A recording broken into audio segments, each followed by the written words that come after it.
Hello, everybody. Welcome to June 10th, 2025. Oh, that's not the right one. How is it that one that I always turn on? There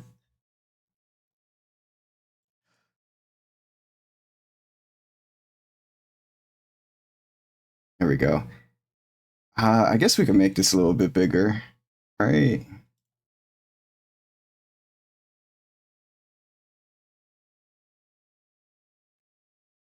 Little guy, yeah.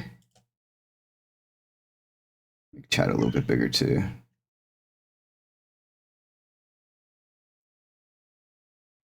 There we go. Hello, everybody. I'm gonna be your host for today. My name is Gad. Today we're gonna be playing more X-Men Legends 2 Rise of Apocalypse. I think it's the full title.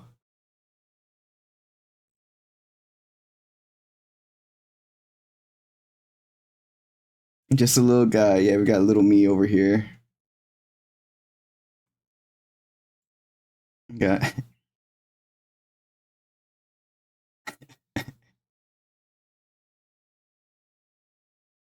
anyway. A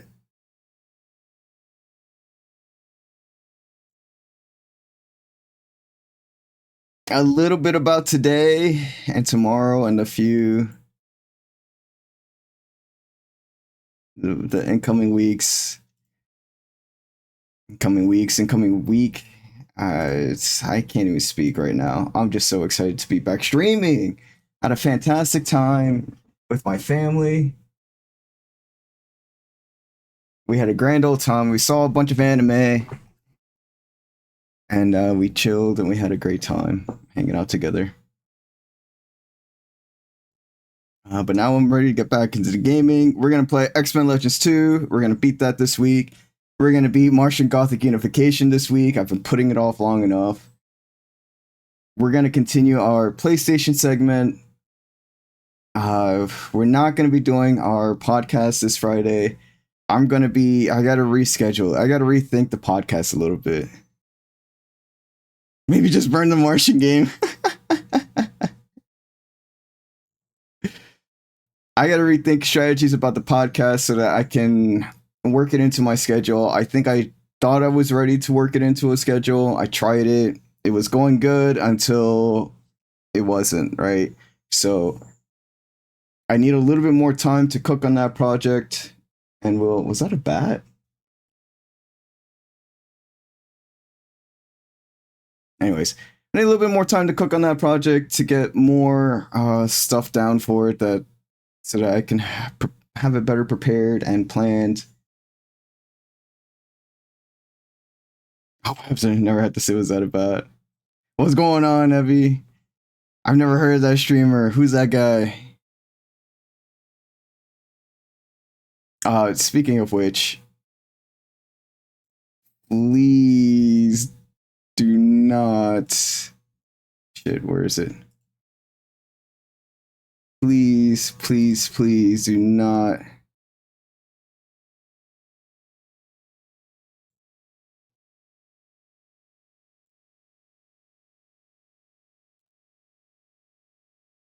Hold on, give me a second. I'm not gonna say it yet.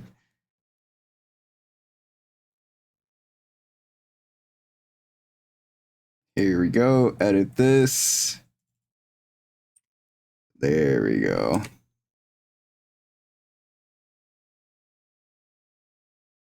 I had to make some edits to the workout redeem before I got another fucking 100 requests. I still owe 30 of the workout redeem. Shut up. Sit up. It's a kangaroo. Why is that so loud? Kangaroo core. Shut up. When did that become so loud? It's a kangaroo core. I haven't changed anything about that.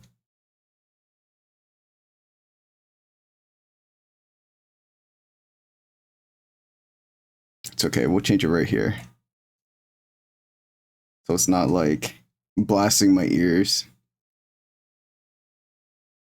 Shut up.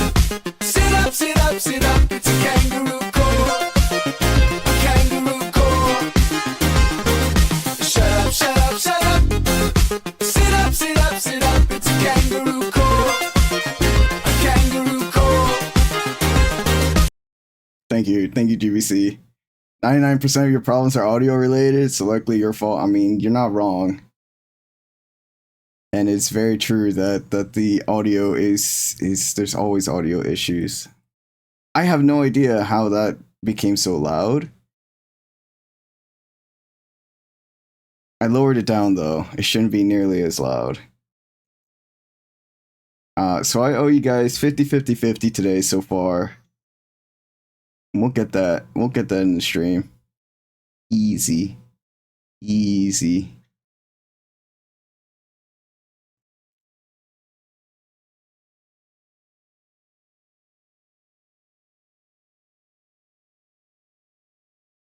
But yeah, tomorrow we'll be streaming. I know tomorrow we normally don't stream, but given that I missed yesterday, I'm gonna take the time to stream tomorrow too.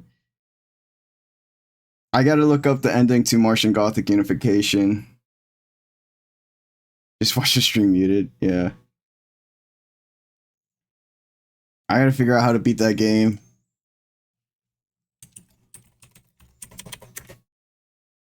You watch the stream pause. 6, brother. 6, you're killing me. I know. For real. For real.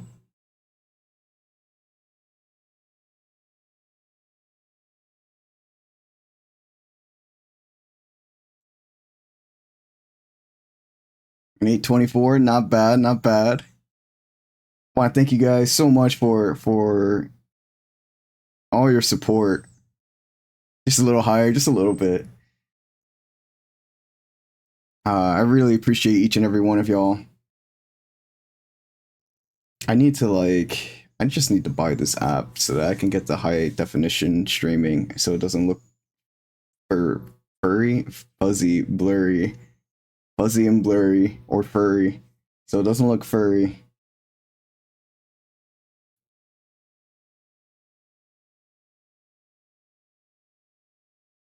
But let's get into it today, because I guess we got a lot of game to cover still. I say that, but we're probably going to talk for a little bit longer.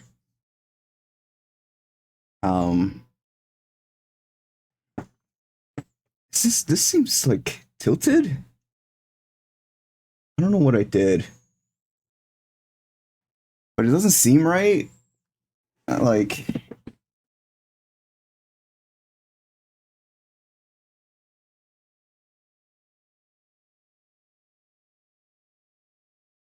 it seems like my room is like this. Maybe that's just my eyes. Maybe it's just my eyes. I have no idea. But,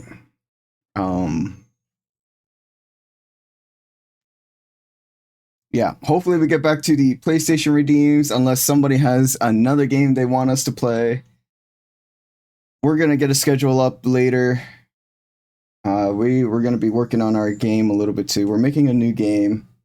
We have a pretty cool concept. We had 3 acts for it, and we've been writing the story a little bit, and we got to continue to write. I want to continue to write the story. So I got to add that into my time as well. Maybe we'll have some game dev streams in which it's more of like a creative writing stream. You got a new concept for a game, but you can't make games? Well, hey, I can make games. Although I already have a game on the docket. My schedule's a little busy. But I'd be willing to listen to what you got to your concept. Listen to your concept. Because I love talking game dev. I love talking shop. Polar, thank you so much for the lurk.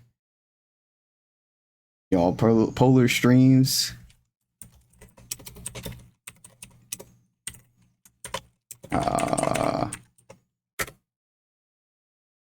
I can't spell.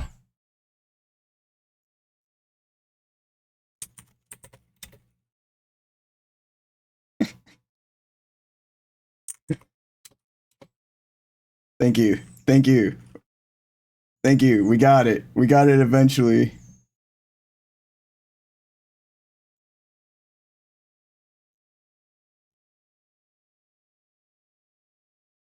Oh, for real, true, huh? For real. That's some big brain thinking right there.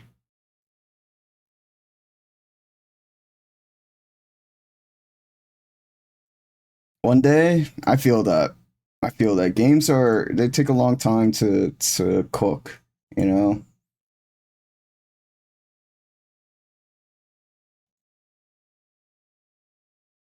Let's go drop in on Polar real quick.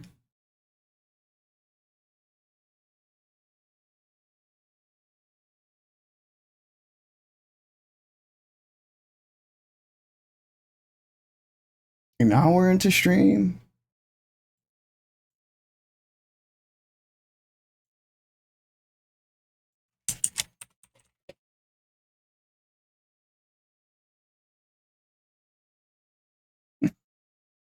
What? What in the message?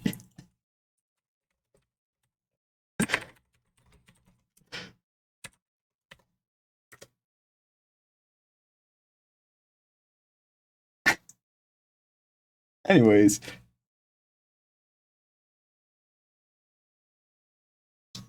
all the things you can't do becomes daunting because I don't have the money to get someone else to do it either. Oh well, problem for later. No, yeah, that's fair. I feel that, right? Because I have a lot of games, or I've had a lot of games, or concepts of games that I've tried to become the audio mixer. I've tried to become an artist. I've tried to be an animator. I've tried to be a programmer. I've learned how to program. Uh, and the thing is I can do all those things, but it's not how I envision it. So it's very I understand that dauntingness, right? Because whenever you create a game, you have to think about everything: the sound effects, the visuals, the movements, the story, right? There's so much that goes in to creating a game, and I understand that. And like this latest game that I'm cooking up right now, it's got 3 acts to it, right? And each act plays differently than the last. The first is going to be like a action combat, but it's going to be like Eternal Darkness. The second act is going to be like Majora's Mask, and the third act I really haven't put a finger on how I want it to play out. The game is essentially about healing, and the first act is like getting yourself out of hell with and hell being grief. It's heavily inspired by Dante's Inferno, the Divine Comedy. Um,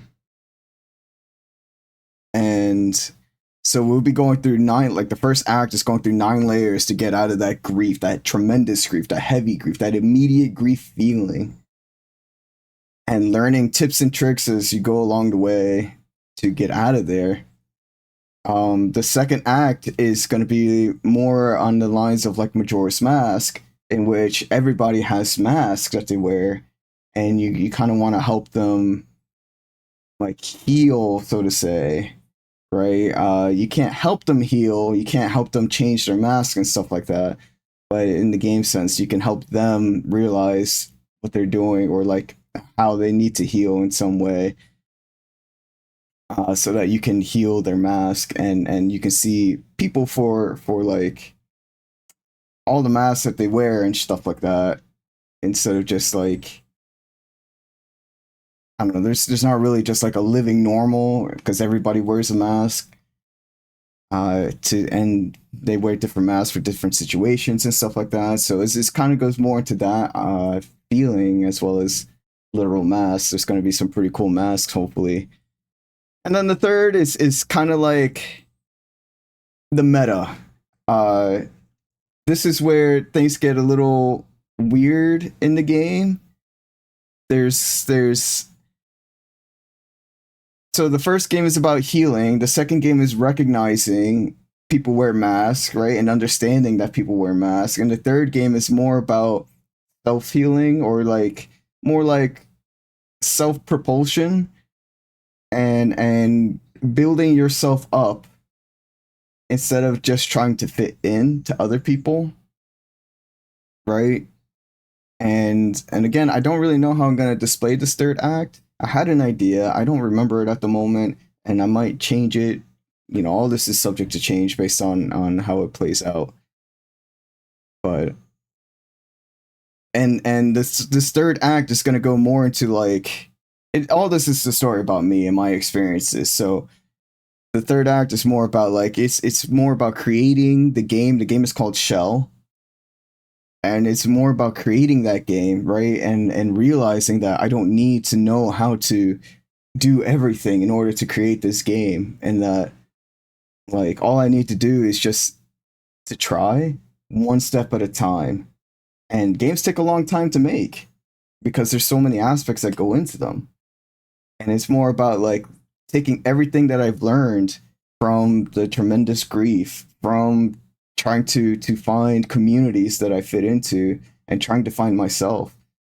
And that's what the third act is going back to, or not going back to, but finally realizing, or not finally realizing, but like a accumulation of everything that I've learned put into practice, instead of just like, oh, okay, I understand what's going on with these dynamics in this group, and what's happening over here. What about me and what I want to accomplish? And that's what the third act is about. And it's about creating the game Shell.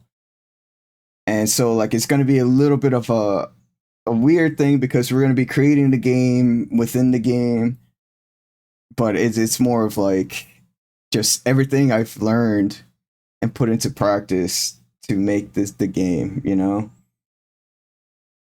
And I'm really excited for it. And the first thing I want to get is the story down, because this is going to be a story driven game. Despite all the other aspects that's going to be involved, I really need a good story for this.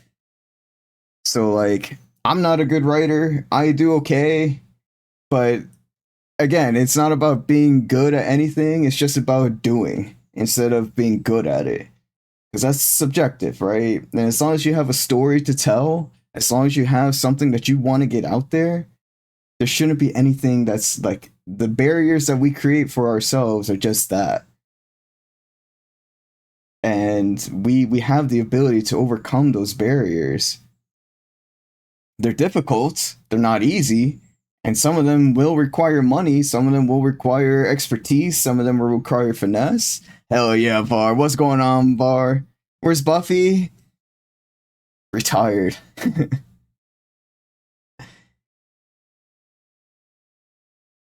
But yeah, I'm really excited. I'm really excited about creating this game. I'm really excited about the story that I'm going to put into it. I'm really excited about the visuals and the graphics, because there are like as much as people will charge you for things, there are a lot of people who do want that just experience, just to draw something, just to create, right? And they're not necessarily looking for money. And of course, if the game takes off, then you can talk about money and paying people. You create your game, and I'll create my game, and it'll be like we created it together. Hell yeah. But, and I'm pretty sure we can bounce ideas off each other too. I'm pretty sure that like we can talk about gaming with each other, game dev, because that's something I've always been very passionate about. It's something that I've always loved doing, and that's something that like I'll always love to do. Because there's so many aspects that go into game dev. There's so many aspects that go into making a game. And even a game, like even the old games, right? They took a lot of people. Like the first Mortal Kombat game still had a group of 6 people, 10 people.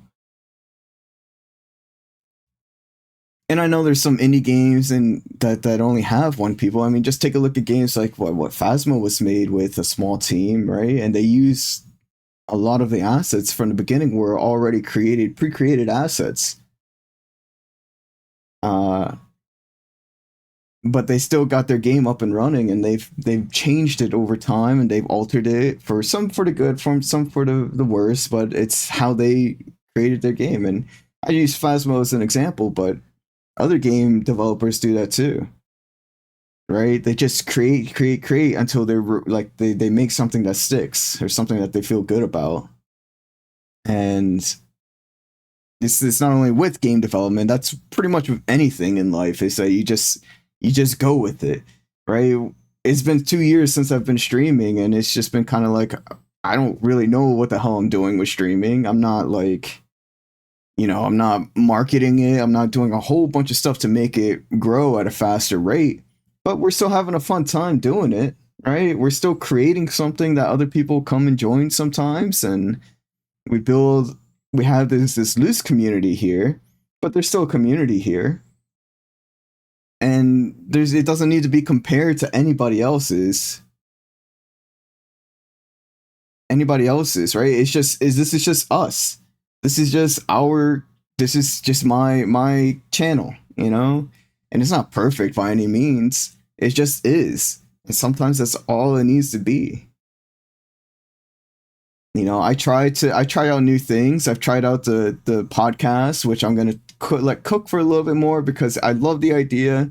I just need more time to create stuff and to kind of wrap my head around it a little bit better, and to be able to fit it into my schedule, which I think is something that I'm learning how to do better, is to create a schedule that works better for me, instead of just being like, okay, I want to do this and I want to do this and I want to do this and I want to do this and I want to do this, and I have all this time to do it, but then I don't really, because like all this allotted time is used for like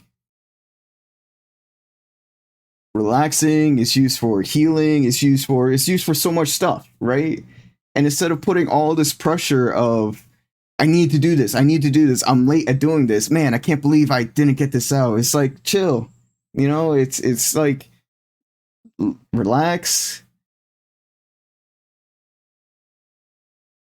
It's like, relax, because I don't have, like, as much as I want to get this out the door and running and going, there's not a time limit on it, right? And it's okay if I need to let it cook a little bit, to let it simmer, so that I can ease it into my day-to-day life and have it become a thing.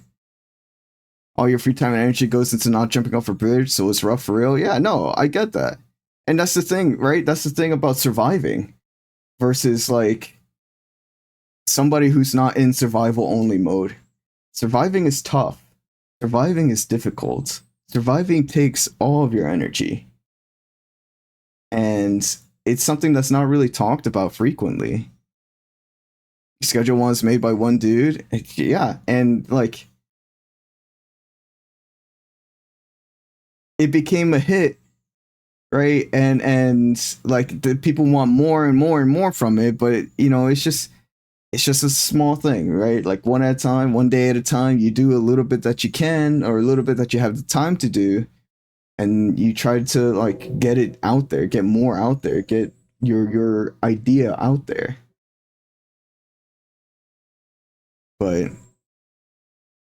And I know that we don't have all the time in the world because we're human, but we can only give it the time that we can allot to it.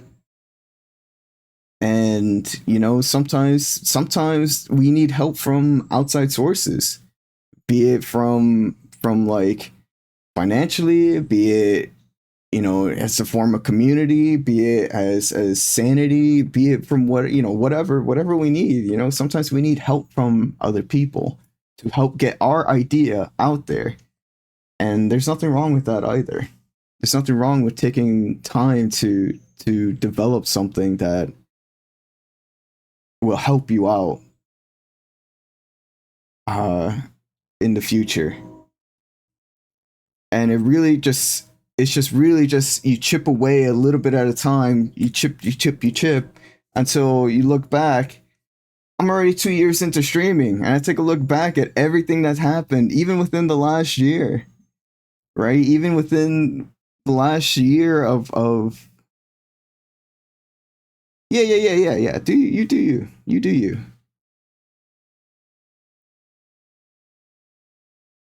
But like even within the last year, right, of streaming, what happened? I like a year and a half, 2 years. You know, I've met a bunch of wonderful people. I've met a bunch of amazing people through different communities, and I have a lot of new online friends. And I've met a lot of people who at one point we were the closest friends, and now we don't talk anymore because we both went on to different ways, like moved on to different life experiences. Our paths came together, we had a great time together, and then our paths diverged. And that's part of life too, right? And like that's all part of my streaming journey though. That's all part of the 2 years. I picked up new stuff, right? New like how to be more engaging with my community. I've learned how to make new friends. I've learned how to step on toes. I've learned how to do so much other stuff that I didn't know that I could do or would do. And that's all just within 2 years of streaming. And it's a wild journey. And like this is no different from like anything that you do in life. It's gonna have its ups, it's gonna have its downs, it's gonna make you feel like, God damn it, why am I doing this? This is the most bullshit of bullshit, and I hate this fucking thing. Why am I doing it right now? And that's part of it. That's just part of the journey. And it comes like anything that you create, anything that you work towards, anything is gonna have those days. It's gonna like you're gonna have to put up with the bullshit. You're gonna have to put up with love. You're gonna have to put up with things ending. You're gonna have to put up with finding new communities and branching out. Right? If I wanted to grow more, what would I need to do? Right? I would need to start not only rating other streamers, but like starting to actively be a part of their communities too. Right? And learning and growing, and not just for like my own personal gain, but to actually be there and be present and have some sort of like, oh yeah, that dude's cool as fuck. But why is that dude cool as fuck? Right? I have a lot of friends that I love to raid, and there's always something that I take away from them, at least one thing that I can take away for their community, from who they are as a person, as a streamer, as who they portray themselves online. Right? And even though like even communities that I've left, I still have nothing but nice things to say about them. Because sure, things between me and them may not have ended well, but that doesn't mean that they're bad people. And that doesn't mean that, you know, they're not human either, and that they don't go through their own trials and tribulations. And, you know, it sucks that we as like, you know, two people couldn't, you know, our paths had to diverge, but that's just life. You know, our paths converge and diverge on multiple moments and multiple occasions for like varying durations. And it's more about the experience and what you get out of it as opposed to the length. Sure, we want things to last longer. We want things to last forever. That's just natural for us to want. But eventually that time comes where things will change because life is always changing. Different circumstances happen, different circumstances arise. We start making excuses for our own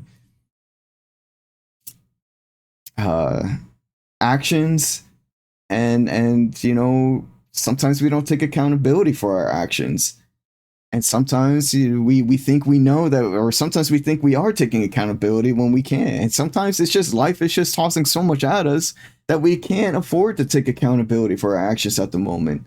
And does it suck? Yes it does. And should you work on trying to take accountability in the future? Yes you should. But that's the thing, is that it's just that's just how life works. That's just all part of life. And yeah, that's just part of my 2-year journey. And that's what I want to like implement into my game as well. Is this journey, since the game is about me anyway, right? In my life from grief and how I understand grief and how I've been growing from grief and how I've been looking for communities and how I'm seeing masks in a different light and how I'm seeing and like setting boundaries and how I'm moving forward and how I'm doing things. And sure, I'm not perfect either. I still make plenty of mistakes throughout this whole process. And I think about how I could move forward and try to change so that things may not feel as drastic as they are now, or maybe make changes so that I'm not as affected as I am now.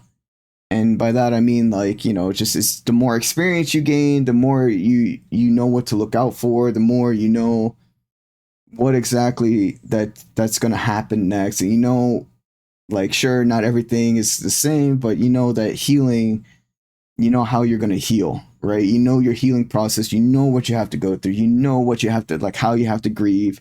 And sometimes it may be a new situation that you have to grieve. Sometimes it's something completely new, and you have to learn how to handle that. And that's okay.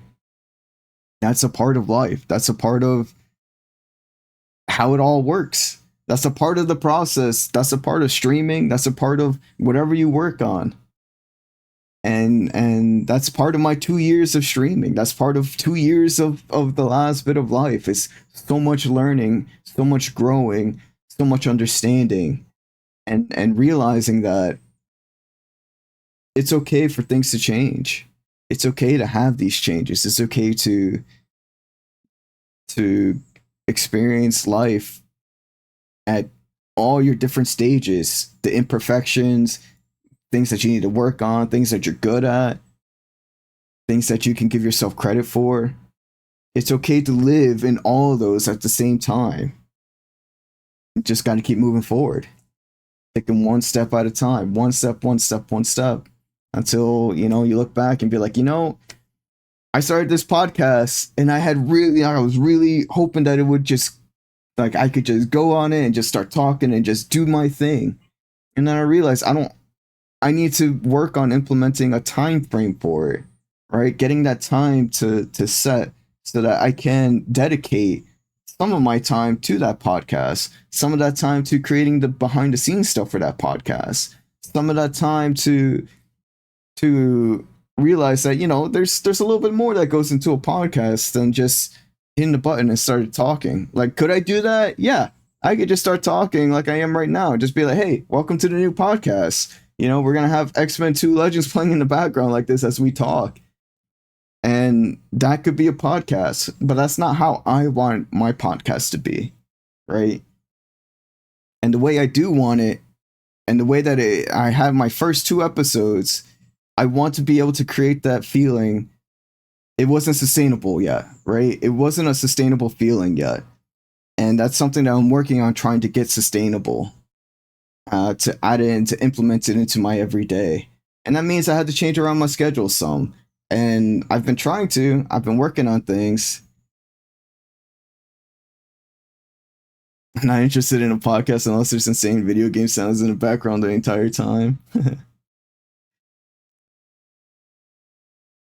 But yeah, it's one of those things that's just like creating that time, that sustainability throughout the entire process of it is where I'm at right now. And trying to find that time so that I can work on the things that I want to. And not only live and like survive and like have to survive and put my time into surviving as well, but also just like doing things, like adding time frames, adding little bits and pieces of what I want to do into that life. And even if it's just a moment it's still a moment into that experience bar of what you're working on, right? And it might not be as fast as you want it. It might not be as like boom, boom, boom is there, but it's still a part of it. And I don't know. There's just we put a lot of pressure on ourselves to accomplish things, and like I should be here. I should be doing this. I should have this done. And it's sometimes it's nice to have pressure, but a lot of the times we just add too much pressure to ourselves. Instead of just thinking like I should be here, I should be doing this a little bit. Just a little bit. It's like, hey, I did this. I created this idea for my game. I created the beginning of this podcast. And that's what I've done so far. And I need to add a little bit more to that before I start doing it again. I need to create, like, for me personally, I need to create more of a structure for it, more of a schedule, so that I have time to allot to just making these things and like being okay with what I create, because that's an issue too that I'm trying to work on, is being okay with the things that I create. And like, again, like there's so many things I want it to feel perfect because it's my creation. But it doesn't need to be perfect. It just needs to be. And that's like giving yourself time to process that needs to go into your time frame of like, how do I get from point A to point B of this certain project? And I say that's for me, right? Because that's something I need to do. It might not be something you need to do, but it's something I need to do. So when I say you, I'm talking to me, but from like just a perspective that's different. Anyway. And yeah, like that's just a part of it. And I was working out daily, right? I was working out daily to and I was seeing some nice improvements, but again, when the time came and like I hit a depression snag, I kind of stopped working out. But I'm not putting that pressure on me of like, man, I need to, I stopped working out, I need to get back into it, like I'm slacking off and all that stuff. Is like, hey, since December, I've been working out. I worked out for 3 full months straight, just about every single day. That's great. That's fantastic. And I saw a lot of gains. And you know what? I liked what I felt back then. Whenever I was working out, I've had a lot of energy. I felt really good. And I'm trying to implement that into my life again.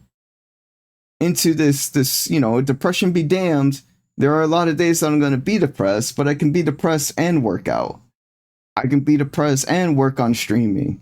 Today I was like, man, do I really want to stream today? My mind, I'm not really feeling it in my mind. I'm not really feeling it physically. I'm feeling a little ill.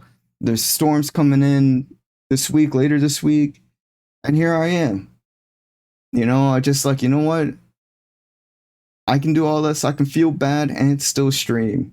And it's not every day that I can feel bad and still stream. But today is one of those days that I can still stream and feel bad. Or feel not up to it. And so here I am. And I'm ready. I'm excited to get into this game. Because once I hit that stream button, it's like, oh yeah, I can do this today. It's not that bad today. I can probably go for 6 to 8 hours today. That's not bad. Hell, even if I were to go for 1 to 2 hours today, that's not bad either. I still would have streamed. So it's a lot of just like learning to accept. For me, anyways, it's a lot of learning to accept that things don't need to be perfect, that things just need to exist, and that, like, if I need more time to implement something, then that's A-okay. And, like, I have a lot of friends here, I have a lot of family that's supporting me, I have a lot of friends who are like, yo, you do what you need to. Yeah, I have a lot of friends that are like, hey, let's work on this. You want to work on something today? Like, I run ideas off of them and they're like, yo, that's pretty cool. Like, nah, that's stuff. I feel like that doesn't really work out all that well. And I kind of like, I just bounce off these ideas just to kind of get a feeling of what I want to do. And again, it's just part of like taking that time to not feel guilty about what I'm doing in my life. And it's like, why should I feel guilty about just trying to live, right? Why should I feel guilty that I need to survive and that I need to spend all my energy trying to survive? And the answer is I shouldn't. Despite what everybody else said, like, not everybody, because I have people on my side, but despite what the haters are saying and the people who aren't on my side saying, they're not living my life. They don't know what kind of hardships I have going on. All they see is some parts of it, if that. And otherwise, online, nobody knows that. My neighbors, they don't know who I am. Like, I have some close friends who will try and push me, which is different. That's a completely different feeling, but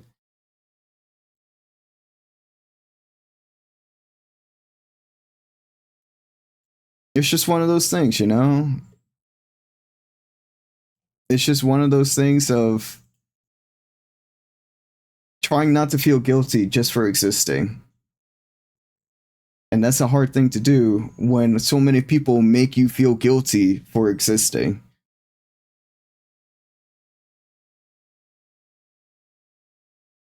But yeah, so like I have these ideas that I'm gonna get out there, and all this is gonna go into my game shell. The learning, the dealing with immediate grief, the learning how to spot the masks, and like, the game is probably going to be trying to help, like, it's going to be kind of like Majora's Mask and helping people like see their trauma, their grief, and trying to help them. But eventually, it comes to a point where you realize that they got to help themselves. They got to want to help themselves for the change to actually happen, because change only comes from within. It doesn't come from any other source. You can have help from other sources, but the change has to come from within. And then the third part is just acting on doing things, getting to a point where it's like, hey, I see where other people are at in their lives. I see masks that they put on. I see the communities that they've built. And this is just kind of like, this is just me. The third act is just me doing me and surviving, and like with everything on my plate that I have going for me, and just doing. And it doesn't have to be the greatest. It doesn't have to be the best. It doesn't have to be anything spectacular. It just has to be. And that's tough. For me, that's a tough concept to accept. And it's part of the reason why, like, I kind of froze whenever I graduated with my degree in comp sci, because there's so many areas of expertise that you could go into in the IT field. And when I learned about that, right, I'm just like, oh damn, there's so much, and there's so much to learn, and like there's so much more out there that other people had learned that I didn't, and other people had applied it to their lives and I didn't. And now I'm just like, wait a second, I could still apply everything I learned in school to my life, right? And I've used a lot of logic that I've used from computer science and math, and just learning about therapy and like healing processes. I've used that to try and find what a lot of people said that there isn't: logic and emotions. And the truth is, there is logic in emotions. There's so much logic in emotions. And it's just, we don't understand the logic behind the emotions all of the time. But it doesn't mean it's not there. And like, the logic in how people act and how people react, it's all, like, the emotions behind it is all logic behind that. There's always something that's like, well, why did you act that way? Right? And it's kind of it's the same in math. It's like if you have this complex equation, what do you do with it? You reduce it, you reduce it, you reduce it to its simplest form. And then from there you solve a little bit at a time to get the equation, like to solve for the equation that you're looking for. And it's the same thing with emotions. We have this complex equation of emotions, right? And it's like, well, why do you feel that way? Why did you act that way? Why? And then you just break it down into triangles, right? You break it down lower and lower and lower until you get that answer, and that's a piece of that puzzle. And it's the same thing with this part, and it's the same thing with that part. And it's this kind of logic can be applied to just about anything we do in life, right? It's the equation of like, we have this equation, we need to break it down into different parts so that we solve this little piece. And hey, look, we got this one piece of the equation. Now, how do we solve the rest of it? How do we even know if this is the right part of the equation that we saw? Like, if what we solved was the right part? And so we check our answers, right? We check our answers with different sources. We check our answers with what we've learned. We check our answers with what other people have learned. We do the research, right? We have to verify that our answer is correct until we get to a point where we're like, yes, I know this answer is correct for this situation. This situation doesn't fit every situation. It's just this one specific situation. And that's something that you have to remember too. But and that comes into like limits and boundaries and stuff like that, right? So it's not about understanding everything in life, just knowing that there's patterns that life follows, and there's a lot of patterns that life follows, and like there's a lot of patterns that people follow in life. And it's one of those things that like once you see the pattern, and once you see like pattern fitting over and over again, you're like, holy shit, I know how this is going to end because I've seen this pattern. Now, the human element in that, right, is that we have a choice to break that cycle. We have a choice to break that pattern and to try something new. And it's not easy to break those patterns, but it is doable. And when we do break that pattern, right, that's when we can look back and be like, oh shit, I was part of this pattern that I was just constantly, doing over and over again. I was like this pattern of whatever, right? I was a part of it, and I've broken off from that pattern. And again, when you're trying to, you break the patterns for you, right? And going forward, you'll like, people will notice that you're not a part of that pattern, right? They won't associate you with that pattern.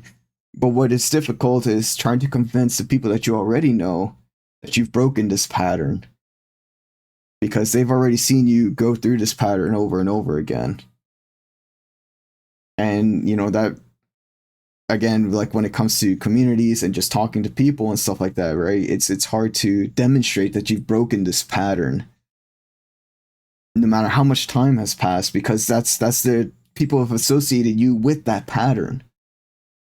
And like there's words only can say so much, and that's where your actions come into play, right? That's where your actions are like, hey, you say you're sorry to try, or maybe maybe you don't even need to say sorry, maybe somebody else needs to say sorry to you, but again, it starts with sorry to some degree, right? Like, hey, I realized I was doing this pattern, my bad for that. I'm moving on from that. I've realized that I'm doing it. I don't want to be that person anymore. So I've been moving away from that pattern into somebody completely different. And like, you don't need them to accept that. You just need to do. You just need to just start doing that pattern, or that action that's something different from that pattern. And it's a little bit at a time. It's not easy to break patterns. It's not, it's not going to be easy for me to be like, damn, this needs to be perfect, as opposed to, we just need to go with it. I need to start making more time for it, like getting into a routine, a different pattern, right? Because we could leave one pattern to go into different patterns. So we will go into a different pattern of maybe a more something that benefits us more. Maybe something that's just like I was able to reflect on this and realize that I don't want to go that way. Or maybe I do want to go that way deeper. And you kind of know that there's consequences for each action that you choose, right? If you do decide to go into a bad pattern deeper, you're going to push away people. You're going to invite people, maybe people that you don't want to hang out with, maybe some people that you do want to hang out with. And then, like, you're going to push away others. And that's just how it's always going to be. Of different patterns that are going to invite people or push people away depending on if it aligns with who they are. And it's difficult to break those patterns. It's difficult to change patterns. It's difficult to implement new actions into patterns because again, it's like a chemistry at this point, right? Things don't just change. There needs to be a catalyst to spark change, right? There needs to be something that maybe a new realization or maybe some outside force or influence, maybe whatever, whatever it is, there needs to be some sort of spark, some sort of change, some sort of catalyst to ignite that change. And that can be hard to either accept or find. And for me, like, it's been difficult, but I think I finally understand how I want to move forward with my life. And it doesn't deal with, like, who I was as a person back then, because that was another thing I had to get over, was who I was as a person versus who I am now, and all the knowledge I had back then versus all the knowledge I have now. And it's like, man, I used to be so smart in math. I used to be so smart in computer science. I used to be so smart in chemistry. I used to be in physics. And look at me now. I don't know any of the, like, I don't understand it, or not that I don't understand it, but I didn't work on it, so it just slipped my mind. I don't have anything to do with that anymore. And it's like, first of all, that's a lot of pressure to put on myself, right? Second of all, like, that's okay. I don't need to live in the past. I just need to move forward in the future of what I got going on now. Right? And it's not like I don't understand certain things. It's just like, if I wanted to, could I learn that math again? Yeah. All I had to do is pick up a book and study. Right? That's all I would have to do. But again, it comes into, like, can I fit it into my life at the moment of trying to survive, trying to live? And that answer is no. Yeah, at the moment, no. But y'all, we got an ad break that's about to happen. We have successfully yapped for a full hour. We'll be back after the ad break.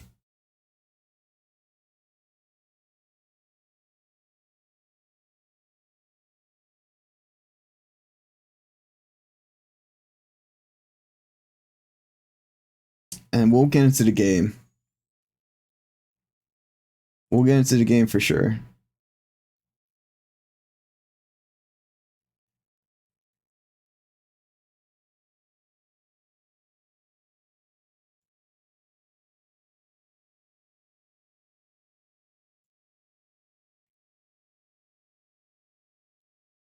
But yeah, this is all the stuff I want to implement into my game. All this learning, all this growing, all this new way of like interpreting life and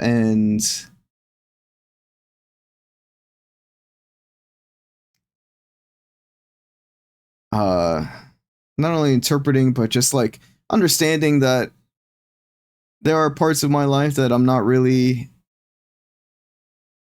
like, that I'm still trying to sort out, that I'm not 100% like solved. And that's okay.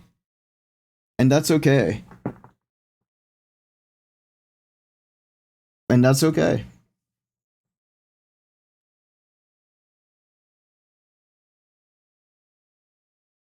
And let me get some of the exercise out of the way. I've got what 50 50 50 so far. So let me try and do some of the squats and push-ups. Maybe I'll do some squats at the moment just so that we can start knocking some of that out. And then we'll get back. We'll actually start the game this next hour. That's a guarantee. I promise you that we'll start the game.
Whew. There's a game. I know, right?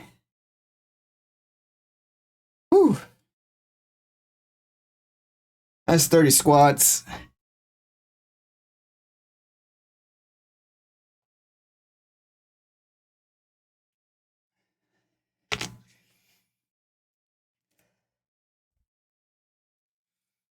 Whew. I'm out of breath.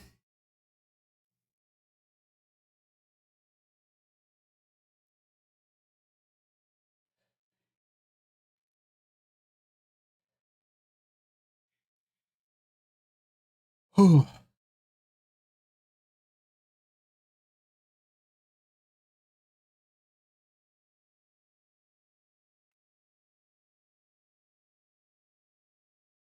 We're gonna take out the headset while we do the other workouts and try not to die in the process.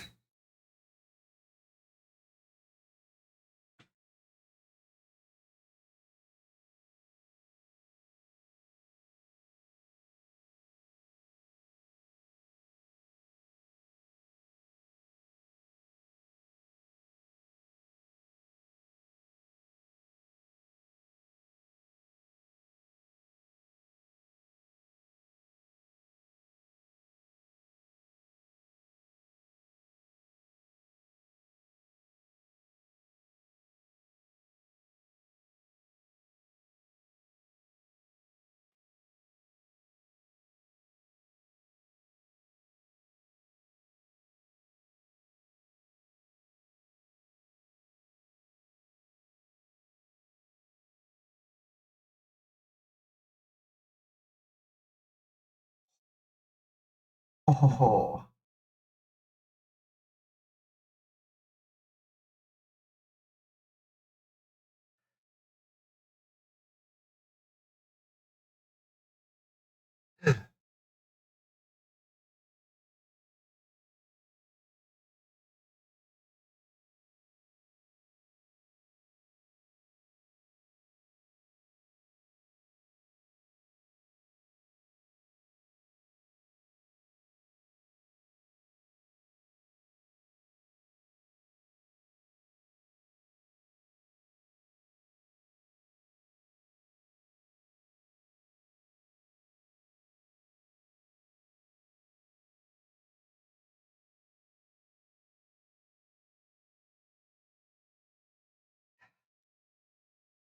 Whew.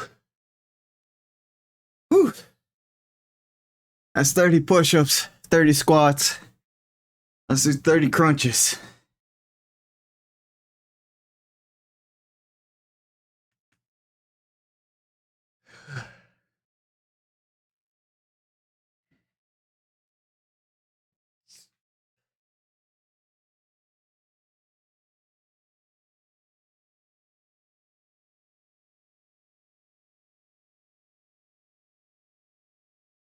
Shut up, shut up, shut up. Sit up, sit up, sit up. It's a kangaroo court. A kangaroo court. Shut up, shut up, shut up. Sit up, sit up, sit up. It's a kangaroo court. A kangaroo court.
All right.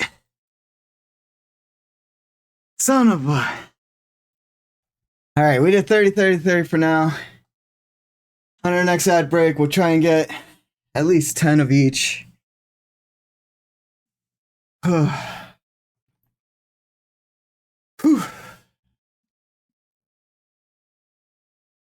It's been a hot minute since I've done that.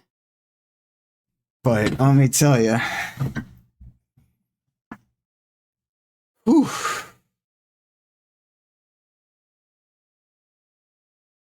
Whew. It feels good. So thank you. Thank you for the redeems. We still got 30, 30, 30 left.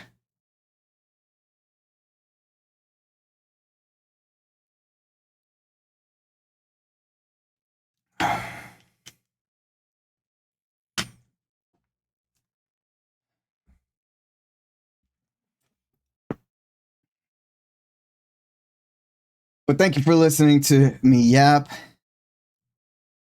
I know I can count on you guys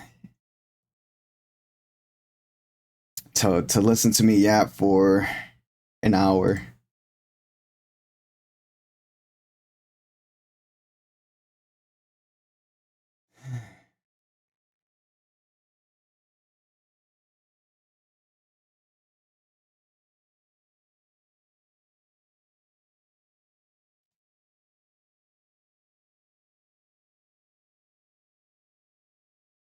Whew.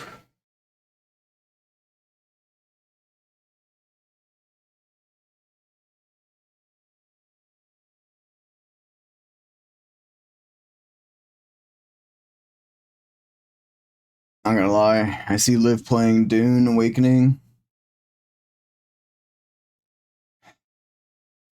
Looks pretty good. I might get it.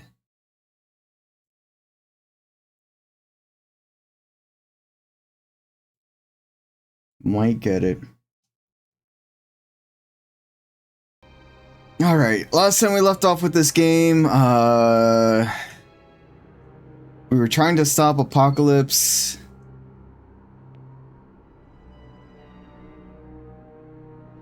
His factory of spawning, infinitely spawning soldiers and the electricity behind it, right?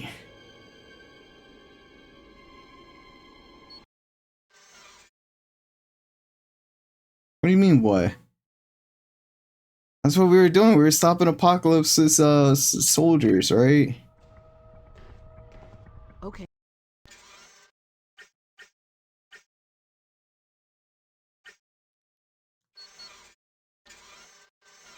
Not the right thing. Oh wait, the objectives are there. Yeah, we have to shut down the core.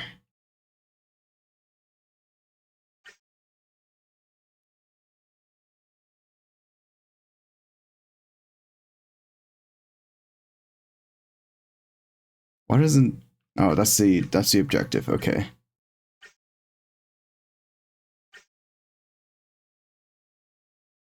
Oh, Dune Awakening?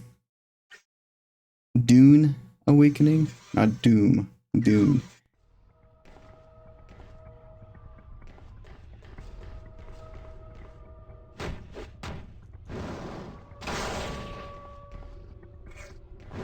Oh yeah, inventory full. We can't be having that. Back to... Oh wait, we have a portal here.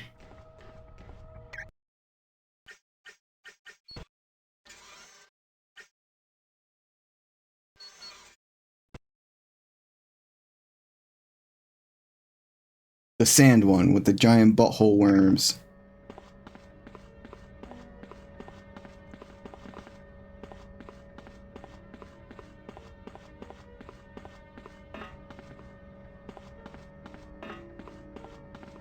Hi.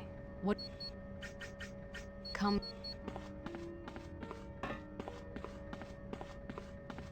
With the bucket that everybody wanted to fuck. That game.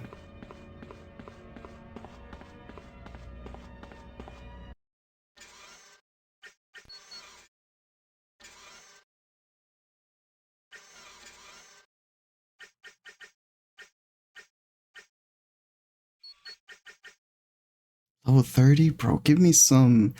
Okay, well, she's gonna be level 30 soon.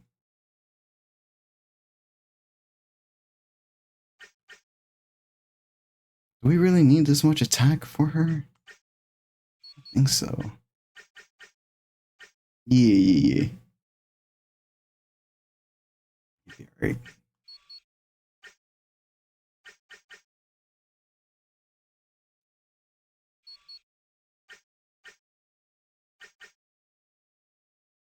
We can go with this. That's fine.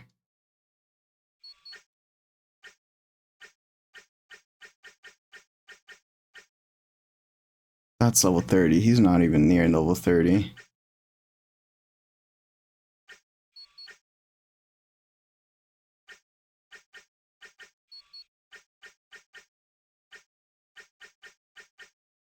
How is this white tech coil belt better than all this other stuff?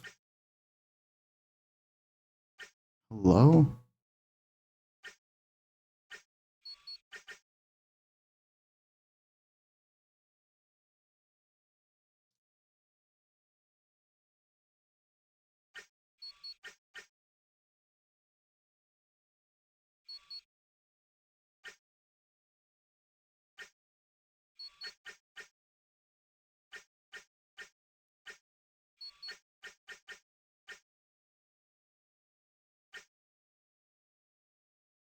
I feel like most of this stuff I can sell. So we're just gonna sell all the... Hi again. What can I get? all this junk.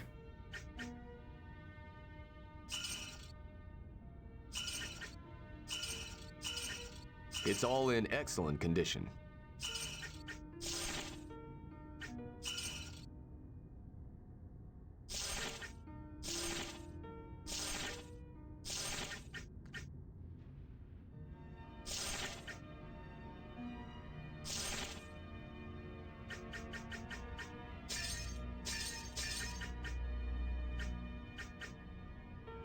So much for another skill point.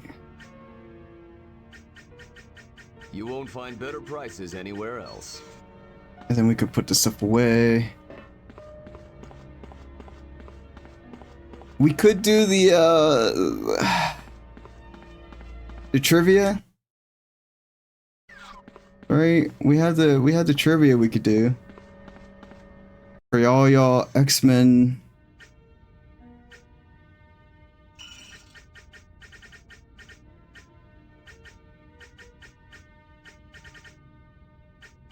All y'all X-Men knowers out there.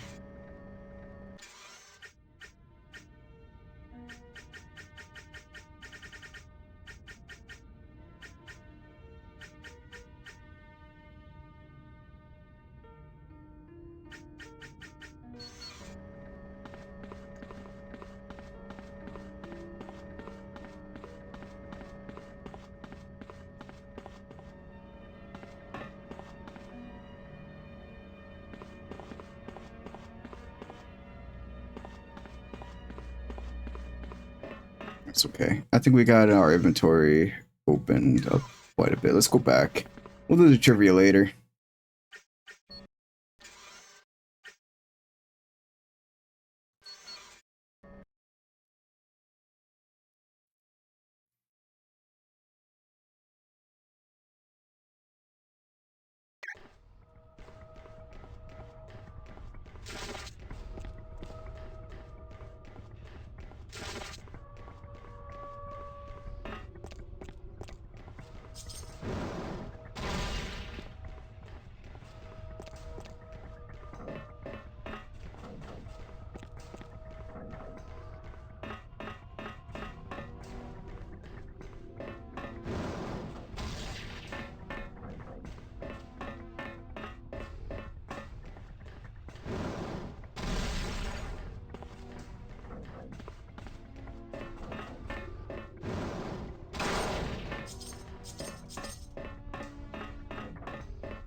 It's a big nothing room.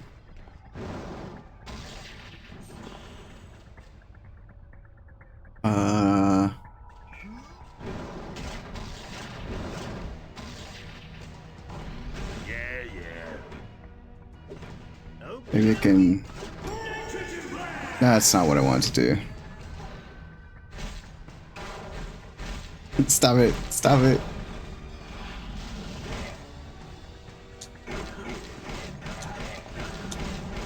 I can't teleport past that door. Yes. Use your Pokemon attack. I'm using Thunderbolt right now. What? Okay, I need to find a way to open this door. Maybe one of these terminals. If I can break it, it's probably not something I need.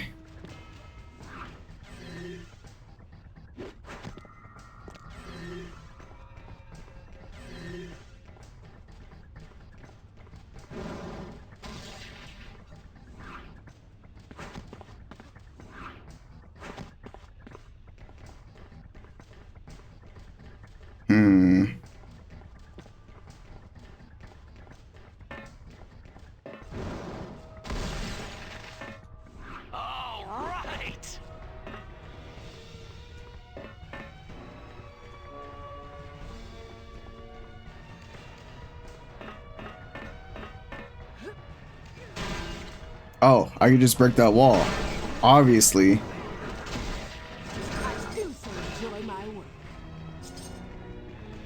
Duh, Gad. Duh.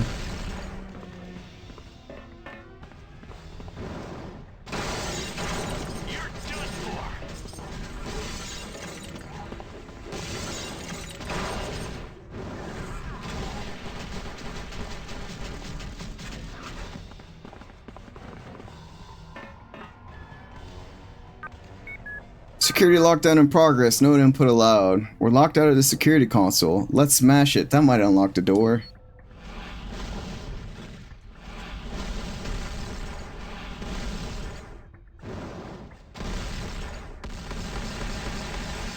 There, that opened the door. Now to get into the reactor security area and shut down the force field. When in doubt, smash it up. Right? When in doubt, smash. That's what this game is telling me. Either of us truly win.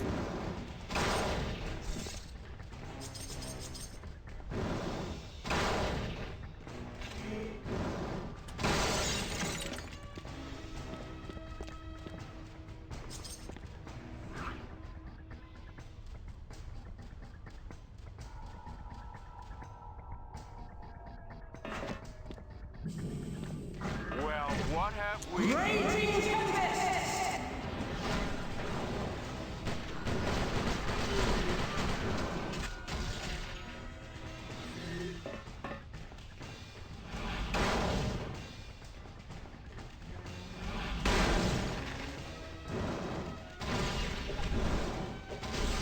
backup! There have to be laws against feeling this good. I believe I've won.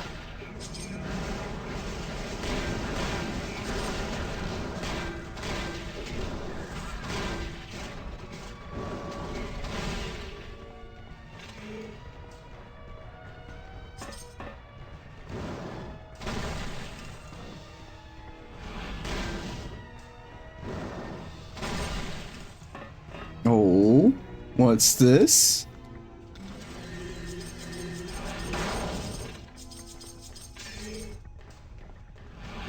A room full of secret goodies? Cyclops cloak. It's a good thing we got Cyclops on this team.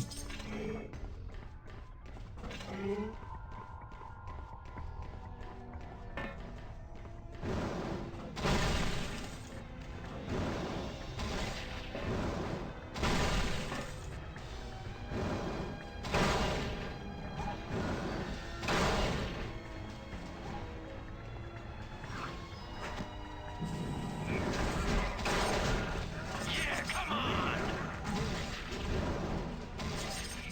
Lead up on aisle 3!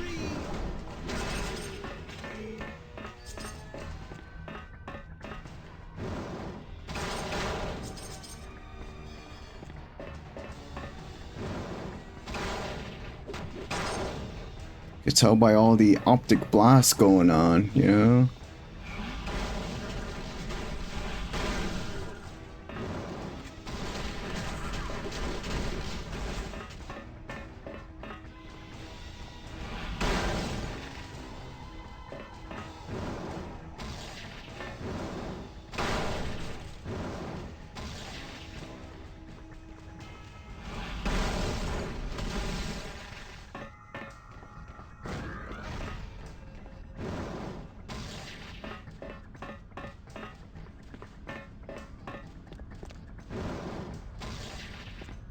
I don't want to use this door, but we're gonna have to. Alright, time for a little exercise. Go! Ooh, yeah, I'm unstoppable.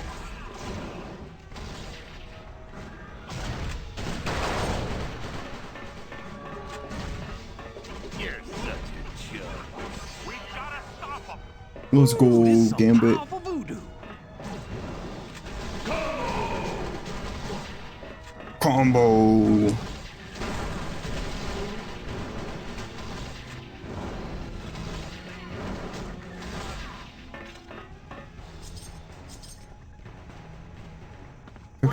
Combo breaker.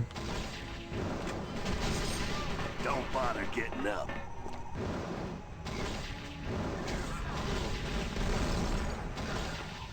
I don't have enough energy. Not enough energy. Let's switch characters. Security fields down, Forge. Great. Now you can access the 2 reactors, one in the blue sector and one in the yellow sector. But before you do anything else, you have to drop the rods and then activate the reactors. If you don't drop the rods first, you'll be subjected to harmful levels of radiation. Okay, we'll be sure to do that. Here, I can open the door to the next section. Forge out.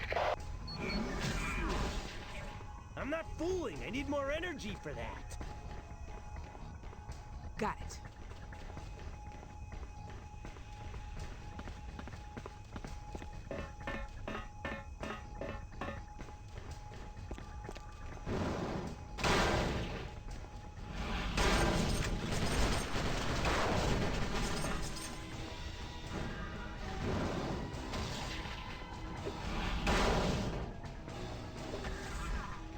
Guys, I'm pretty sure there's a way around over here.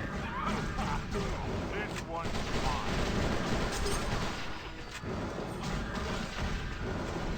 Go!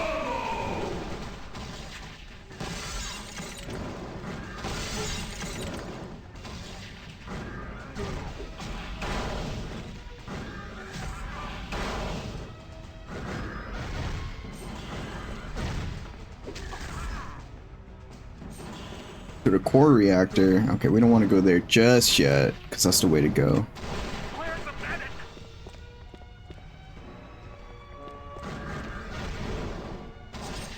I believe I've won. Get him, man!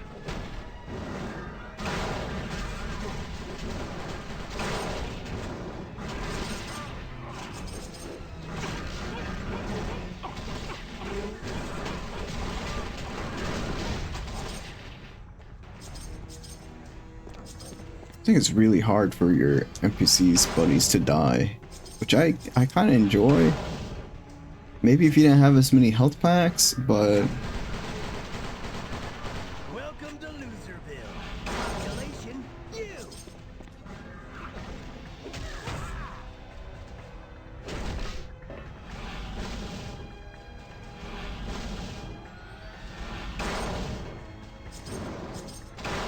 at least they're not falling off the cliff, right?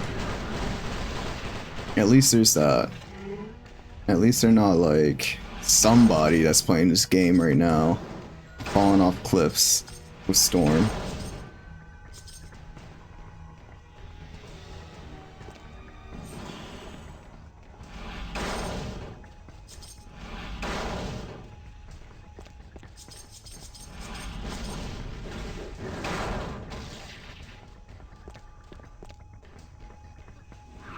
All right, time for a little exercise.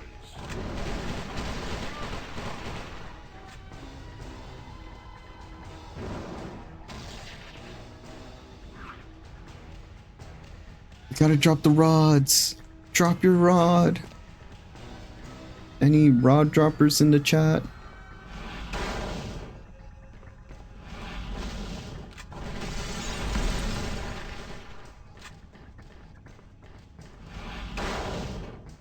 Anybody's like, yeah, there you go. Look at that rod. That's a pretty good rod to drop.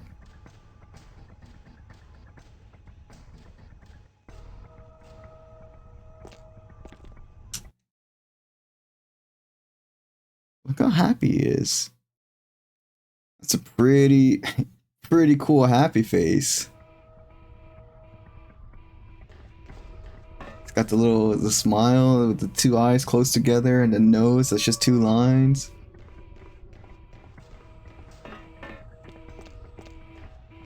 Control. Control. Where are you going?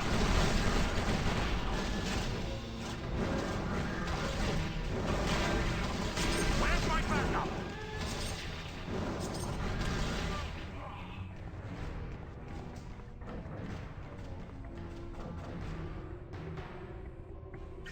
No, we gotta drop the rods.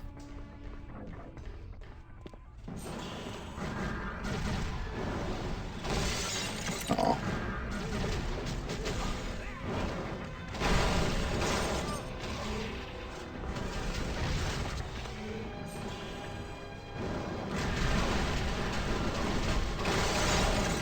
Lead up on aisle 3.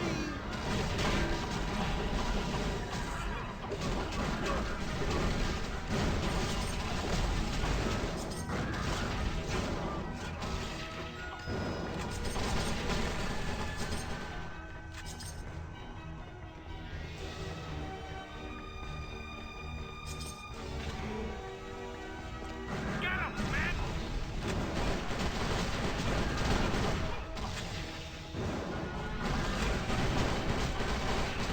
That's gonna leave a mark.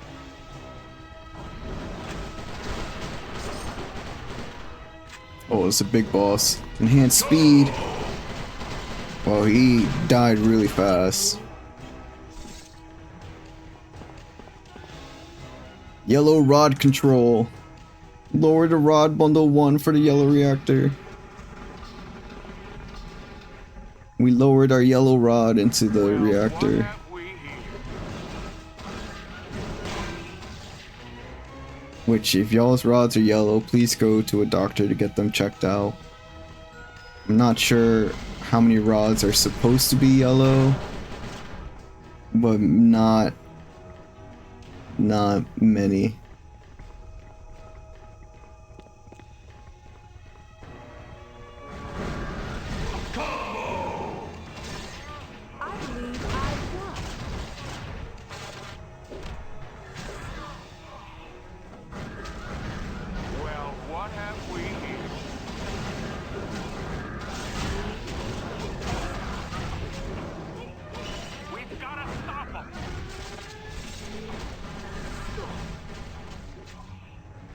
Alright.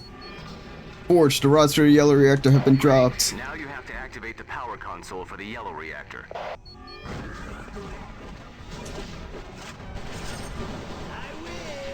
win! Neener, neener, neener.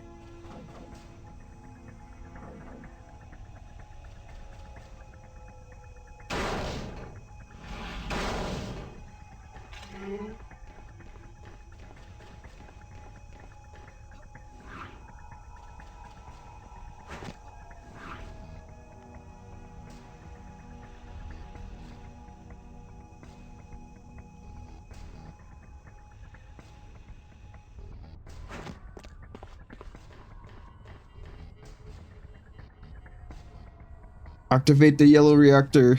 The console for the yellow reactor has been activated, Forge. Good job. Now it's running at full capacity. And since you already dropped the rods, there won't be any radiation generated. Next, you have to drop the rods in the blue reactor. We're headed that way now. Good. Forge out. What was over here?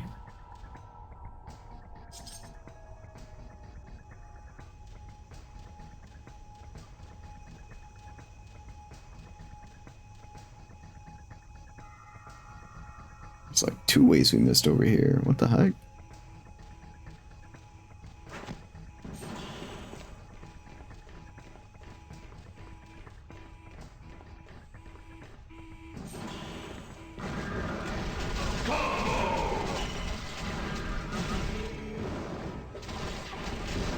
Should've got out of my way. I thought that was Bender's voice. John DiMaggio? That's his voice, right? That's Bender.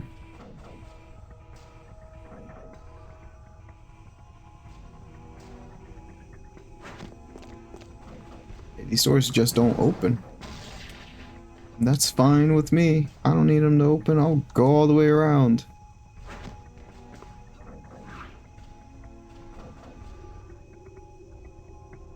I'm a dungeon crawler, baby. This is what I do.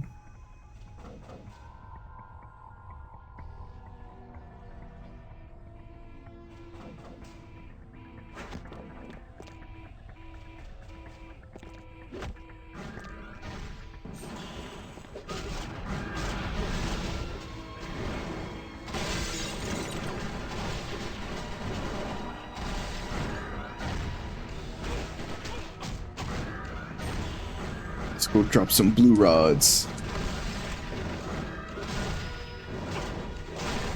Hope you enjoy your nap. Yeah, enjoy your nap. Loving this positivity that my team brings.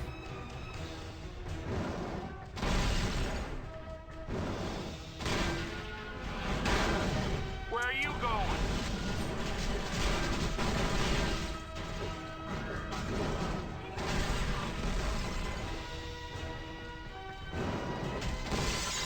I like the breakable walls. That's pretty cool. I've won.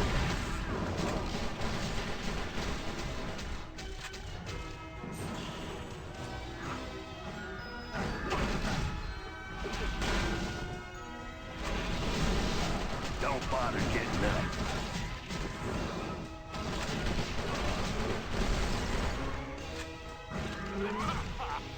This one's mine.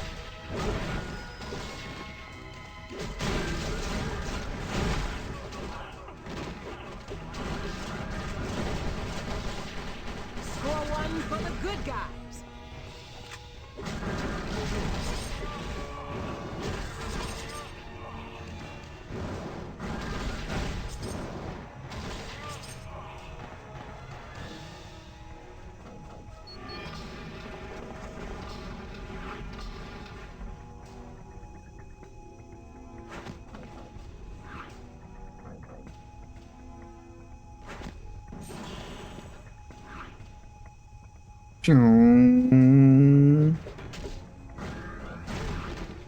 He shot me out of the sky. EP drain. Uh-oh.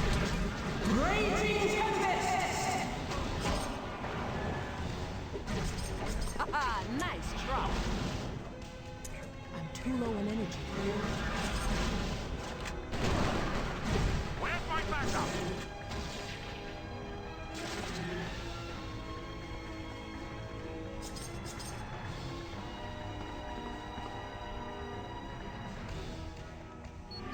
Okay, Forge, we dropped the rods for the blue reactor.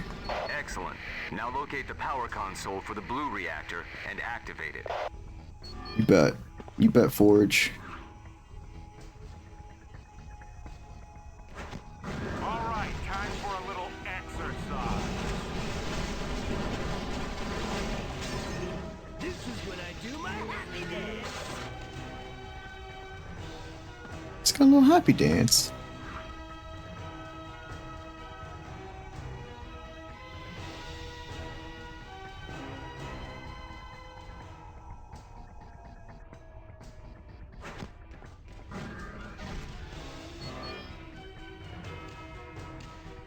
Both reactors have been taken care of, Forge. Good job. That opened the radiation containment doors. Now you can get into the last section of the core. What do we do in there? You need to locate the 2 coolant pumps and destroy them. Forge out.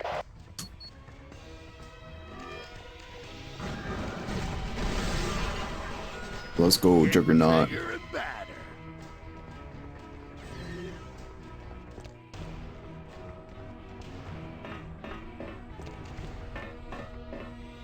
A comic book.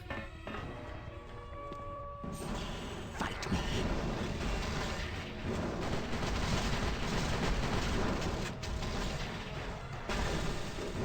I can't tell if I'm actually hitting him or not. I don't think so.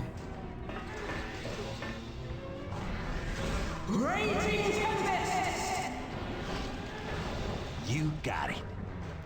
Prince of Thieves.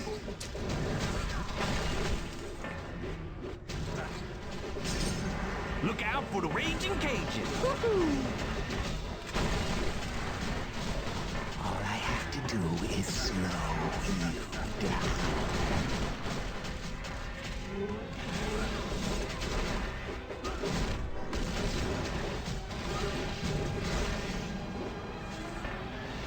Come back here. Where you going? Come back here.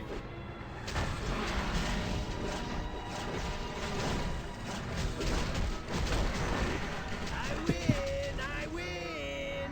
Neener, neener, neener. Where'd that last guy go?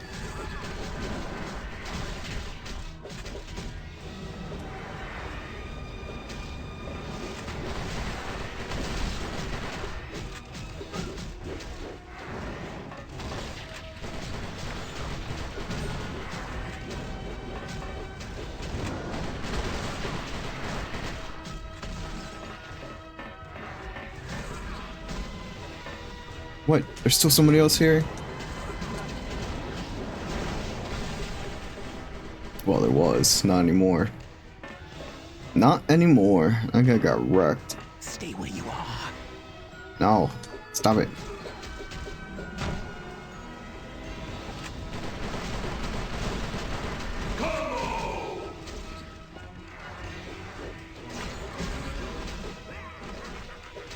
Need more power to do that. Where'd you go?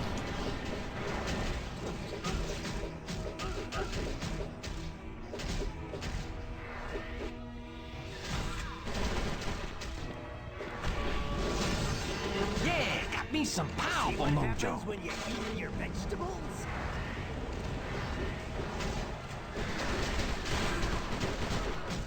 Fight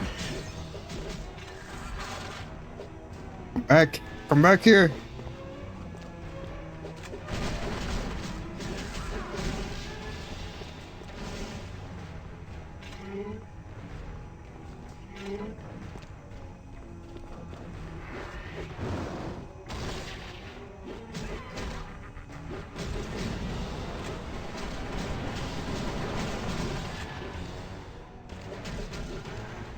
Y'all shouldn't have gone messing with Gambit.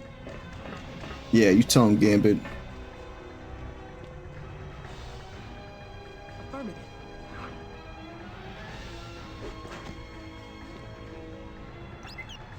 We found the beacons. Let's go. Now we can summon another piece of Iron Man. Or collect another piece.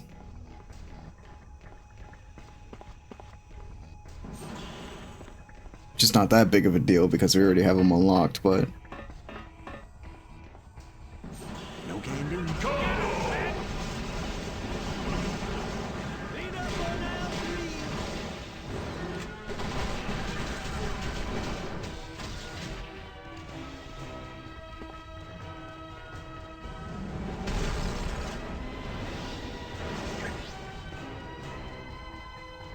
Alright, we'll level up, save, and then go into the next area.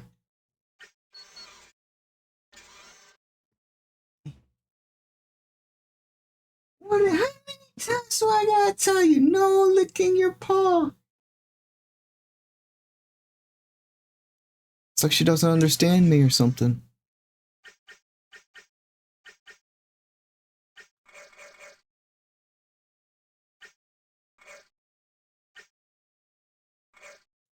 Ooh, another lightning strike damage.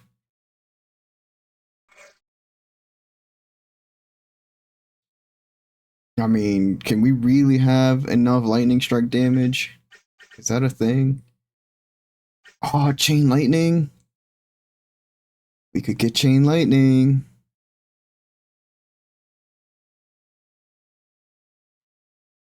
Chain lightning would be pretty cool, I think.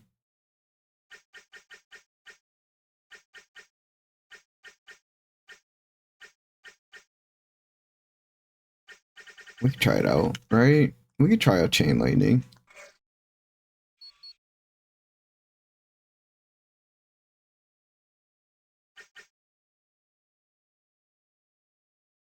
We don't really use the funnels all that much.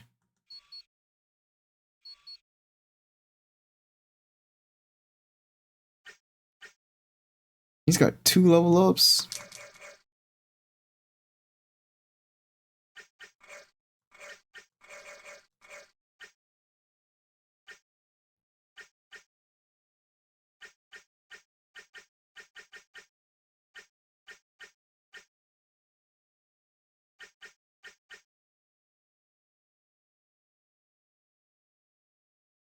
That's sick. That's just passive, man. This guy is such a freaking beast.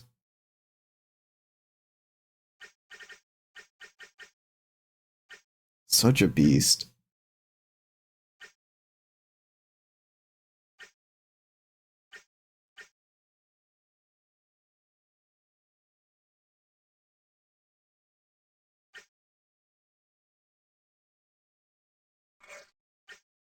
Get 1 of each because I think it's a 10% chance to steal. We don't really need EP that much because we're getting a bunch of like restoration stuff. Man, that's a lot of defense.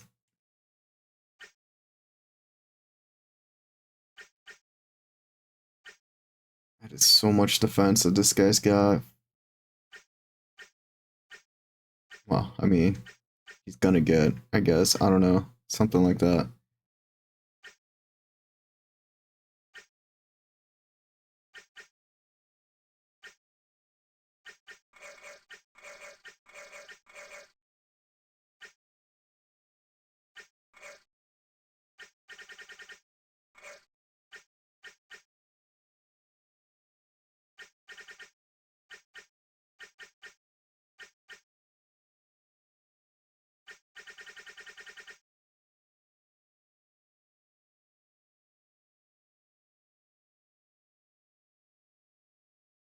Okay, so we can't upgrade the card shuffle. I guess we get 1 point into Mutant Mastery so we can unlock Card Mastery. His card damage isn't really there, but like, he's a little bit of everything.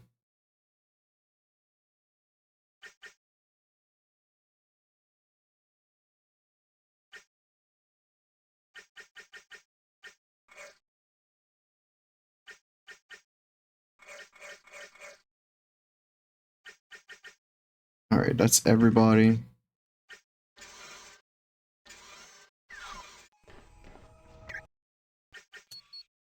We'll save the game just in case. I don't think we'll have any problems with living, but you never know, right? You never know.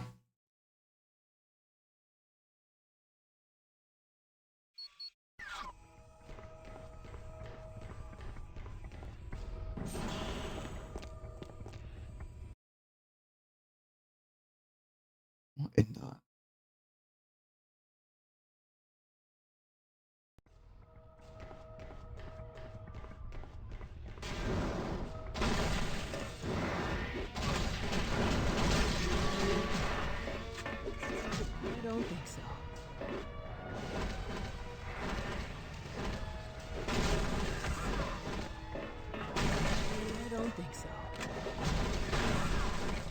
too low on energy. Yo, this is kind of sick. It drains energy like mad. Holy shit, it drains energy like crazy. One nothing. No. Full on items. Alright, well, let's go back to Cell. I realized we were done. That drain is so sick. How are we, like, there's no way to feasibly hold that forever. The drain is just too much. Oops, not the right button.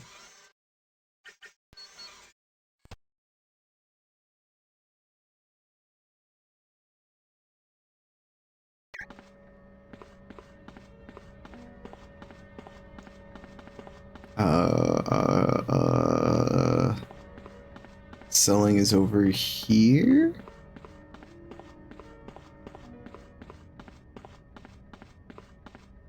Oh, it is. Sweet. There's the portal. Hi again. What can I get you? All right. We can sell this. Any questions?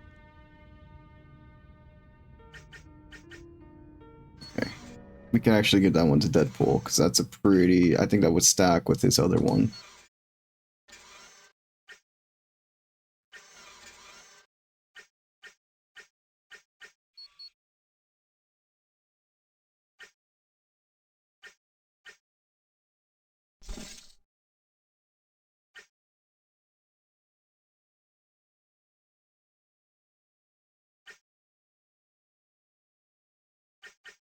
That's 30 radiation damage over 30 seconds. I mean, that's pretty good. That's pretty good.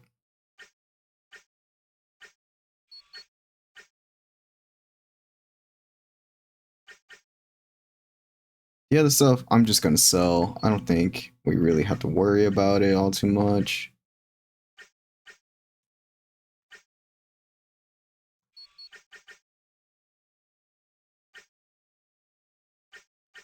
Three EP per knockout. It's just kind of like, do we? I mean, is it really gonna be any benefit for that?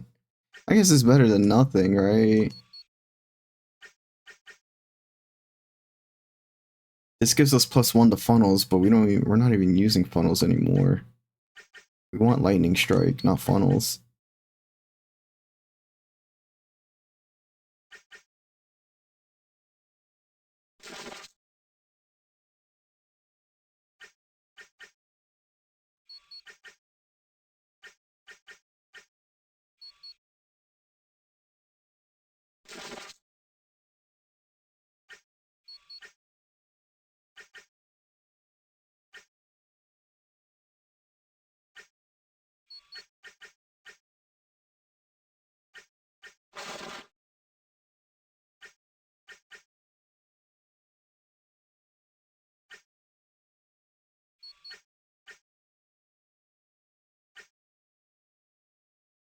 That could be pretty good.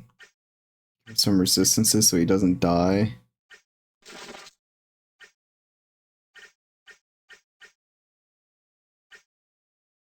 And the rest we could sell.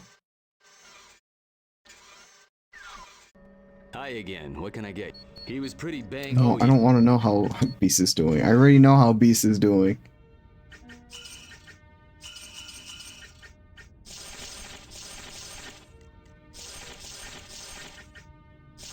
Sorry, no credit.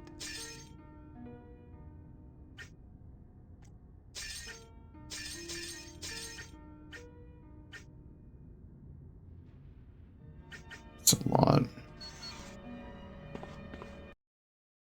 To the bonus stage.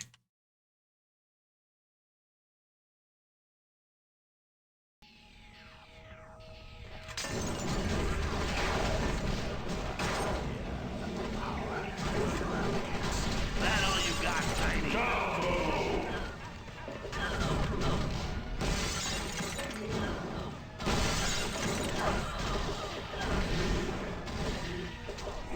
Too low on energy.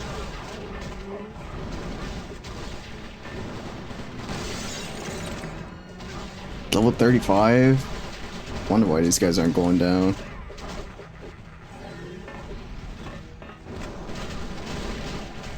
Too low in energy. Lead up on aisle 3. Too low in energy. You're not a believer of apocalypse. How can this Yeah, I'm not. You're right. That panned.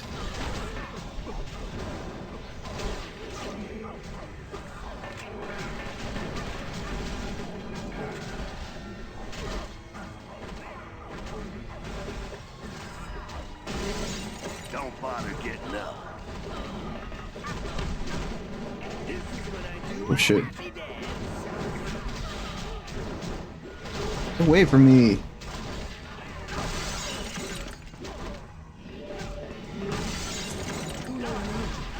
Are they getting revived?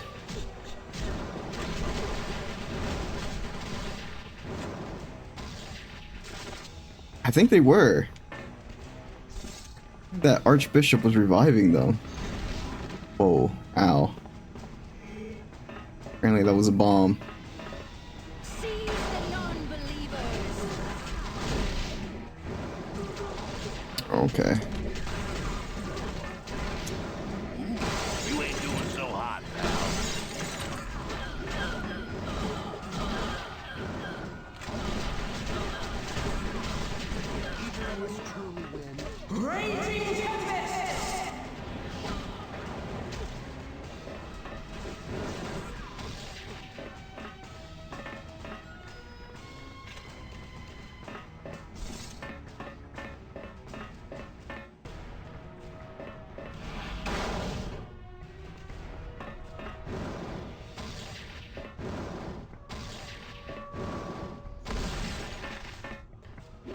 Thanks for draining my EP. That's exactly what I wanted, game.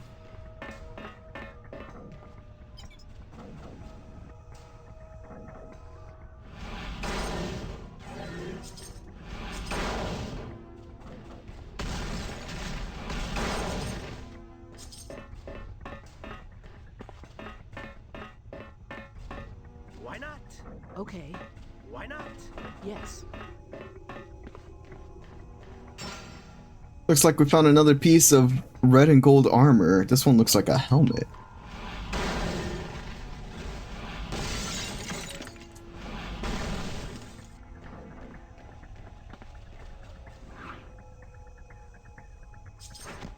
What did they do to Iron Man in this game that we had to go around collecting his pieces?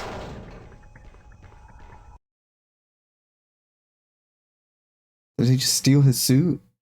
And Iron Man was like, "Oh man, what can I do about that suit? Can't do anything about the suit."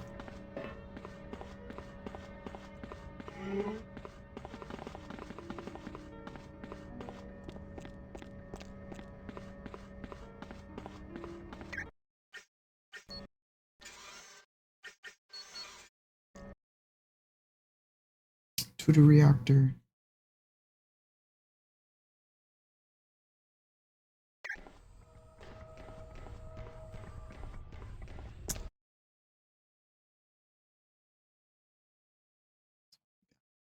What? Why does he look like that?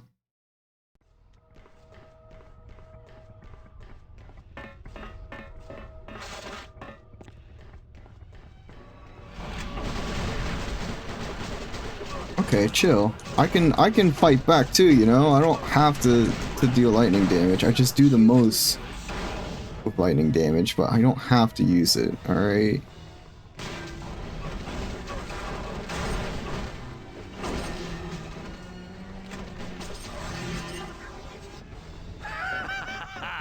This better than Mardi Gras. Woohoo!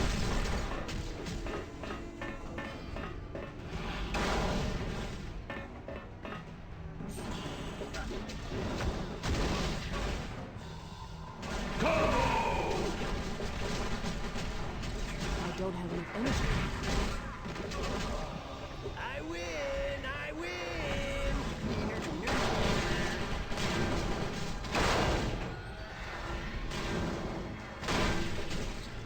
I don't have enough energy. We need to get more I'm on a regen now.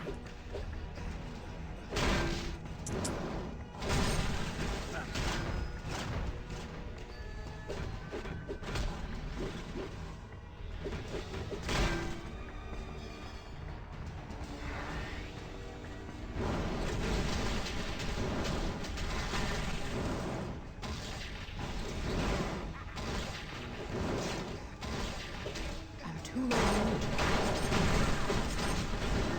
Ooh, I got me some moves. Yo, we got an ad break that's about to happen. I know. It's that time of the night. That's time of the hour. That happens multiple times a night. Where we gotta play some ads. We do 3 minutes of ads so that we have 50 to 55 minutes of ad-free gameplay. During that time we take a break, so don't worry about missing a thing.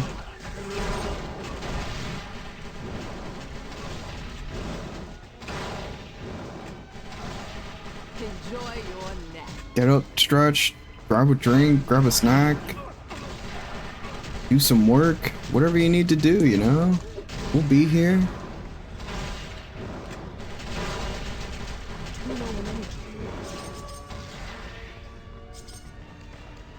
And we'll see you after the outbreak.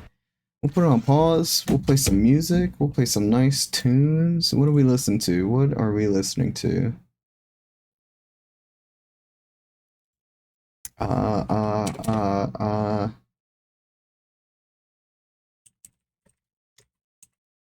Let's listen to some Offspring.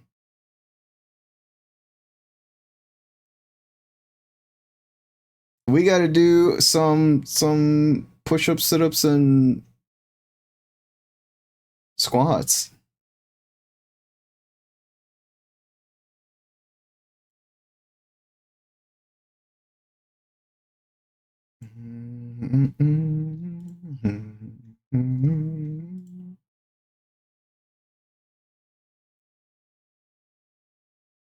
So let's get that out of the way.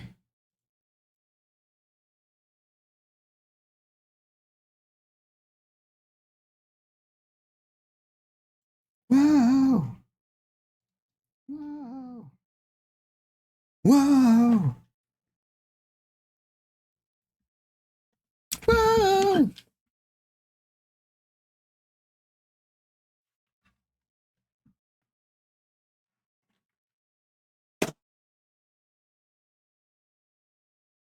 All right, we got 30, 30, 30 left to do. Let's see how many we can complete.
Whew.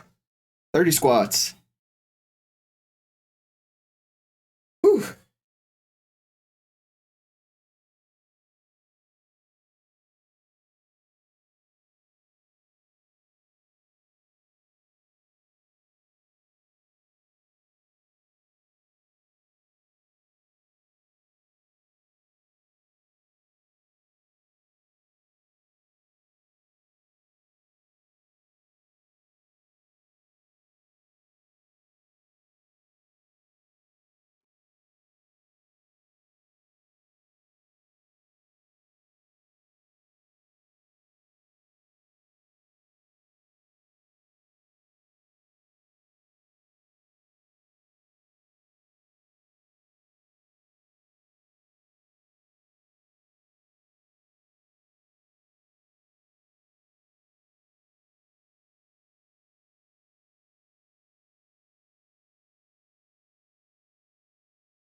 20 push-ups.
That's 30 sit-ups. I'm confused. Do we need 20, 20, 20 or the 30, 30, 30? It doesn't matter. It doesn't matter.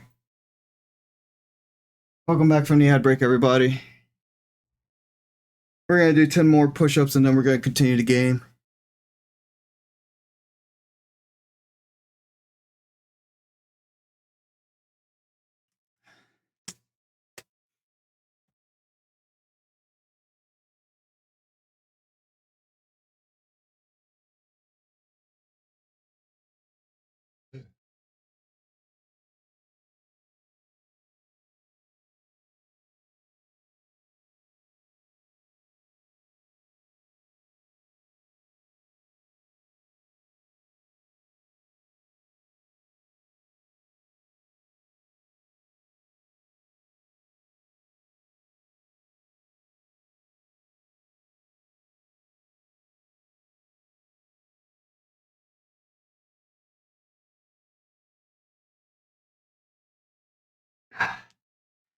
Whew! Those push-ups are a doozy. Boy, oh boy.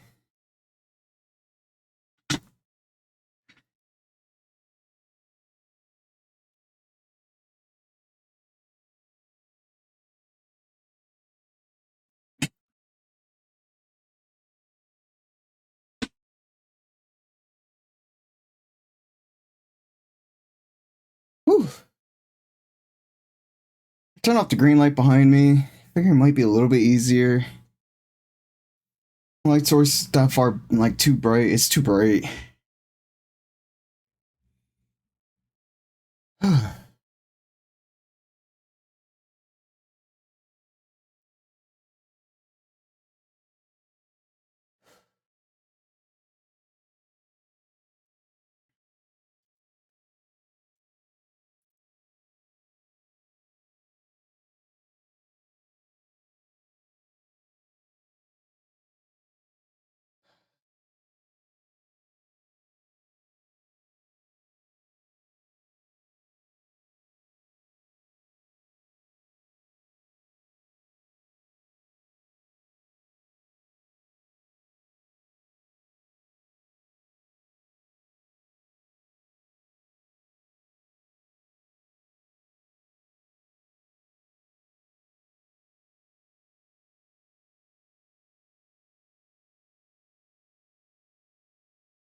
I hate not like finishing a song.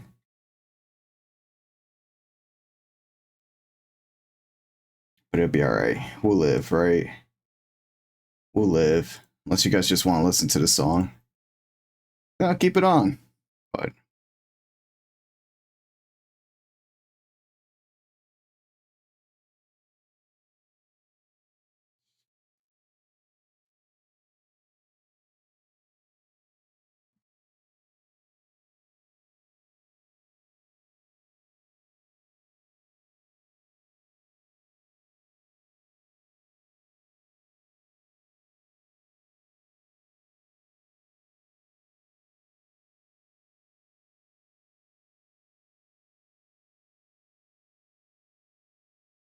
Bum, bum, bada, bum, bum, bum.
Just here we are now.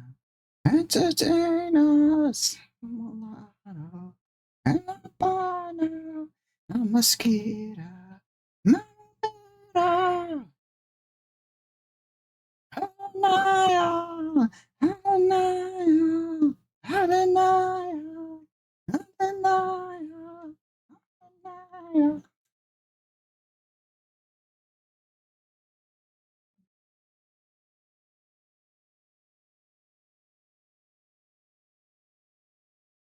All right, all right. Let's get back to the game. I get this thing about finishing up listening to songs. It's a weird thing.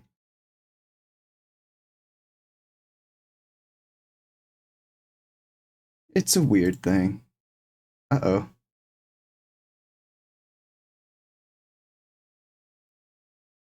Not nor for this session. Not the GameCube emulator saying, hey, things are threading too fast. It'll be alright. A warning sign? We just ignore it. What could possibly go wrong?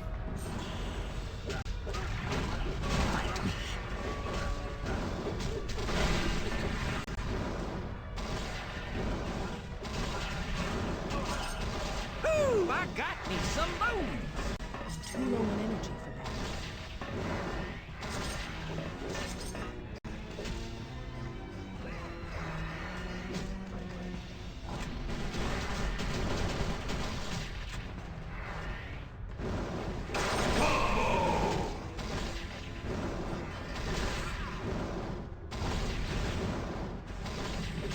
I don't have enough energy for that. Let us battle. Why not? Form up on me. Sure. But did either of What? us truly win? You ain't doing so hot, pal. Combo! Get this one away from me. Sure. Where's your friend?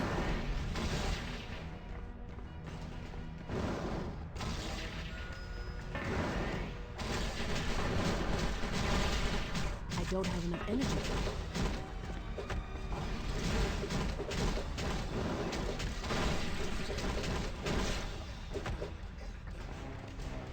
Get him out of here. All I have to do is slow you down.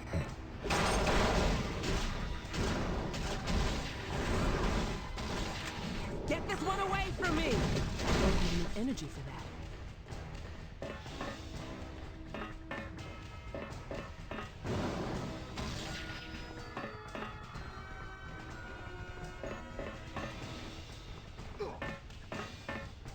Okay, can you defeat it? No.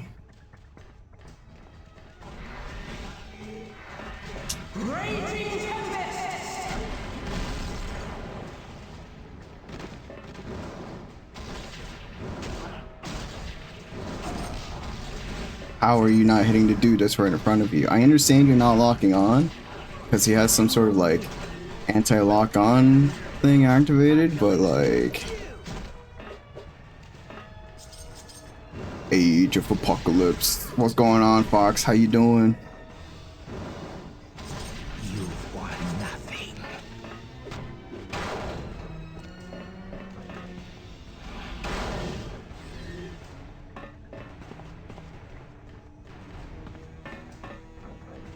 What's over here? It's a lock gate. That's what's over here. Why do I look like a biker babe? It's our new character arc. We got the hold on, I'll show you the do. The do is the okay. Alright, well fuck this guy. Thank you, team. You got the mohawk going on over here with the shaved sides.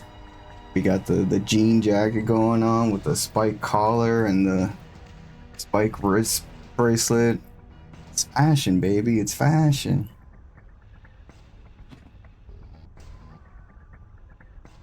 This is our look that we love to feel. This is the look we're going All I for. have to do is slow you down.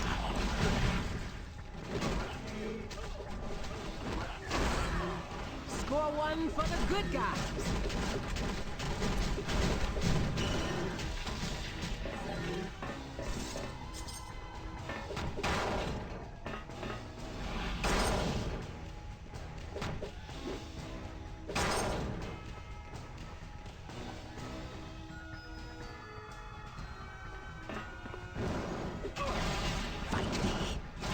Looks like you're gonna EI 95. Clean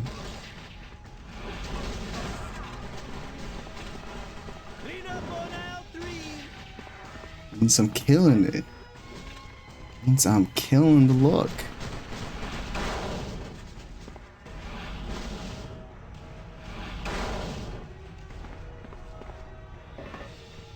I just want to get more outfits that kind of make me look like this instead of just having the one.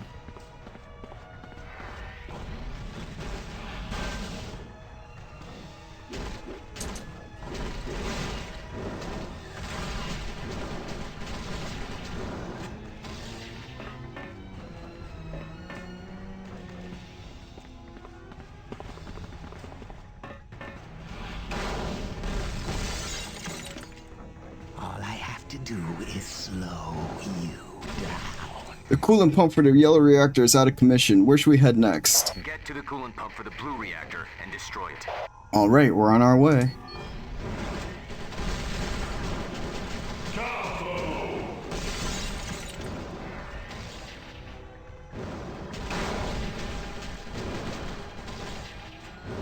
I hate these guys so much. They're so resistant to my magic. Are you gonna break dance?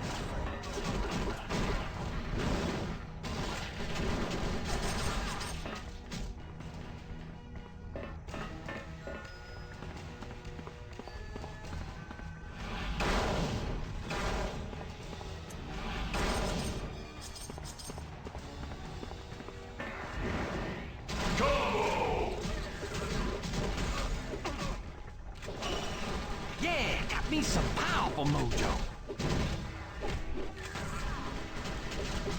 Why not?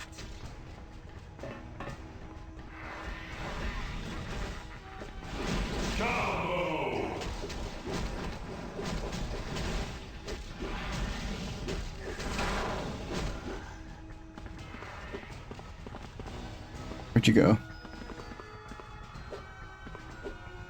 I know there's another one of you here.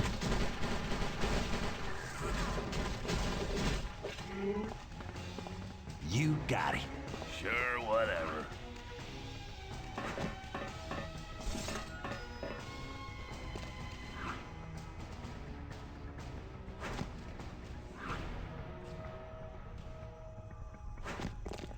I gotta go all the way around again, don't I? Damn you, game. Damn you. Let me go to sketchbook.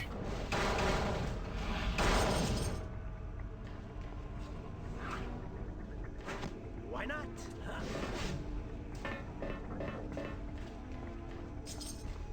Got it.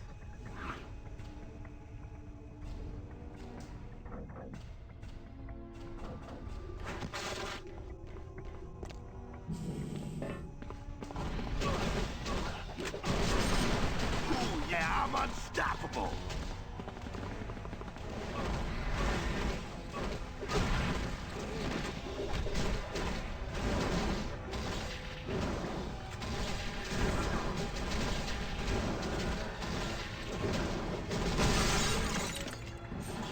Oh.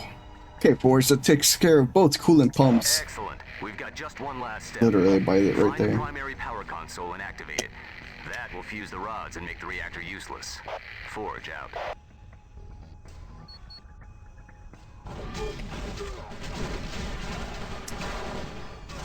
Get him, team. Get him, team. Score one for the good guys.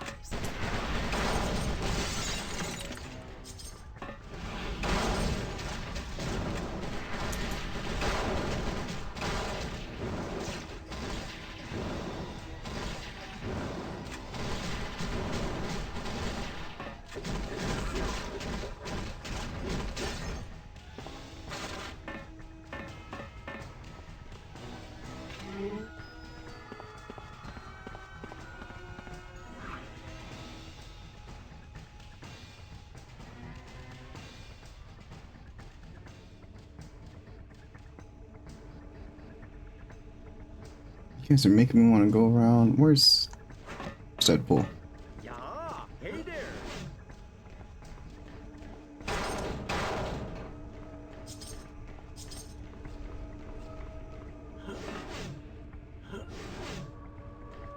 Okay.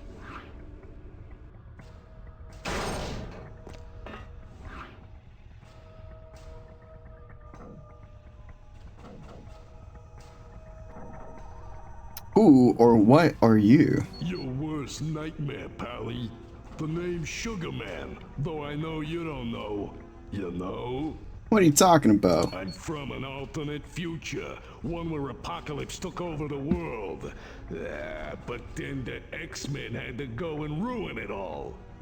Still, I managed to escape this timeline, and Apocalypse was willing to take me in. I'll tell you, that guy's as good as gold in any universe. But enough about me, chum.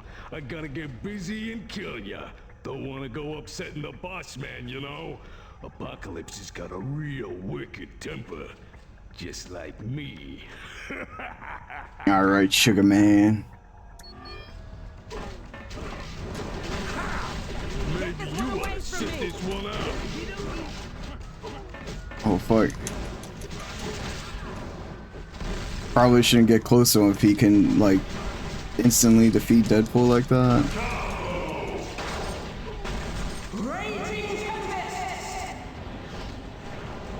Get this one away from me.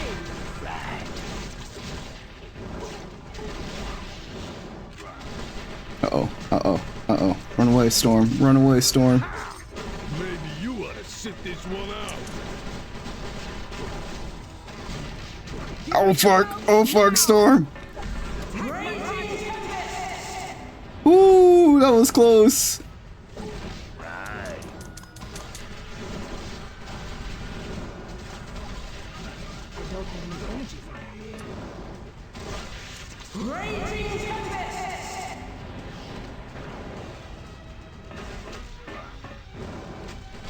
That was a low blow, Pally. Yes, more power. I wonder if Sugar Man was telling the truth. Could he really have been from an alternate future? Okay, back to business, you guys. Find the primary power console and activate it. Alright, we're moving.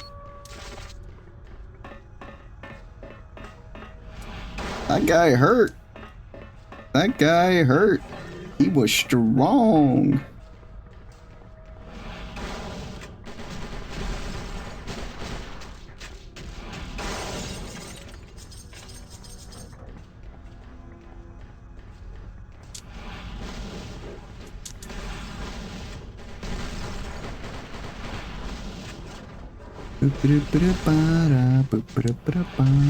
Sweet, sweet, sweet little bumblebee.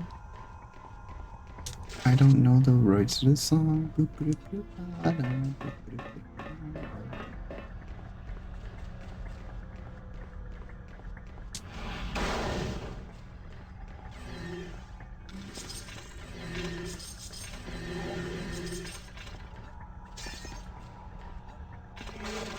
Colossus mantle. I miss Colossus.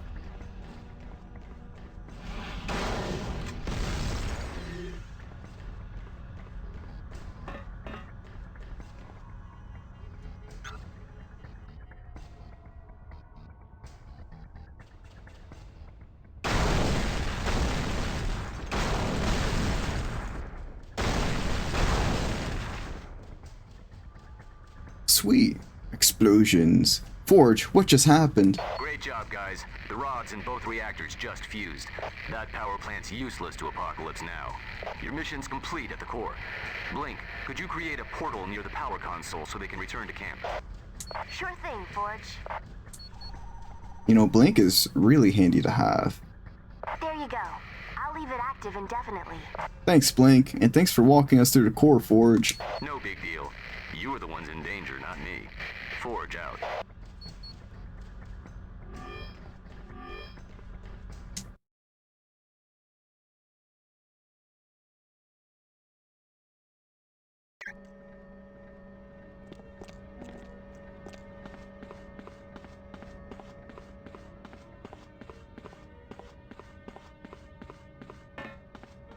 Now we got some items we can sell, right?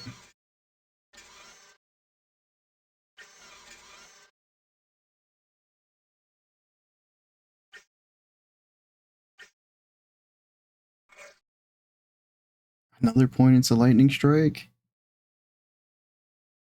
Wait, did we not put the point last time? No, we had to have. Right? Did we not? No, we put into chain lightning. That's right.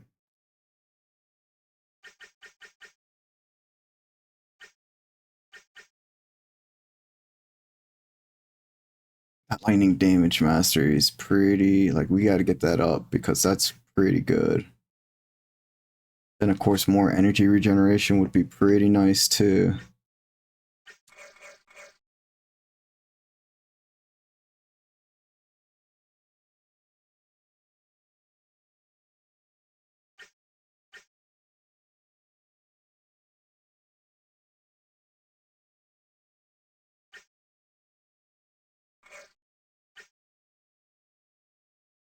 We have a 61% chance of getting double energy. That's not bad.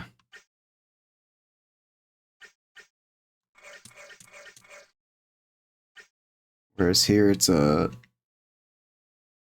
29 and a 22% chance.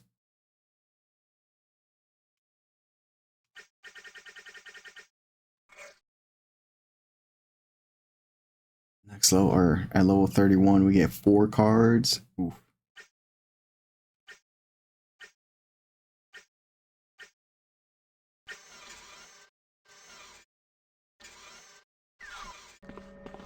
Hi again. What can I get you?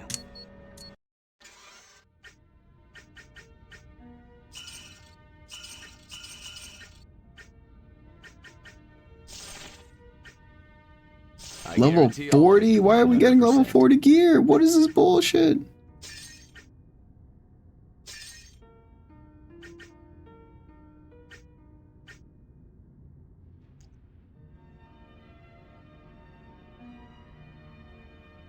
Is it more expensive because we keep leveling up? Because I swear that was at 280,000. But now it's at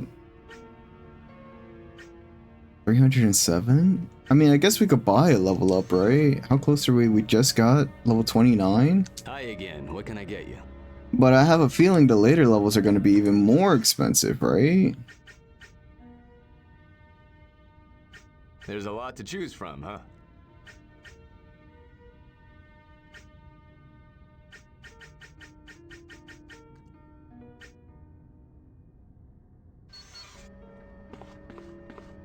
We're not too worried about skills because, or like the levels and stuff, because we could always just get infinite money if we really wanted to cheat, like cheat more than what we already have.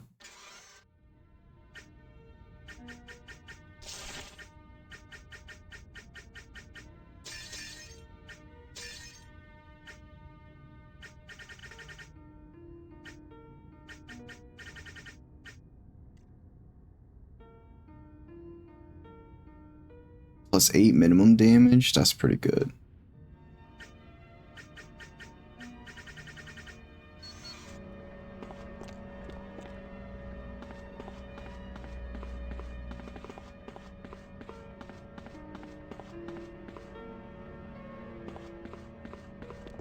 Welcome, my friend.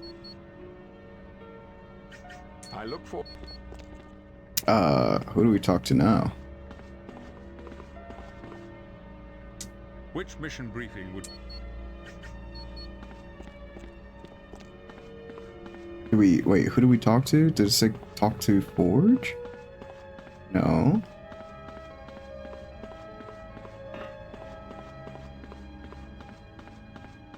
Hey, good job at the core.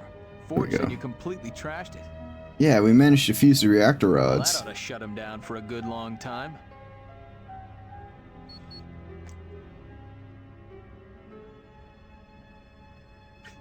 Oh, Alright, now to the professor. Back to the professor!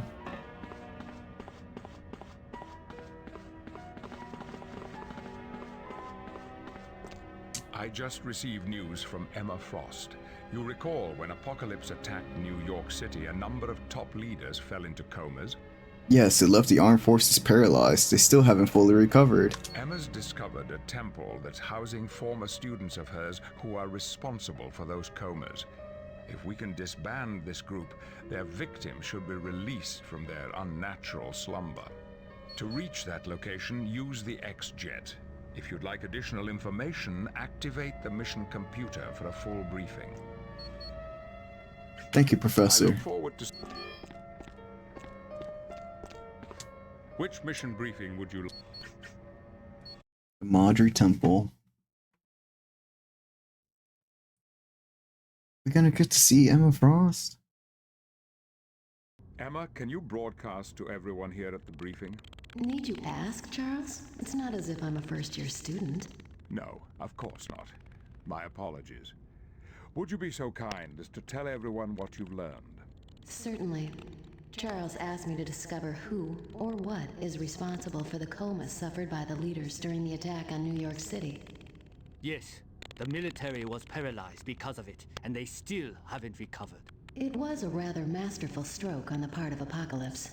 But after a long search, I was Maybe able to we confirm those comas were indeed psychic induced. save it and reload it. Who would do such a thing, Emma? I'm fairly certain this is the work of former students of mine. The Stepford Cuckoos? Please, Bobby, I'd appreciate you not using that title. Aren't those the three sisters who left the school after the fourth one was killed during a mission? Yes, and they've always blamed me for her death. I imagine they joined Apocalypse as some misguided attempt at revenge. So, where are these young ladies now? I traced them to an ancient temple in Canada. Apocalypse has a large number of his priests guarding them. Apocalypse has priests? Oh, yes. True to his egomaniacal form, Apocalypse has built an entire cult that worships him. They call themselves Madri Priests. What would you have us do, Miss Frost? I'll meet you at the front of the temple, and we'll explore the interior together. If this does turn out to be the work of my girls, they're going to find out in exquisite detail just how unhappy I am. Boy, glad I'm not them. Very good, Emma. A team Dang it, will be sent Bobby. immediately. Thank you, Charles, my sweet. I await their arrival. Yo, we get to see Emma Frost in this game. Let's go.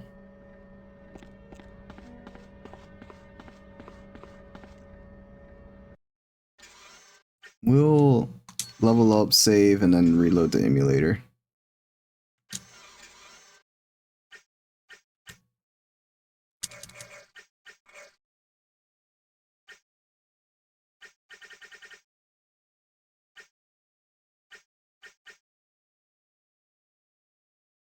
I got 1 point into this. I guess I didn't. I said, no, let's go with the extra defense.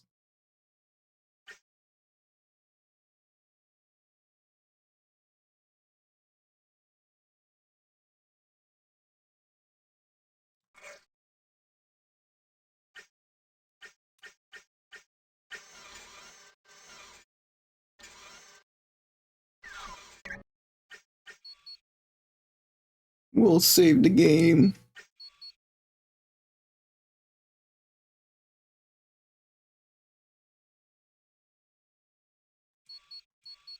Make 2 saves just in case. You can never be too careful. Never too careful.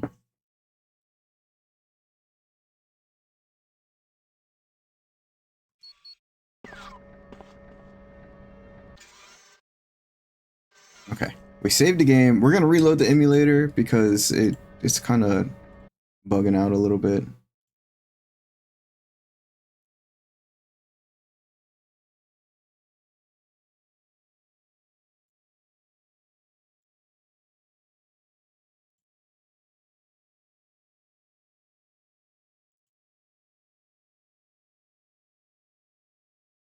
Reload this bad boy up.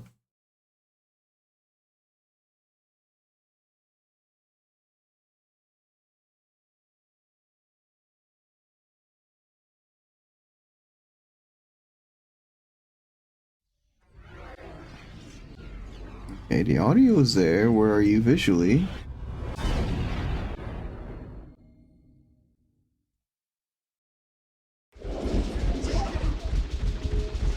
Visuals. Visuals.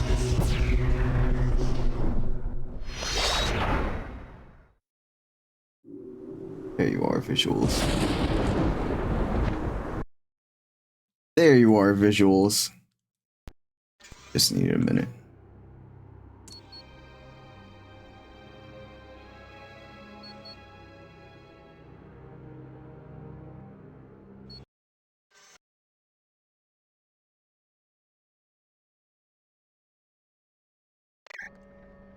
Got it.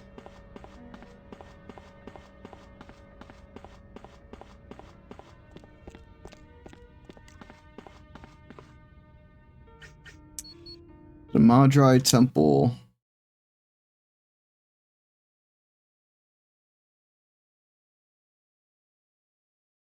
Watch yourselves. This place looks like something from an old black and white horror movie.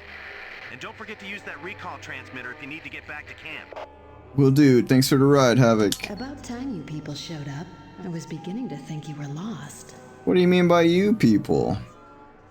Emma Frost, where are you? I grew tired of waiting, so I started searching for my wayward students alone. Stay where you are. We'll catch up with you. You'll do no such thing. I'll find you after I've had a chance to investigate this temple a little more. Now do be a dear, and don't get killed as you roam the halls. Your concern is overwhelming, Emma. Yes, if I have a flaw, it's that I care too much. Ta-ta, dears.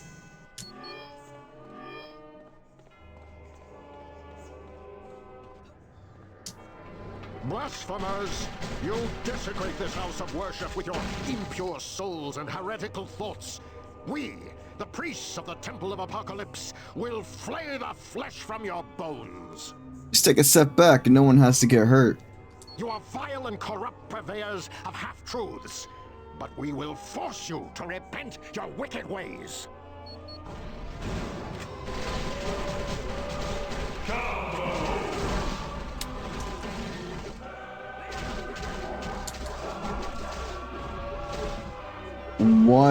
Why am I in slow-mo? What?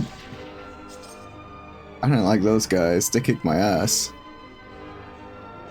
Oops, that's not the right button. Those guys kicked my ass. Holy shit.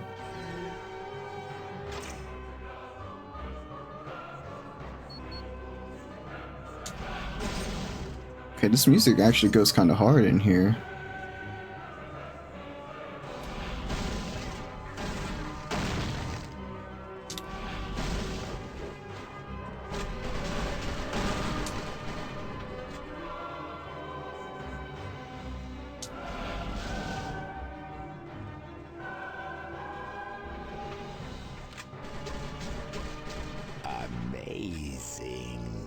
Amazing. Anyone be so foolish as to enter the Madrai Temple unbidden? We're looking for the Stepford Cuckoos. Didn't Emma just say not to call them that? Isn't there a better way to identify them? You seek the Trinity. You are even more foolish than I'd thought. To reach them, you'd have to unlock the doorway to the altar of the mind. And to do that, you would have to survive, placing the proper artifact on each of the 4 altars. You would die long before accomplishing that task. Says you, bud. Maybe you're the one who's gonna die before I accomplish that task.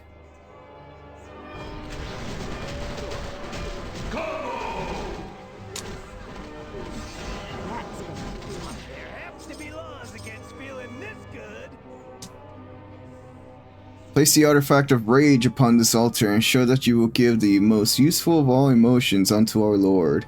In doing so, you will grow closer toward attaining the greatest of aspirations, total subservience to Apocalypse.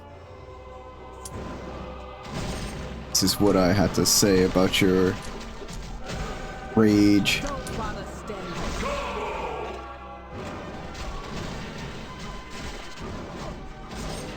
Yeah, got me some powerful mojo.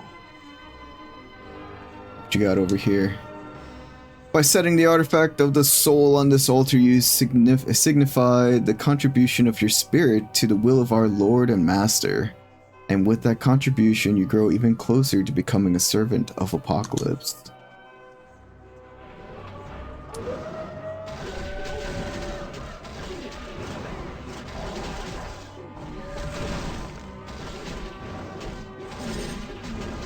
Yeah, got me some powerful mojo.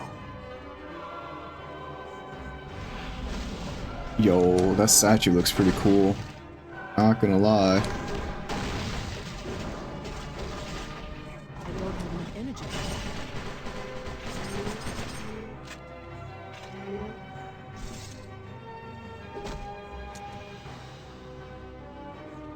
I like the design of the stage. It's pretty well done.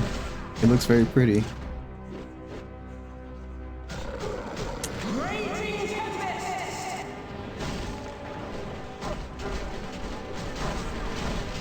The Juggernaut wins again. Ooh, yeah.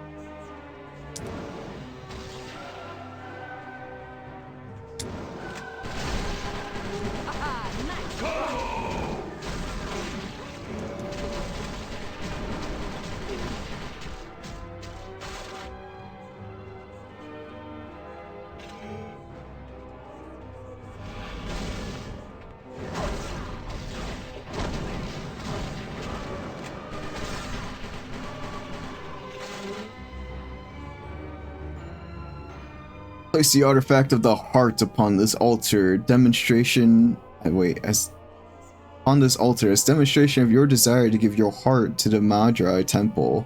Thus shall you take a step closer towards basking in the power and wisdom of Apocalypse.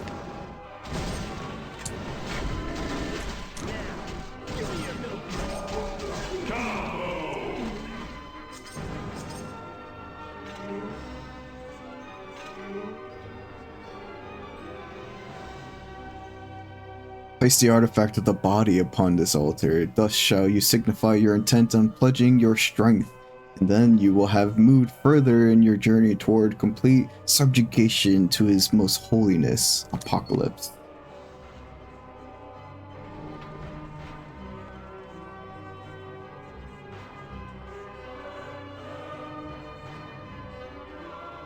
Only a complete understanding of the altars of the body will open that which blocks the way to the altar of the mind. The story must lead to the altar of the mind. To unlock it, we must have to place the proper artifacts on the 4 other altars. Right, simple enough. We already knew that. We already knew that.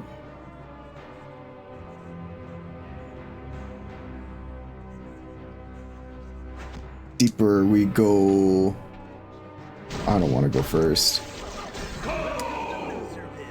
Population, To the Hall of Knowledge.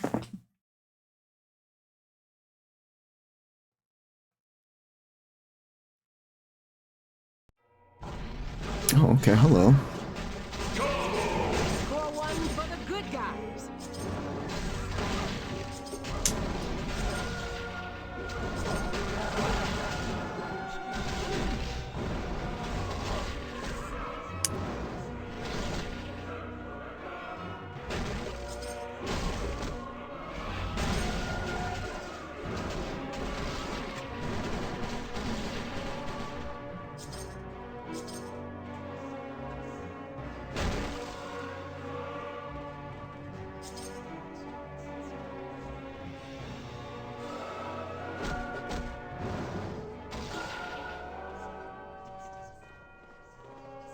Alright, alright.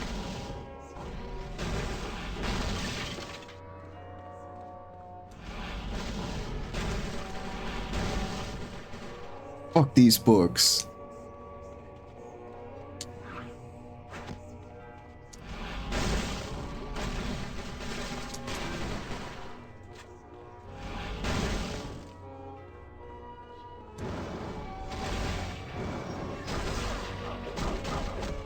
welcome to Loserville. Population, you.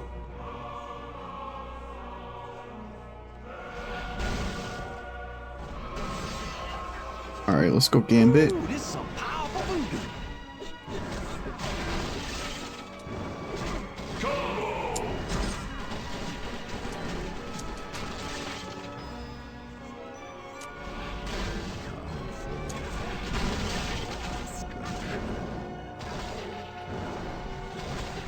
I believe I've won.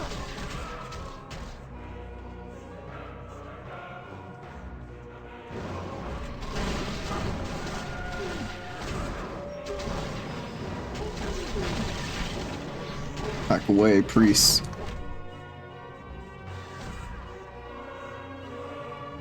It's over here. More books. More books!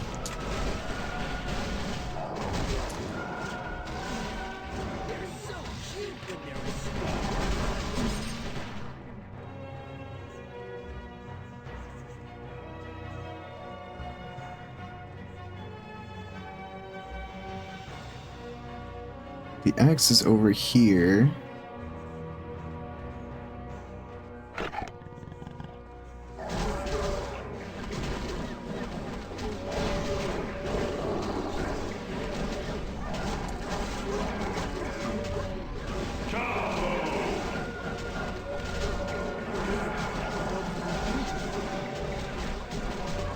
Who's reviving?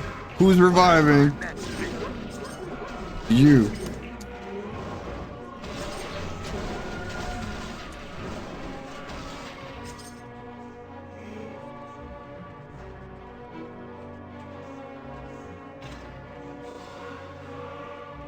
Reviving SOB. You think you can revive when I'm here doing things? What is this?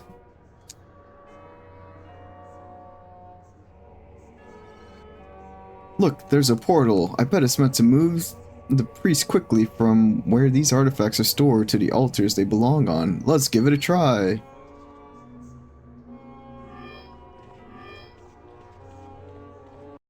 The body artifact.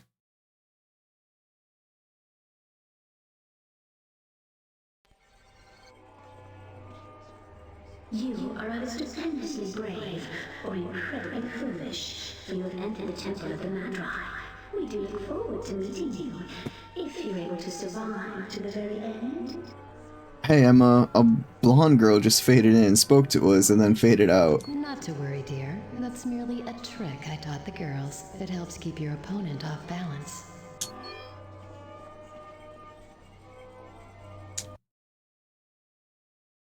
Well, that's nice that they set that up for us so that we don't have to walk all the way back and then all the way forward to it.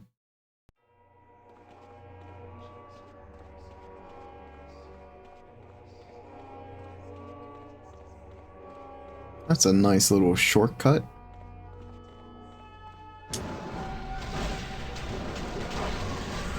Score one for the good guys.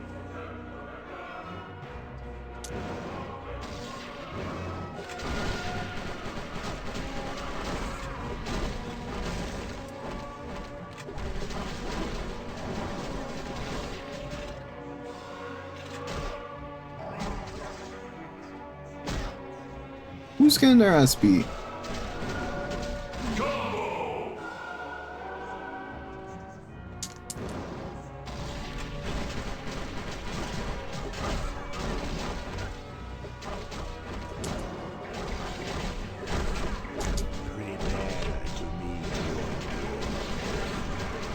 Ow.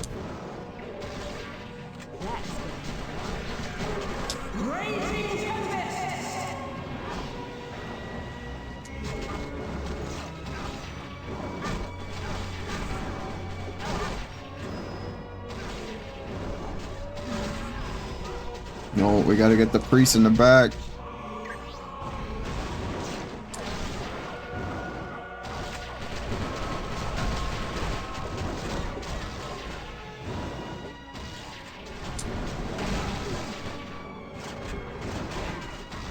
Where is the reviver? Get this guy.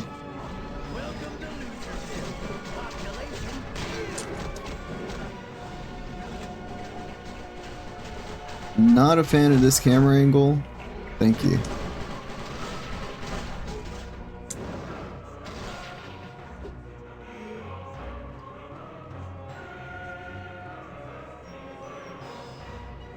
Okay, this is... we could teleport here. I guess that's fine. We don't need it, but it's handy to have. We don't need it at the moment, I should say.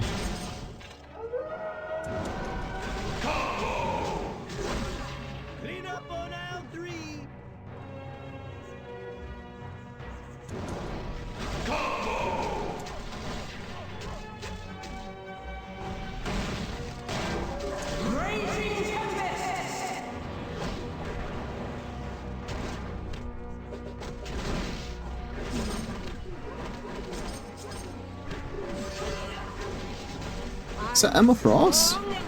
It is Emma Frost. Could you possibly make any more noise as you blunder about? It's a wonder every guard in the temple isn't on top of us by now. It's good to see you too, Emma. I've just discovered 3 machines in this temple that look amazingly similar to Cerebro. Apocalypse must have stolen the tech before he destroyed the X Mansion. And that's how they're holding those leaders in a constant state of unconsciousness. If you can destroy all 3 mini Cerebros, their victims should awaken. Come with us and you can help. No offense, dear, but I think I'll remain on my own. I make much less noise than you. Besides, there's the little matter of my 3 darling students that I want to settle on my own.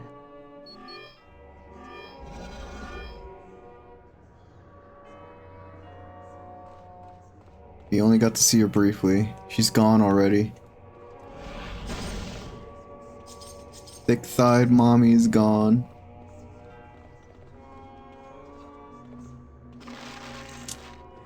Yo, Storm hit level 30. It's perfect. It's perfect.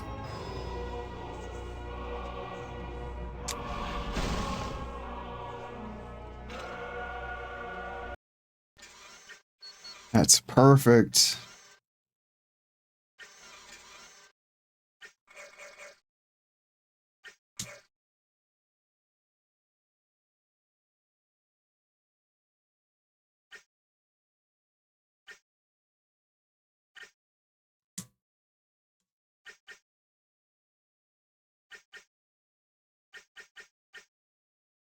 Oh, we can get another point to Raging Tempest. Oof. That's a lot of damage.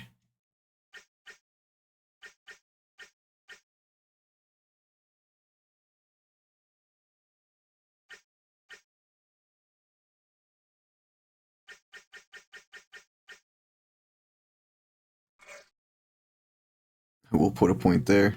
That's quite the bit of damage.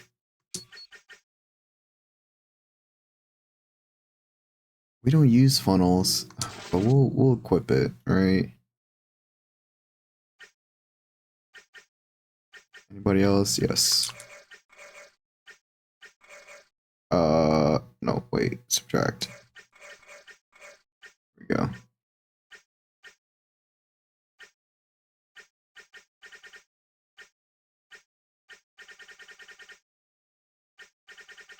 More into weapon mastery.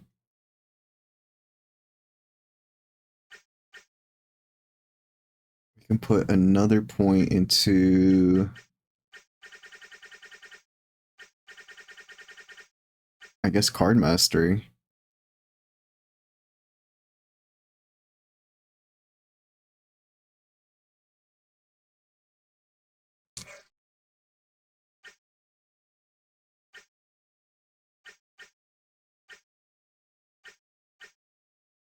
Alright, that's everybody for now.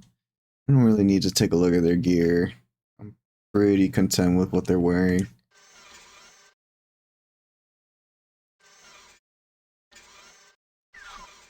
You got it. Yeah, yeah. Okie dokie.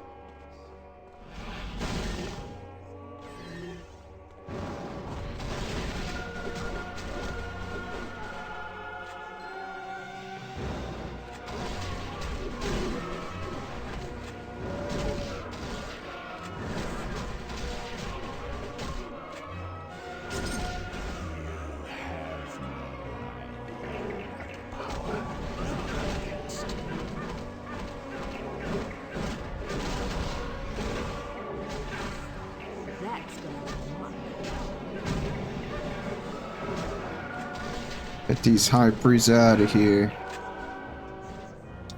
Body. We can give more body to Storm.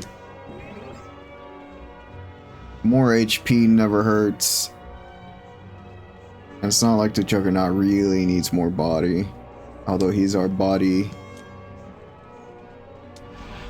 Although he is our tank, he's got plenty of health. This guy ain't going down. If something takes out the Juggernaut, I would be surprised. I would be straight up surprised.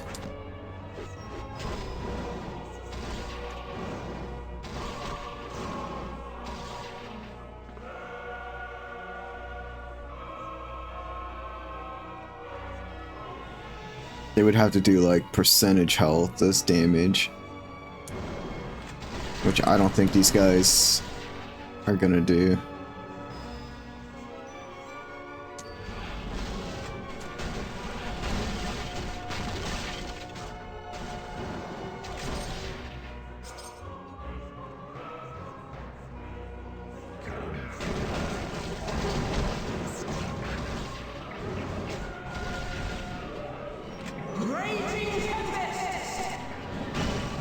Oh, there's a combo we gotta do to break him. What's the combo, man? Where's my next? It's just a punch. I didn't see anything that needed to happen. Yeah, we got an ad break that's about to happen. We do 3 minutes of ads so that we have 50 to 55 minutes of ad-free gameplay. During that time, we take a break, so don't worry about missing a thing. Be here, we'll be talking, be vibing.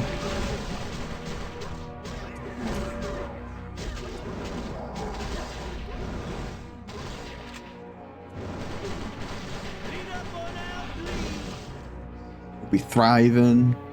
We'll probably put on some music.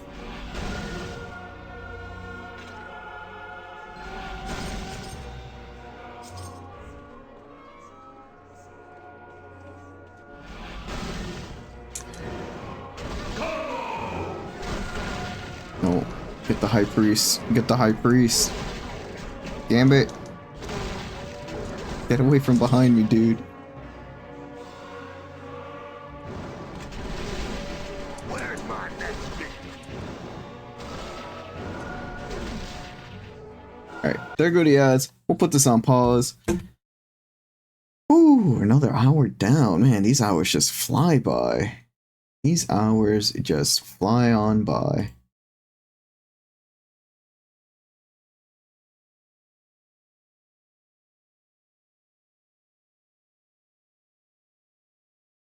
Liv still going strong with Dune. Hemp playing Persona 3 Reloaded.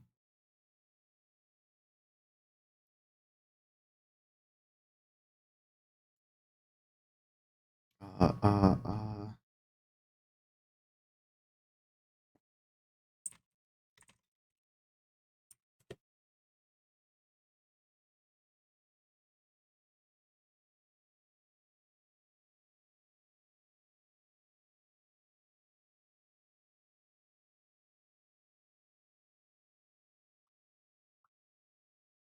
What else is live?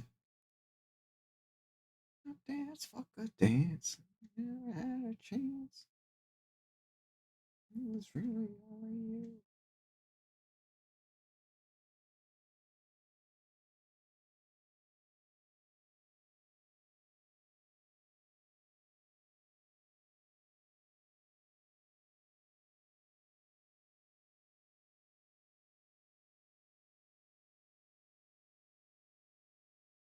And I'm right between the Ooh, Ferguson's live. And Sticky Reptar. And he's playing Knights of... Wait. Is he playing Knights of the Old Republic?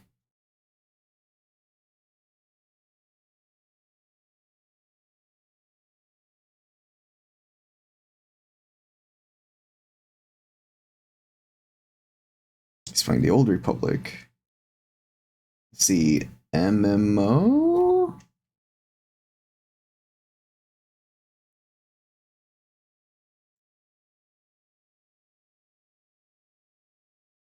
I believe that is the MMO. Hell yeah.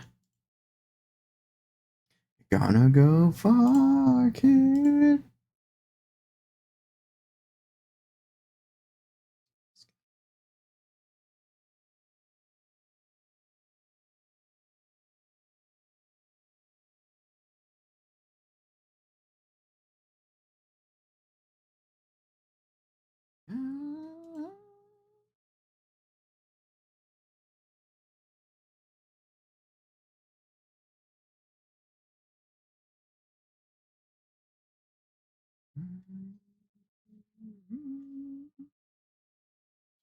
Dance, you never had a chance. It was really only you. Welcome back from the ad break, everybody.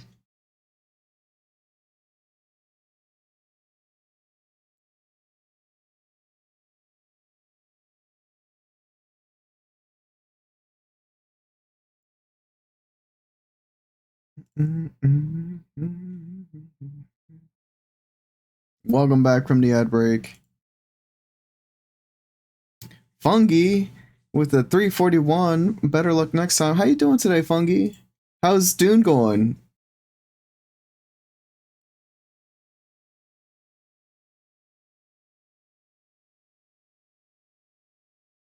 Alright, we can put the music on pause. Oh, that's such a good song, though. Oh, next ad break. Next ad break, we'll listen to it. Next ad break.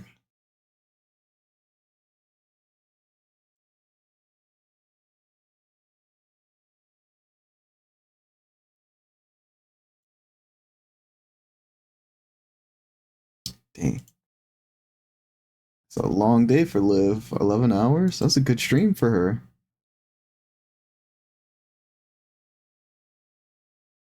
That is a good stream for her. Welcome back from the ad break, y'all. If y'all aren't following Robotic Tart, please do so. Liv is such a wonderful person and human being. Her streams are very funny. And I love being in there. Her community is great. It's a great one to be a part of.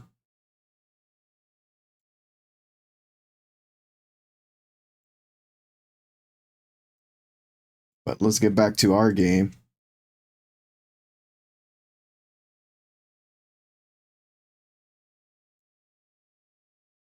Man, all these people, I've seen so many people playing MMOs, and then I've been playing Oblivion Remaster, and I'm just like, man, I want to play an MMO now. I want to play an MMO now. It's City of Heroes, right? I gotta figure out the City of Heroes thing. Cause that would be pretty cool. Ooh, yeah, I'm liking this. That would be pretty cool to play. Maybe we have like City of Heroes Day where we play City of Heroes on stream.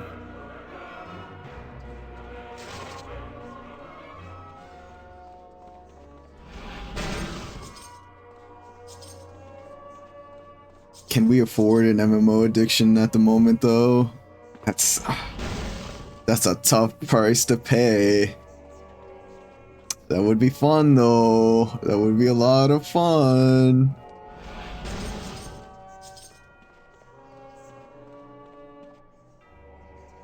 Magi Oysters. You are playing Pokemon, look at that. I think that's everything here. Pretty sure we explored everything.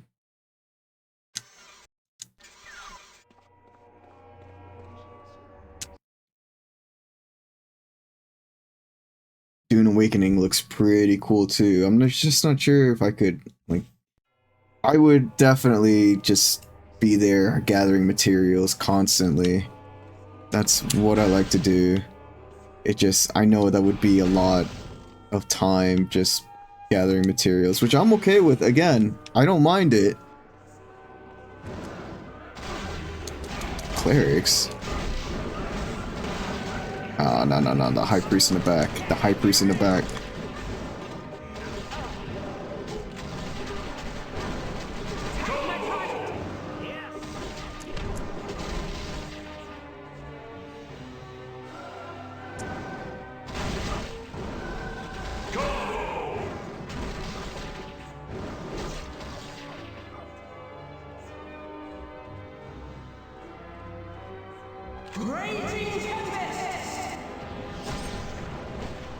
Why didn't that guy get hit? Oh, okay.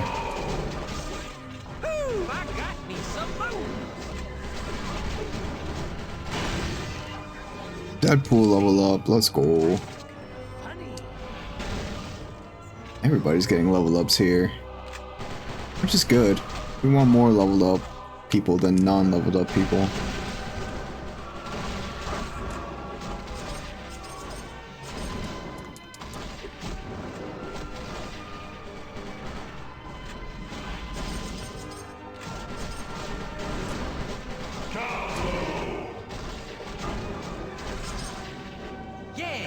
No.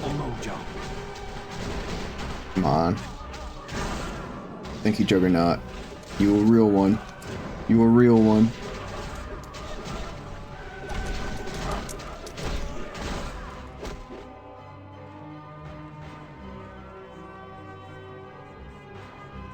Halt, blasphemers! Attack my target! Right.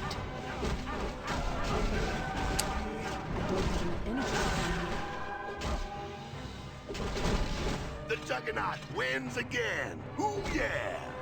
Ooh yeah! Let's go, brother!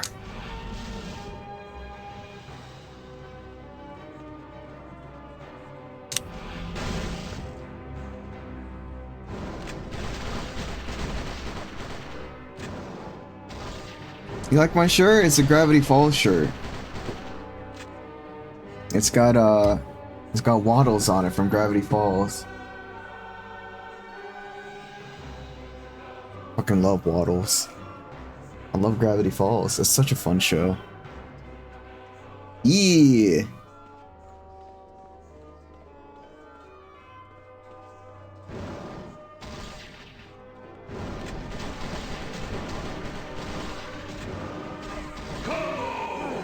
That feels good.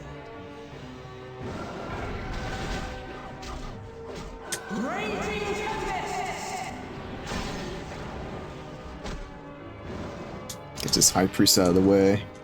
Target priority, people. You missed my streaming every night. I was wondering when will Gash stream again. We're back for a while. We're gonna be here. We're gonna stream tomorrow night too, since we missed Monday. It was really nice to be able to hang out with my family. Probably didn't need to use this Raging Tempest.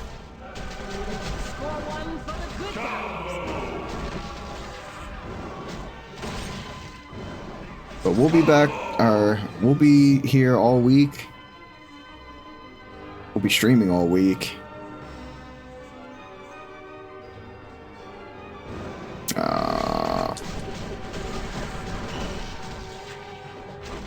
The High Priest.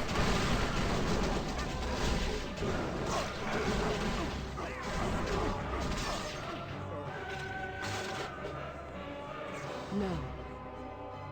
Yeah. Do so. And then share with us what are you gonna make? Do you know what you're gonna make? Or are you gonna like... They're gonna be secret. It's a secret to everybody.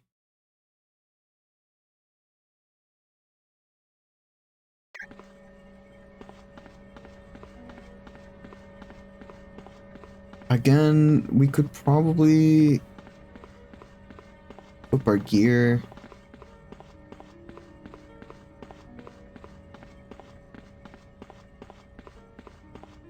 We could do some gear changes, right?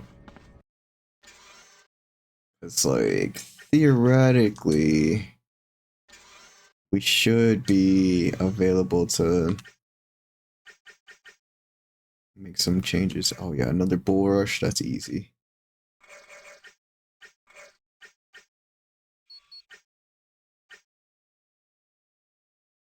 What do we have here? We don't really need a quesadilla, maybe bean burrito, peanut butter sandwich with a soup.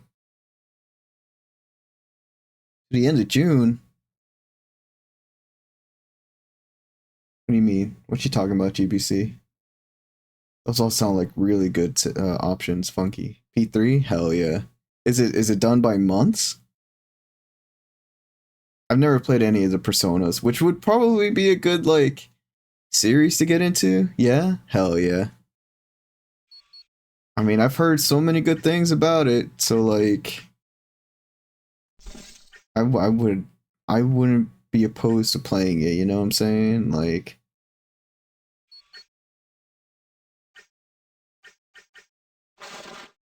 it sounds like it would be a pretty fun game to play.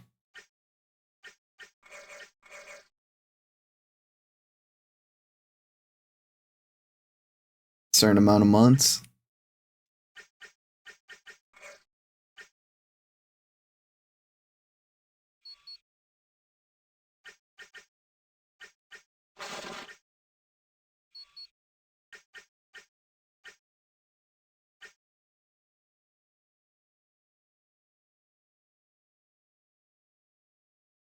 Keep trying, but you just don't get interested. I don't know much about them. Maybe we can play them on stream one time. Or like a time. Maybe we can it's anime bitches in turn-based combat. Yeah, you're not wrong.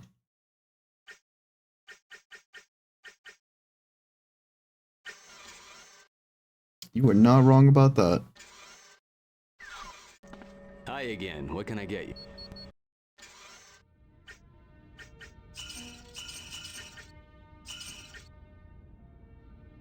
So level 30. There's a 8 lot to choose speed. from. That's 3 focus. That's pretty good.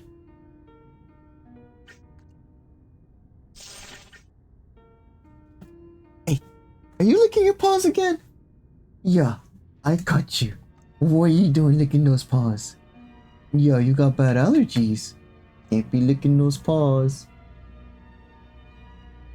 You lick them raw. Last in-game day is January 31st. Sorry, no credit. So do you have like a certain amount of days to actually beat the game, or is the time progressed through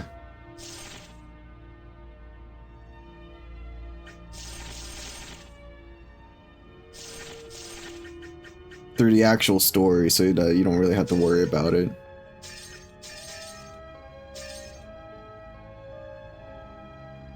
Started with Persona 5 R and was just mad confused and just dropped it because I was getting pissed. You gotta worry about it? Oh man. Surely they give you plenty of time to beat the game and like do all the side quest stuff, right? There's a lot to choose from, huh? Why not? Sure, whatever. You gotta balance life and shit. Ooh, sounds interesting. Sounds very interesting.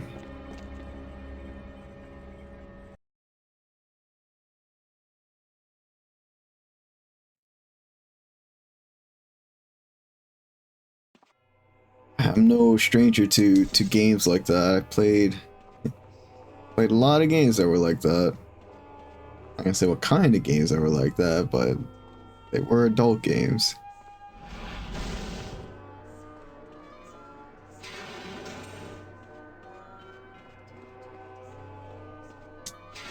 I am no stranger. Oh shit.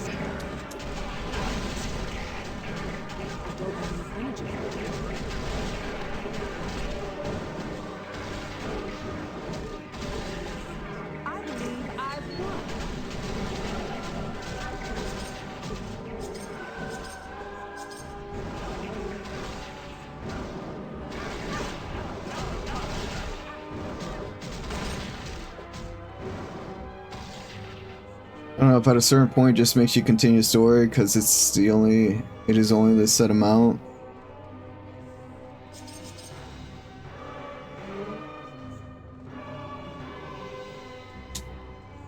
Do you wish to make a tech bit offering for wisdom and salvation? A tech? Wait. Tech bit offering. Yeah, sure. A new doorway now lies open. Walk through so that you might fully take control of your rage. We got plenty of money. We can give some of our funds to the church. The Church of Apocalypse. Be interested in our Lord and Savior Apocalypse.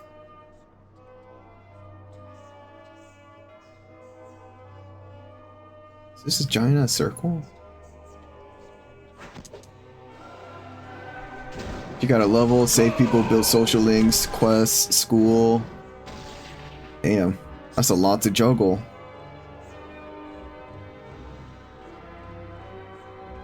That is a lot to juggle. Yeah, 500,000 yen right now. Rich. Rich, you're in there. Work? Who needs to do work? Am I going back in? I could have sworn there was something over here. Maybe not. This is a cool level design. I'm digging the spiral.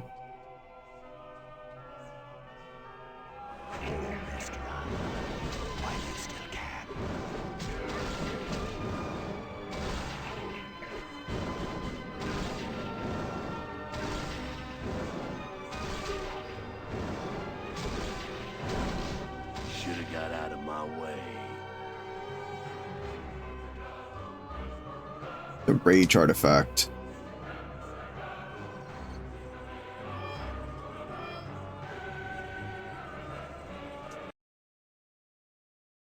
The rage artifact.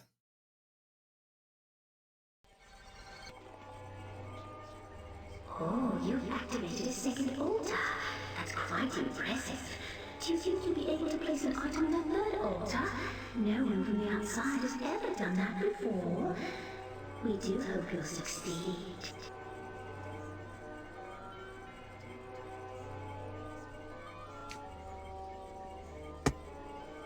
Storm. Emma may have taught those girls a little too well. Did you guys just really want to break that pillar? Like, what the fuck? Alright. Looking forward to playing the female protag next story.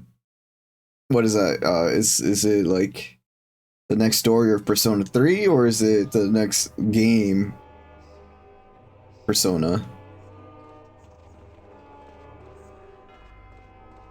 No, wait, are you playing P3? I think you're playing Persona 3, right? Yeah, you're playing 3.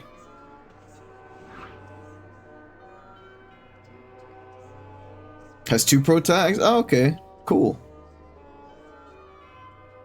Coolio. Cool.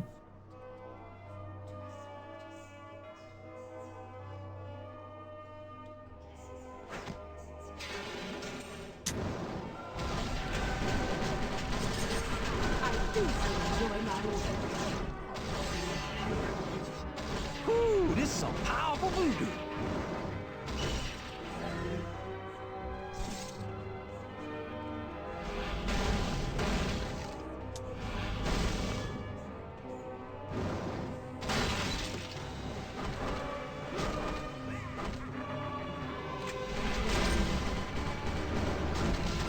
That all you got, Tiny?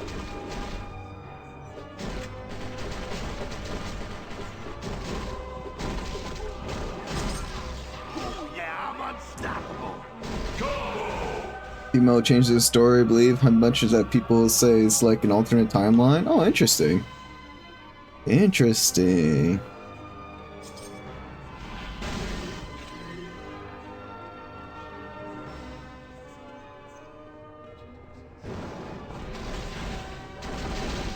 That all you got, Tiny?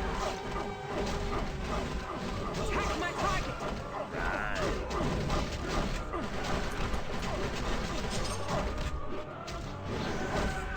Ooh, yeah, I'm unstoppable.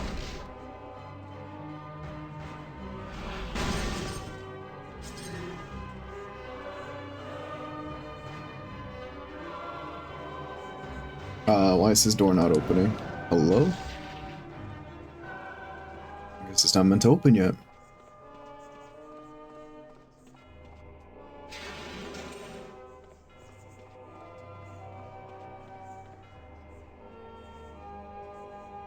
I don't...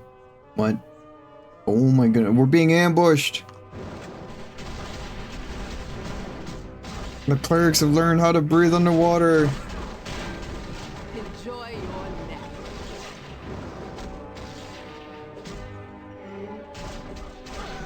Raging Tempest!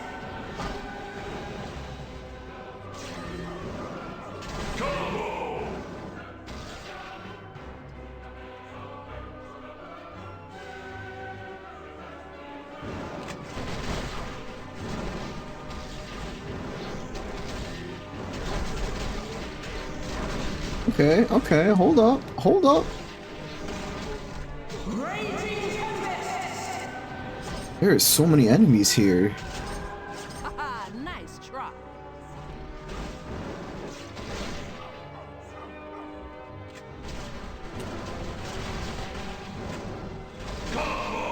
I need to learn Apocalypse's ways. Look how many followers he has. Listen and reflect. Long ago, an infant was abandoned to die in the desert of Egypt. Below, he was rescued from certain death by a wise tribesman named Baal. In the infant, he saw a greatness that had never before visited the earth. Thus did he name the child En-Saba-Nur, the first one.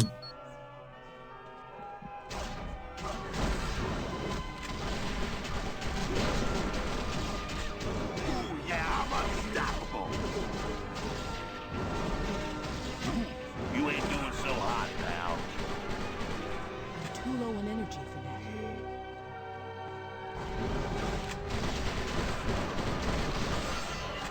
Let's go, Storm. I'm as strong as...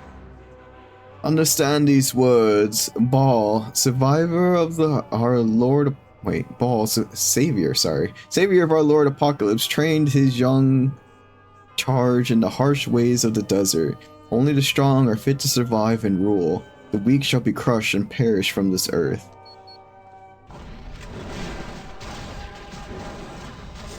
Is this like an infinite spawn rate? It might be.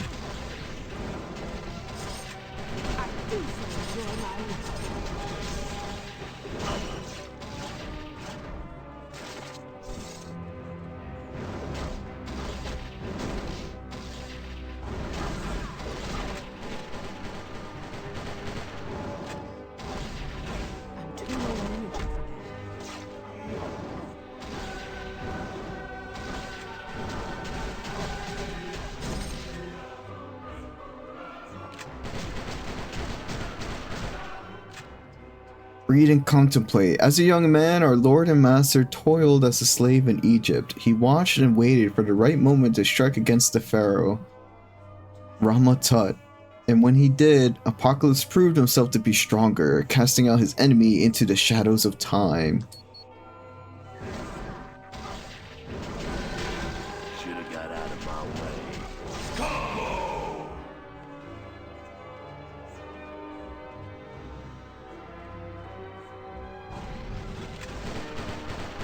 Commit these words to memory. Apocalypse has gathered his horsemen and prepares for the final conflict. The battle will cost countless lives, but it will once and for all prove who is strong, so that Apocalypse may rule over them with wisdom and might.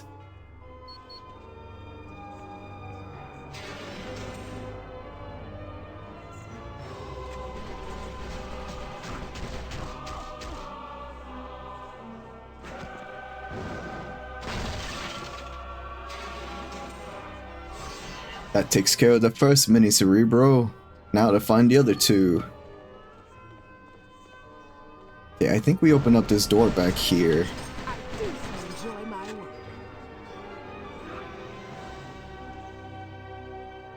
We did.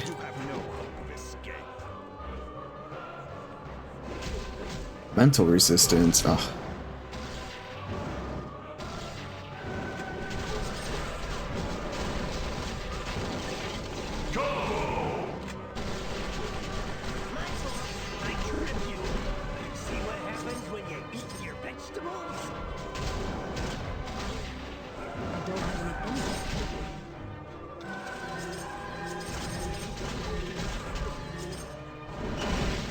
Look out for the raging Cajun.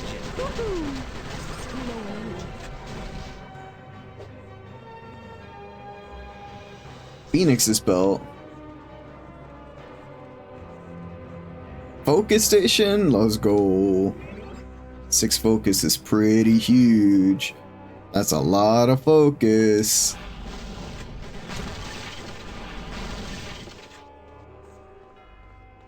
We usually do 3 and 1 focus, 3 focus, 1 health, or 1 body, so that's 2 level up worth of focus right there. And Storm hit a level up too, so let's level her up.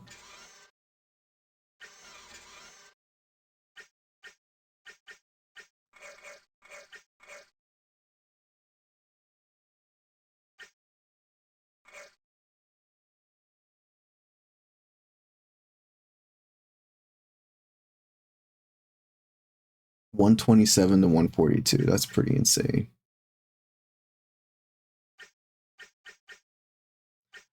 Get another rank into Chain Lightning, which, you know, it's not bad, but it's just, it doesn't feel like it does enough.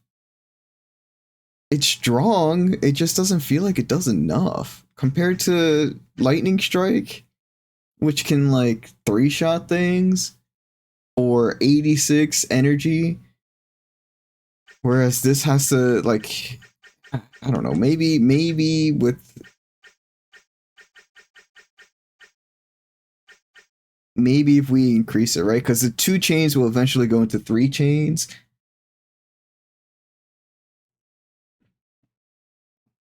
So it's just kind of, we need more energy is the thing. We definitely need more energy, base energy, maximum energy, energy regen.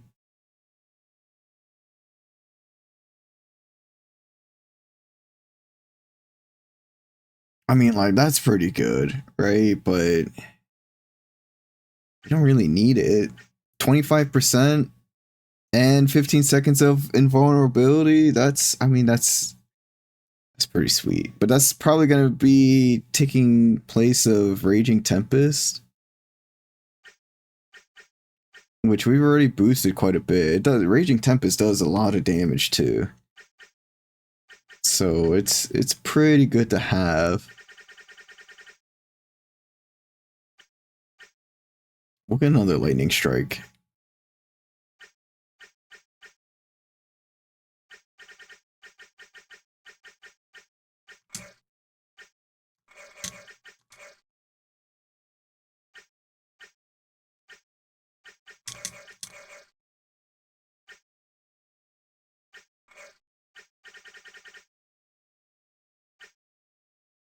Again, I'm not really worried about their gear.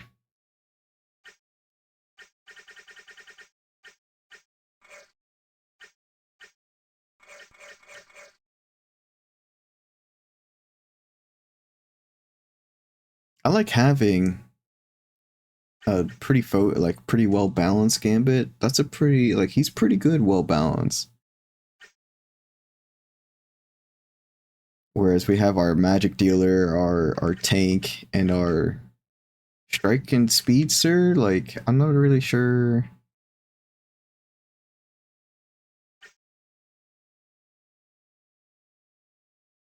This is for just melee, normal melee attacks. This is for...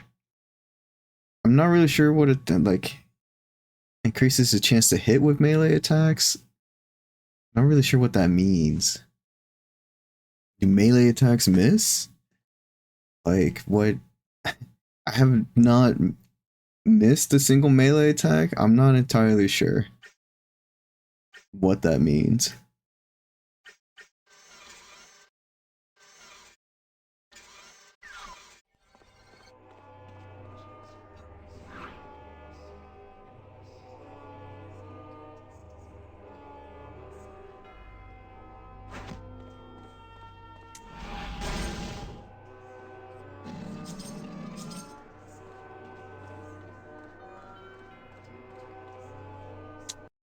To the next area, the Conclave.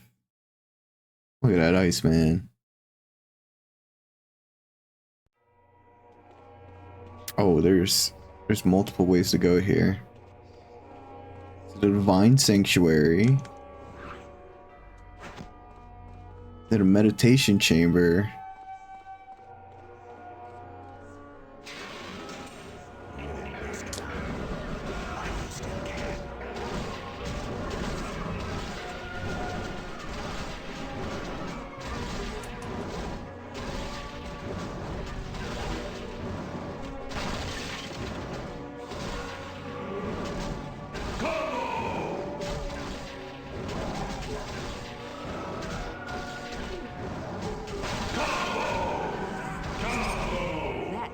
Combo.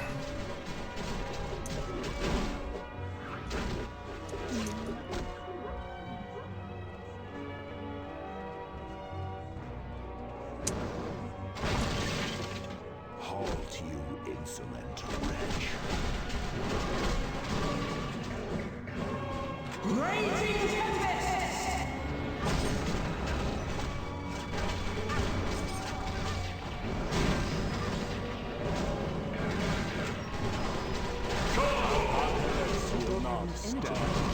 Sure, whatever. Don't revive.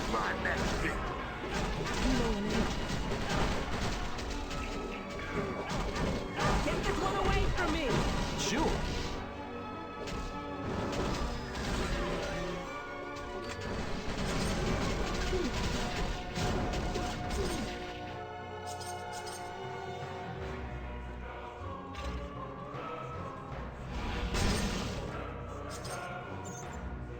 A data disk. I'll take it. I'll take it, baby.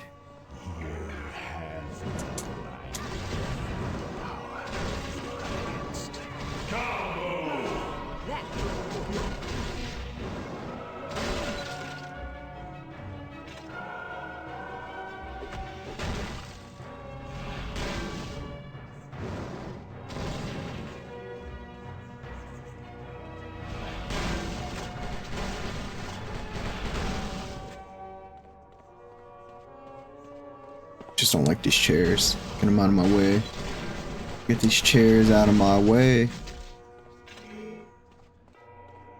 Alright, this wasn't anything over here? A little confusion about that. It's not like every pathway has to be a way, right? You will never escape this temple.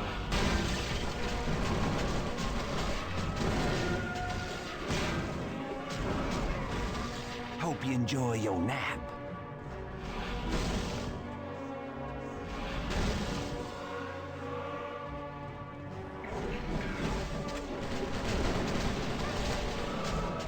No, he stunned me.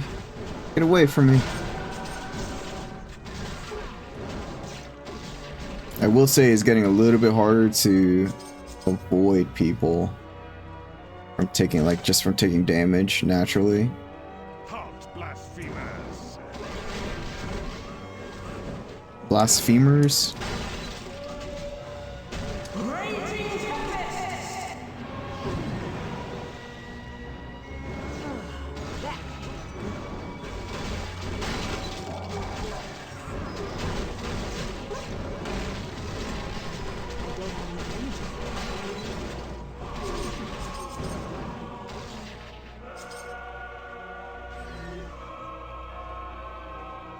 This music for this level is really good. They killed it with this.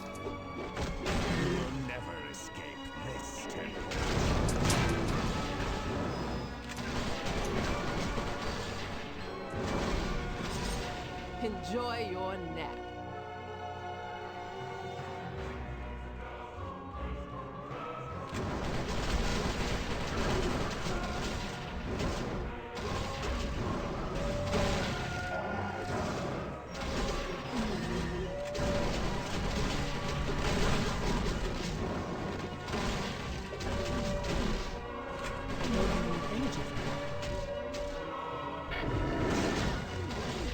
Oh boy.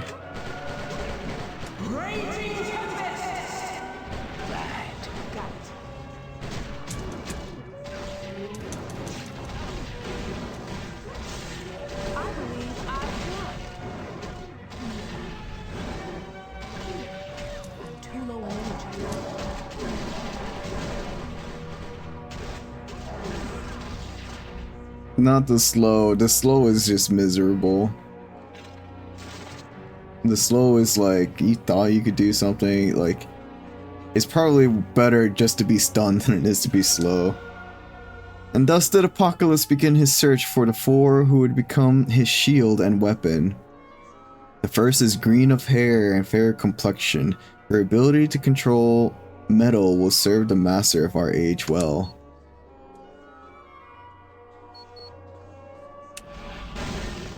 Alright, is he talking about Polaris?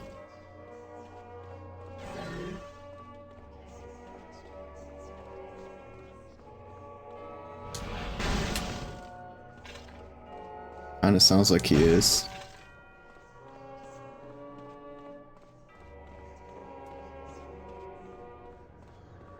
You will never escape. Combo! I win! I win!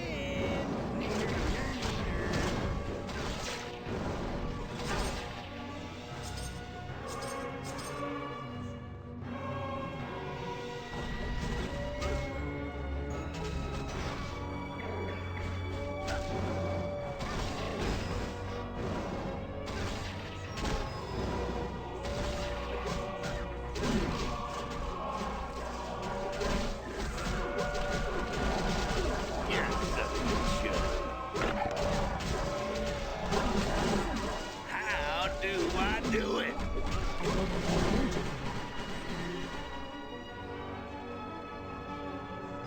For the second of the four, one of great speed is found. His fiery temper and lightning reflexes shall prove to be a windfall unto he who shall rule the earth for an eternity. Alright, he has Quicksilver. That explains why he has Quicksilver. The pool doesn't look deep enough to drown in, right? Chances are you probably wouldn't drown in there. Now that one, yeah, that one looks like you can drown in there. Where's my next victim?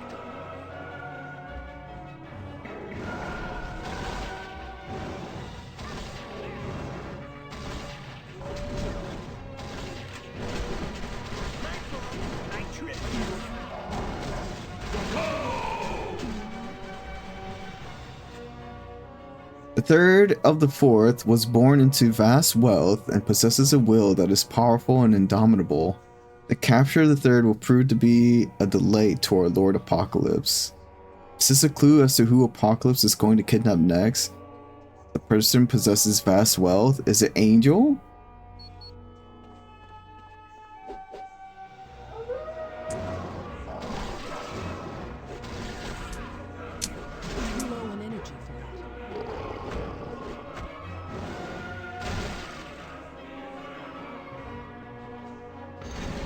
Oh.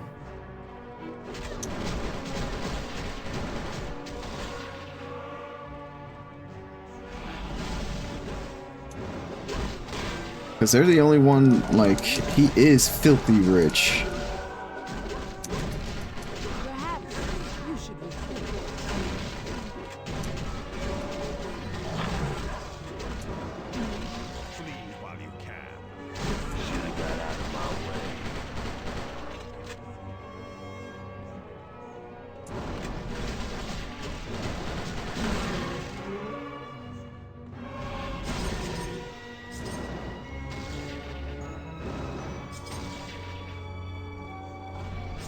Can't break this wall, but that's okay. And the game's have kind of been like, you know, Angel, what are you doing? You're being reckless, and Angel's like, nah, I'm fine. Don't worry about it. Crush the blasphemers. The Juggernaut wins again. And then the fourth shall be captured. His animal strength and ferocity will be a welcome addition to the forces of Apocalypse. Then shall the circle be complete, and our master will rise to rule over all creation. Either Sabretooth or Wolverine come to mind, but I mean, Your life is mine. that one I'm not so sure about. How? It's back here.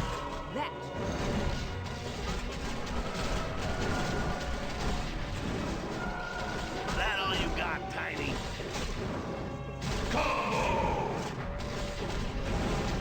Right.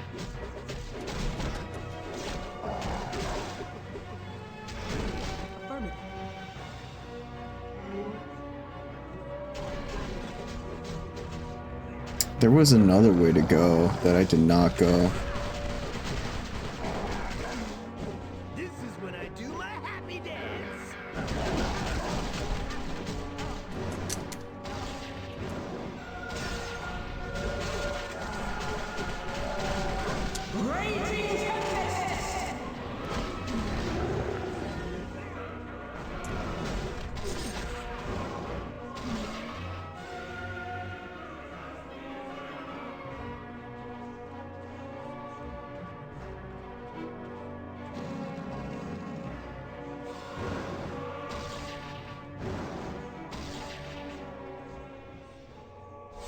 A mind artifact. Okay.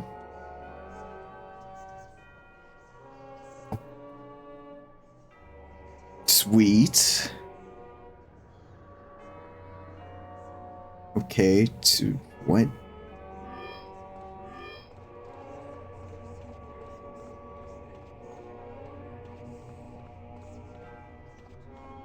I'm not sure if I want to go down the stairs. There were also the places right at the beginning of this level that we could go down.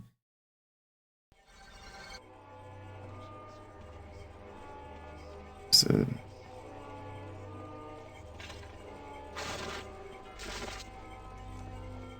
wait, the mind? Was that not the one in the middle?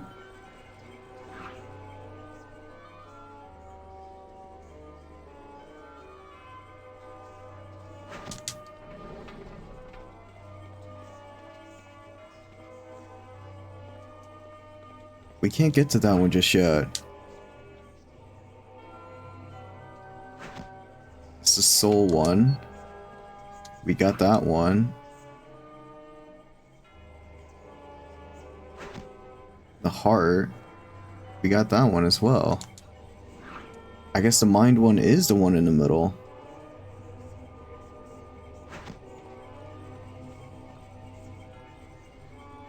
Interesting. Why would they give us that one next? Were we supposed to find the other two first? Before we go there? I'm not sure if where this downstairs leads to either.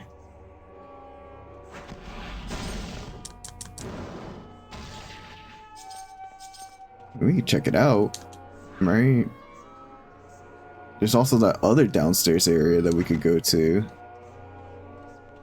which is by a blue torch.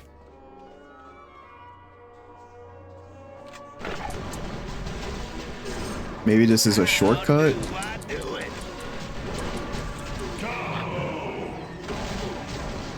Don't bother getting up.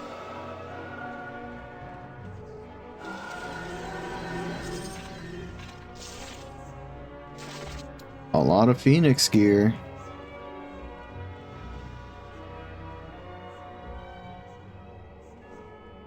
Oh yeah, I guess it is a shortcut. Okay, well,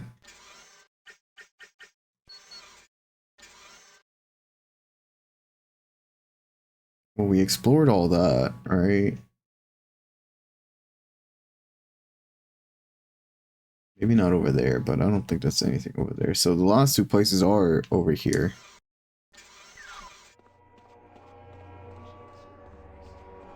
Well, that's very nice of them to add a little shortcut back to this area over here.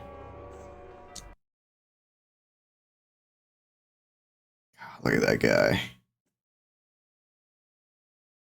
Look at him. Go no further, you misbegotten curs. Cur? We defend the artifact 125? of the heart, and we'll make certain you'll not pass through these hallowed gates. To even attempt it will be to meet your doom. You're such a joke. How do I do it?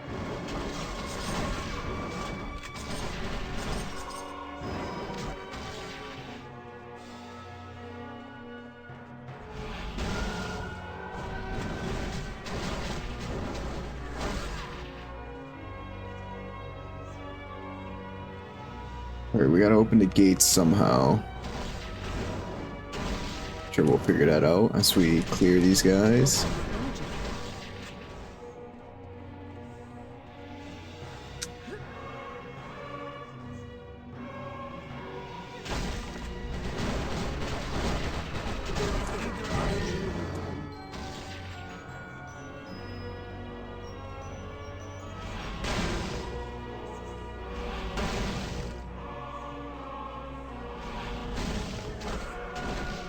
That all you got, Tiny?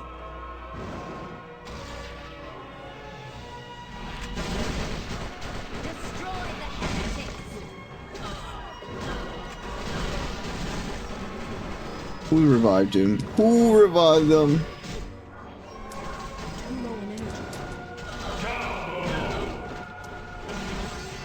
Let's go, Storm level up, baby.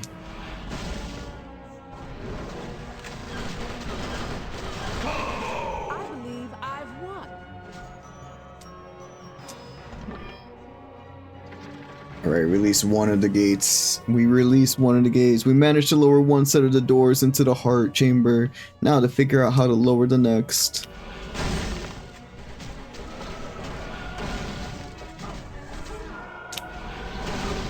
Don't bother getting up.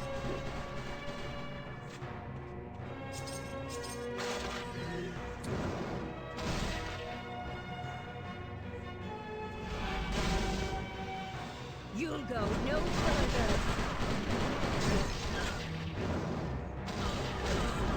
How do why do it?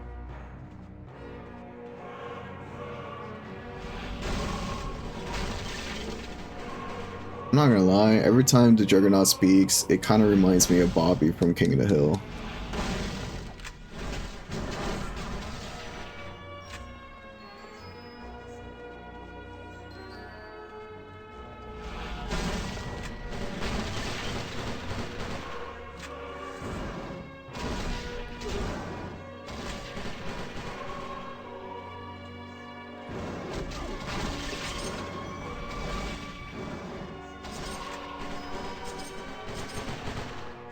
Seize the non-believers!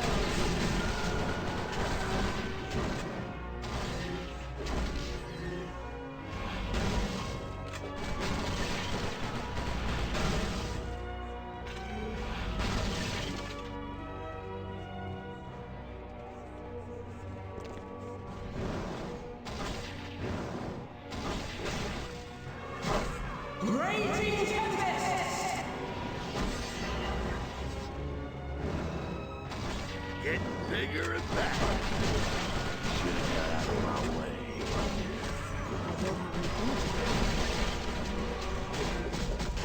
Protected by minions. Raging Tempest!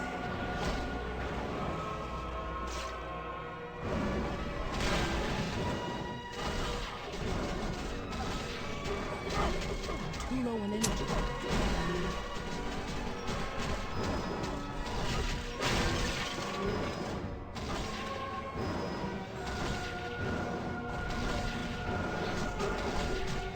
Haha, nice try. You'll go no further.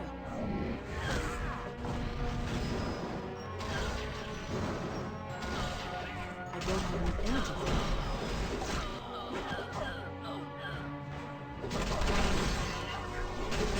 There have to be laws against feeling this good.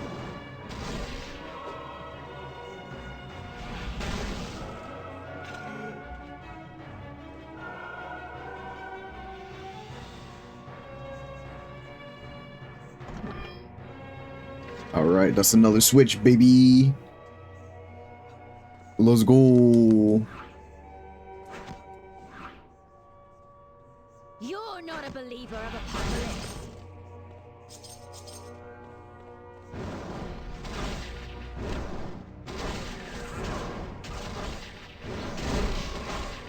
Look out for the Raging Cajuns.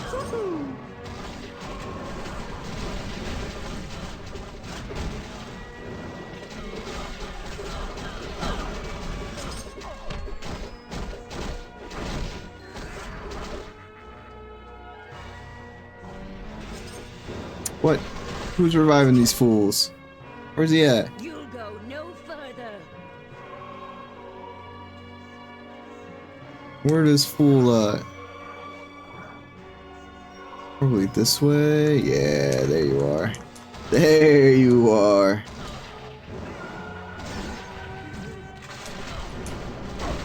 Oh, we got another one too?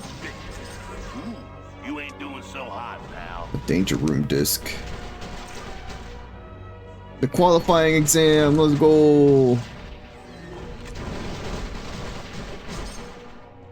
Those are pretty good for us.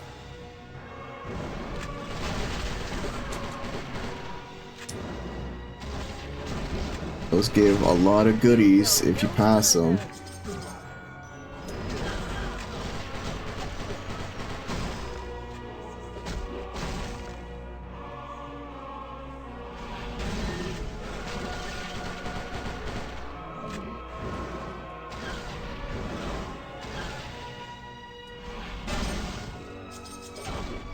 Score one for the good guys.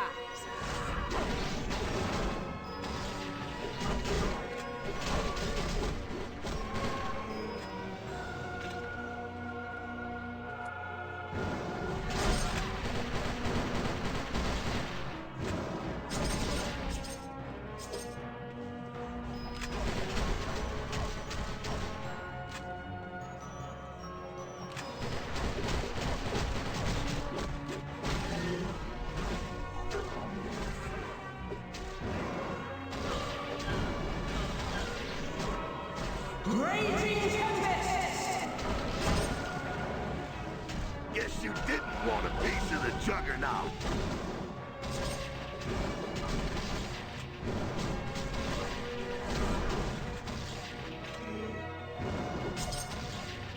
I love Storm. Her power is so raw.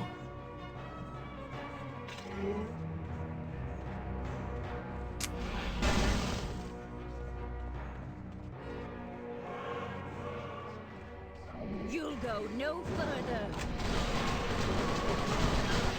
You're such a chump. This is when I do my happy dance.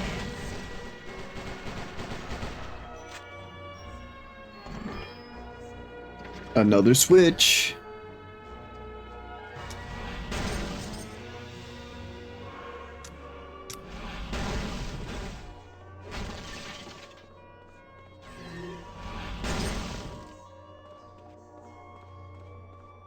Another switch.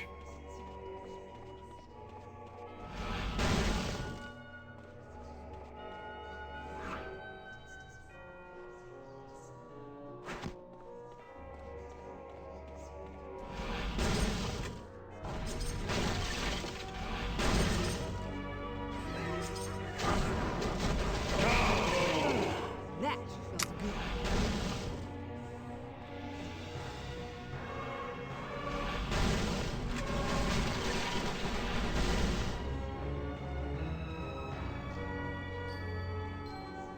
I don't want to go inside yet.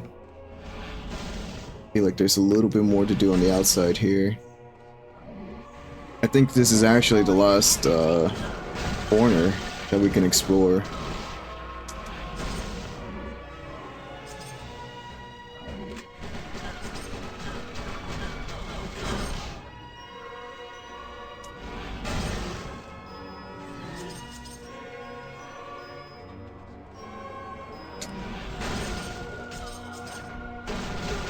Got him, Gambit.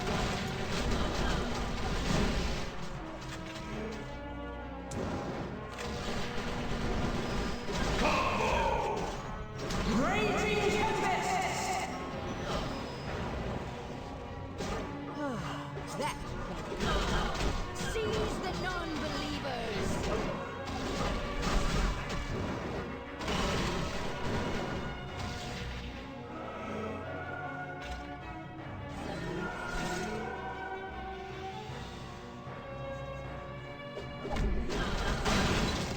Holy shit, alright, well.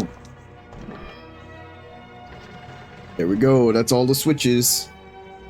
We did it! The way is clear now to the artifact of the hearts. Let's go grab it and return it to the altar of the heart.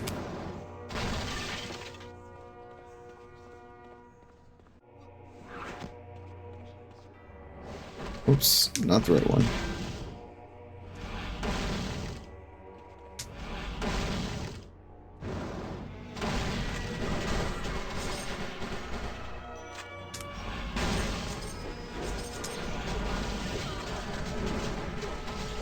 Wasn't looking at him. You're not a believer of apocalypse.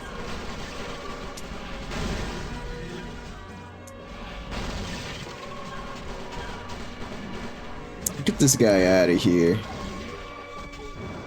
A Shinnok looking wannabe.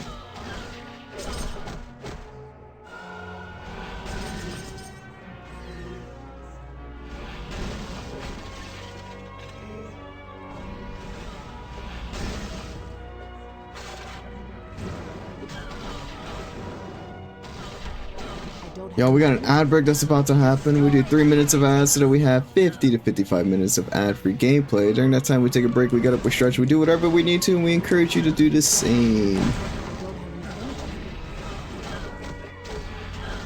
Hope you enjoy your nap.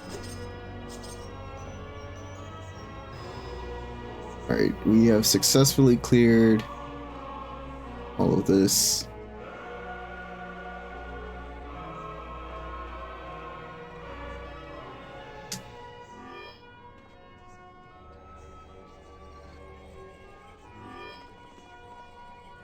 And there goes the ads, so we're gonna put this on pause, we're gonna pop on some tunes. We're just gonna vibe. Just gonna do some vibing, you know? Just gonna do some vibing.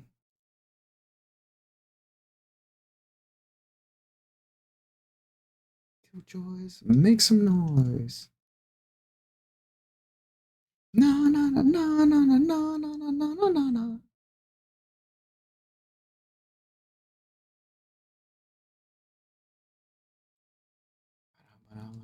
Drugs, give me drugs, give me drugs. I don't need.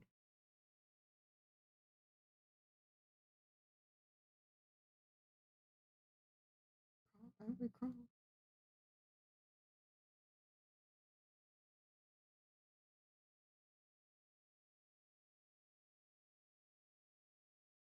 Give me more, give me more. No, no, no, no, no, no, no, no, no.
World. Everybody wants to change the world, but no one wants to die. Wanna cry, wanna try,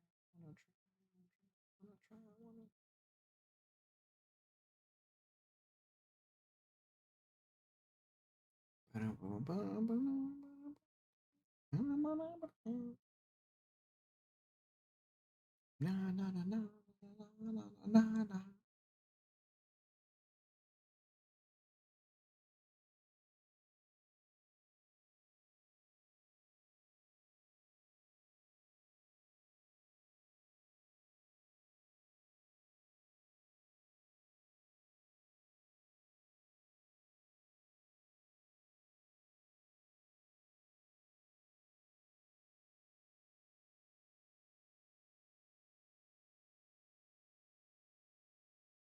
Welcome back from the ad break, everybody. Welcome, welcome, welcome back.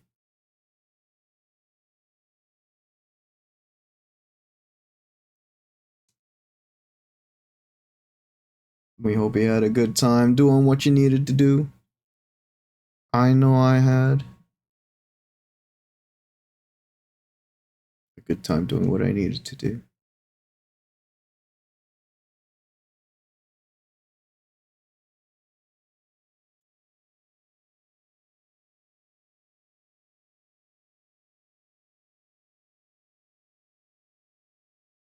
Let's get back to the game, shall we?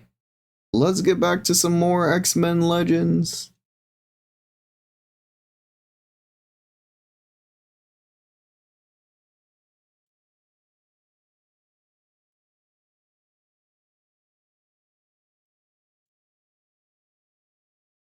Let's get back to some more fighting, some more action, some more. 4 hours already? Where does the time go? Honestly, where does the time go? It's already 1 a.m. Where does the time go?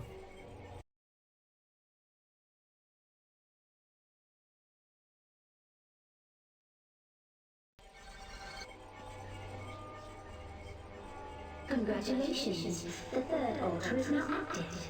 This is most unexpected. Please do continue and see if you can activate a fourth altar. You know, they're beginning to sound a lot like Emma. What are we fighting over here? It's alright, we got one more altar to get through. My arms feel like jelly. That little bit of push-ups that I was doing earlier, oof, took me out. Took me out.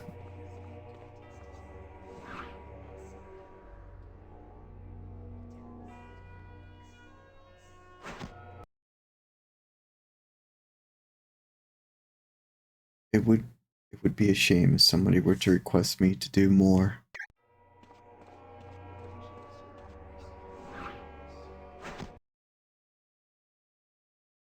Get the gun. Okay, you don't have to take me out back like old Yeller just yet. Not just yet. I'm just an old man. I'm not dead yet, damn it. I still have purpose.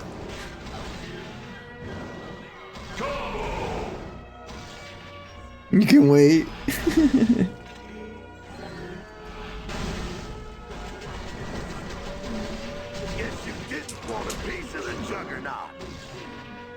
No, Pa, I'll be the one to do it.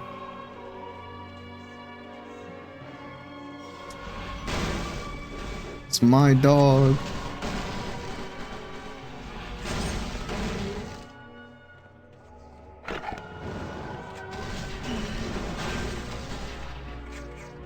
Inventory full. I should have seen that coming. We have been picking up a bunch of items. A butt ton of items.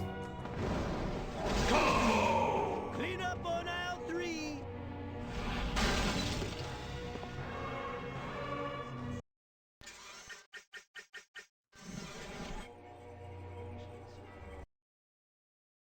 Back to the shop and to sell everything because we probably don't need it.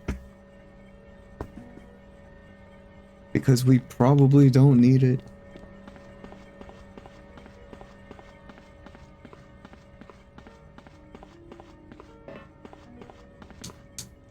Hi again. What can I get you? Just need to sell.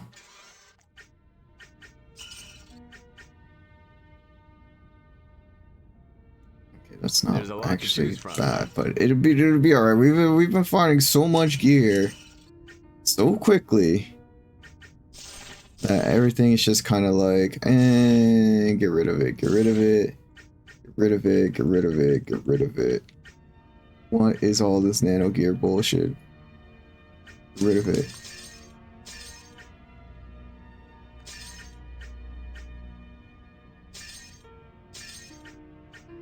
A legend mantle?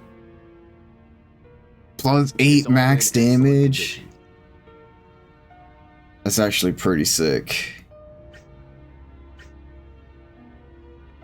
It's actually pretty sick.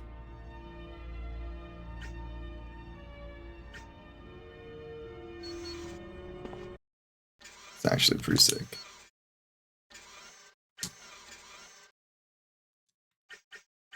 You gotta level up on Storm too.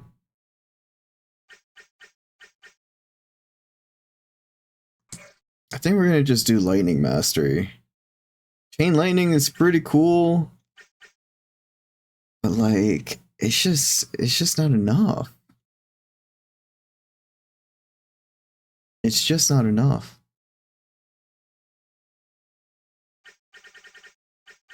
Whereas Lightning Mastery, we just get straight up damage increase and crit chance. It's not a high crit chance, but it's still crit chance. And 3% damage per level is not bad.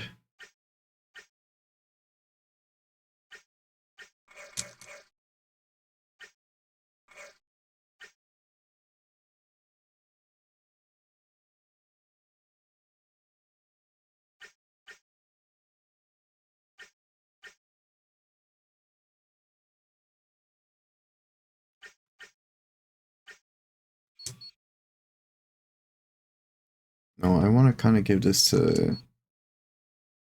That was fine.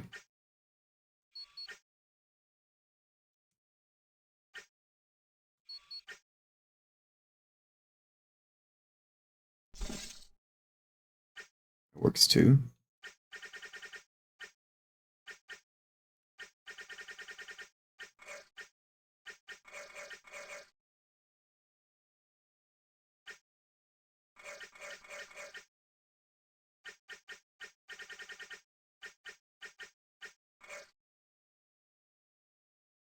We still have 4 cards. We can't get the 5 cards just yet.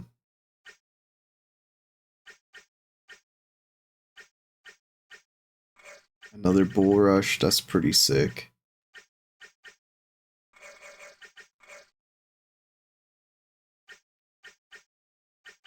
Alright, I believe that's everybody. And good enough. Good enough.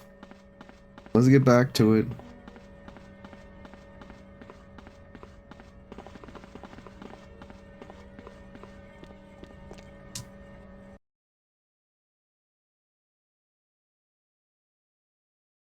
Let's get back to it.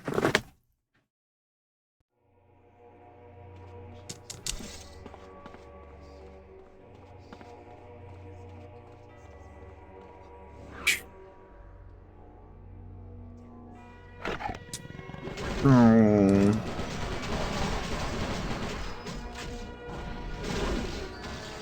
I was about to say, what happened? We were stunned, knocked, just dazed, whatever you want to call it. Protected by minions. Oh, fuck.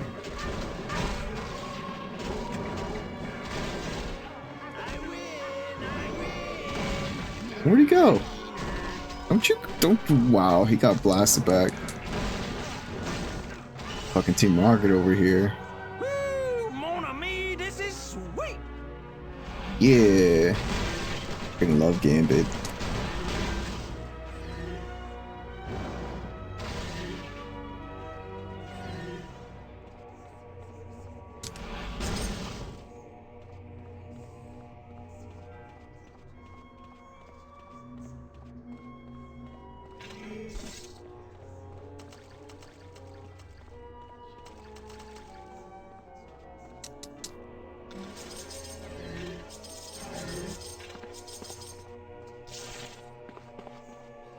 Scarlet Witch gloves.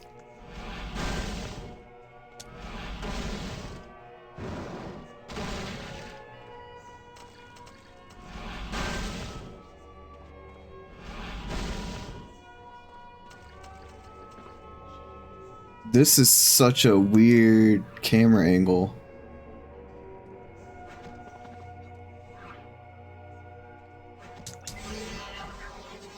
See what happens when you eat your vegetables?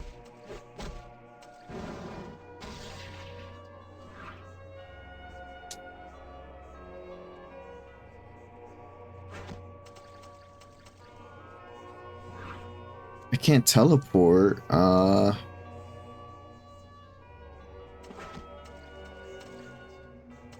Right? Wade, can you get in here?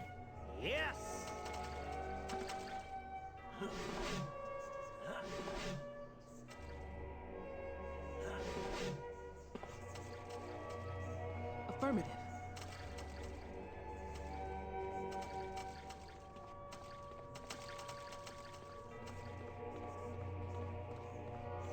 Should we speed the way back up? Guess you didn't want a piece of the juggernaut.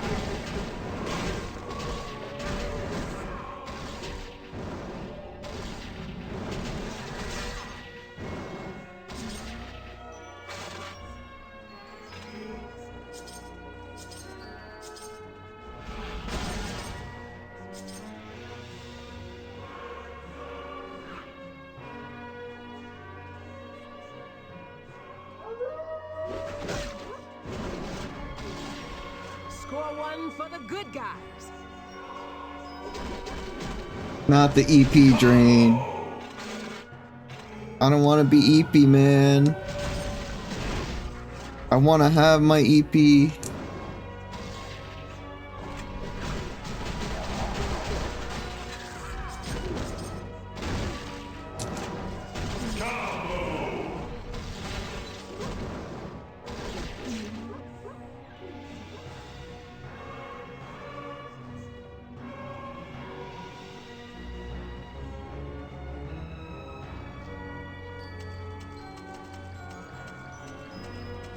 I guess this leads to that other area. Yeah.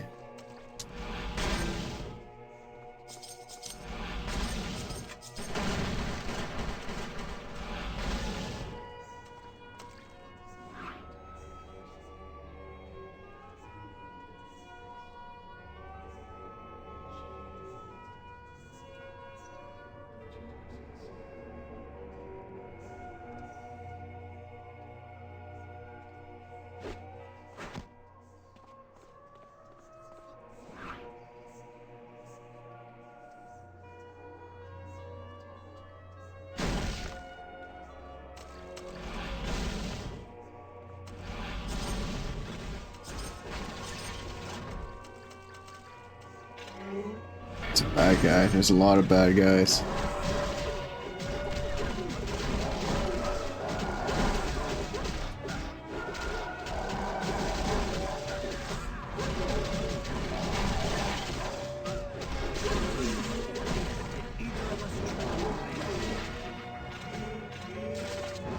Genesis gloves.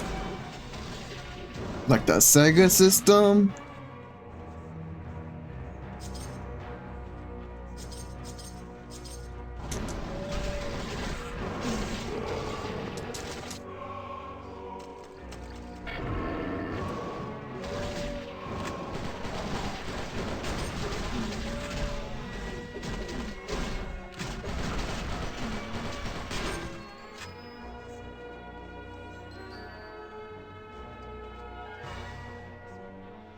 This chamber is huge. It's gonna take a lot of searching to find the artifact of the soul in here. We're gonna have to explore each of these 6 side chambers. Oh, you don't have to tell me twice, Storm.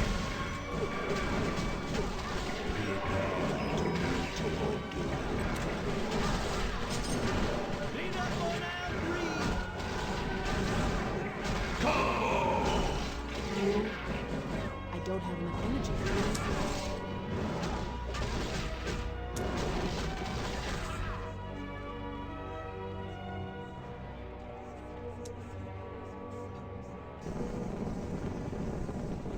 Hey, the artifact vanished. It was a fake. We'll have to be more cautious from now on.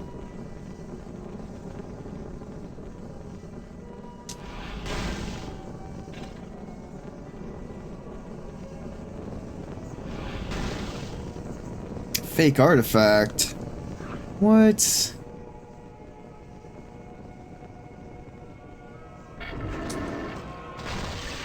Emma, we did it. All the mini cerebros are smashed. Excellent news, dear. Now my girls won't be able to maintain their hold.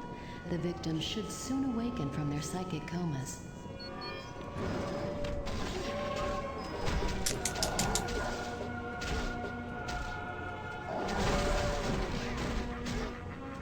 Raging Tempest!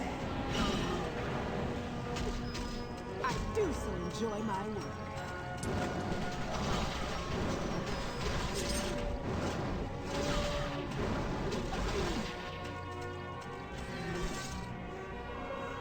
Deadpool, what were you doing all the way over there?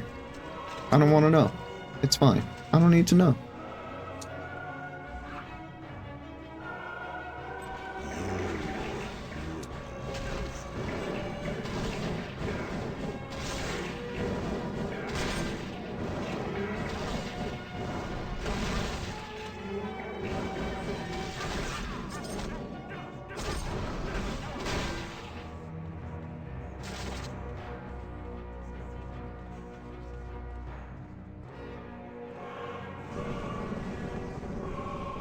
A spike pit? These guys aren't playing around, are they?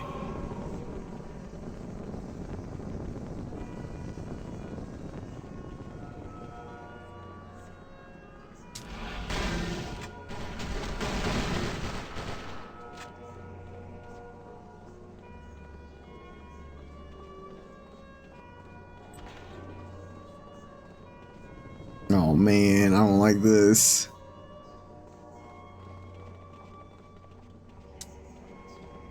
Run, run, run.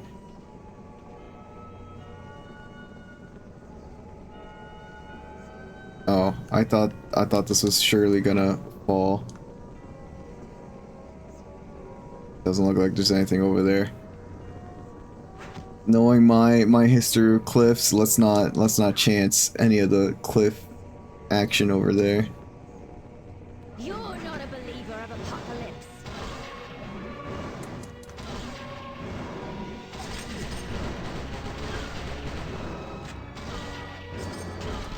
Guess you didn't want a piece of the juggernaut.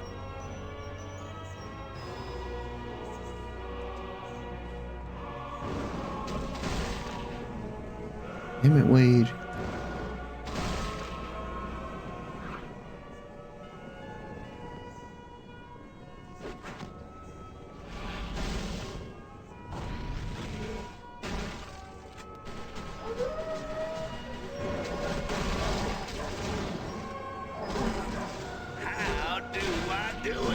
That slow is brutal. Okay, that's still on that way. Area is locked. So we move on to the next area over here.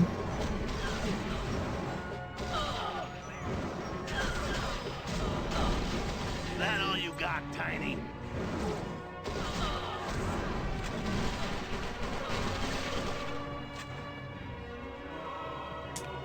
Oops.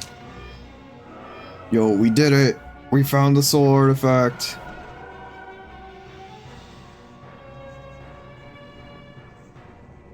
And a door?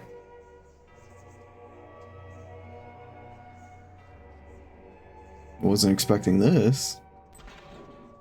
We found the artifact of the soul. Now we have to place it on the proper altar. Let's get moving.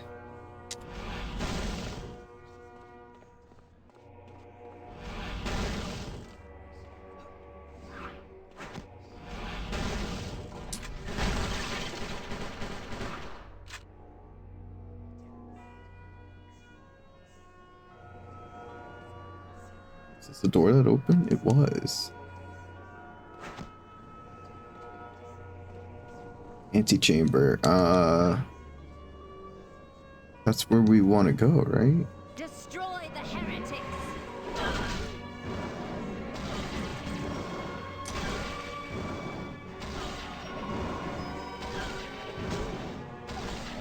I do so enjoy my work.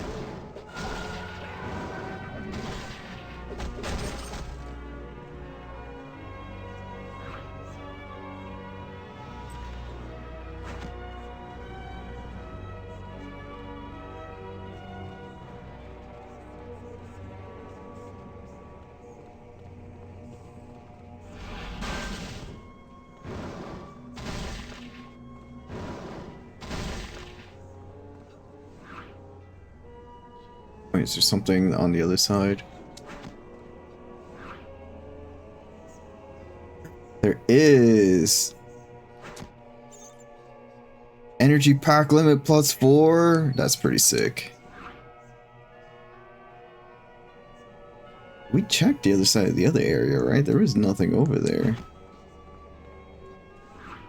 I guess we didn't like fully go to the wall, but I don't remember seeing anything over there. I don't remember.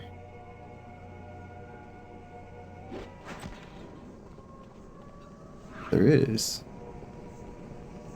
Not. There's not. It's just a dead end. Alright. Alright. Let's go check out where that door leads to. This way.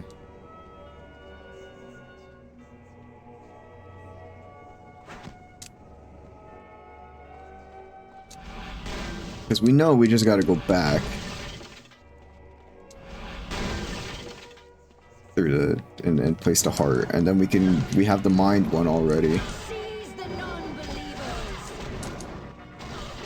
I beg forgiveness, Apocalypse. Haha, nice try.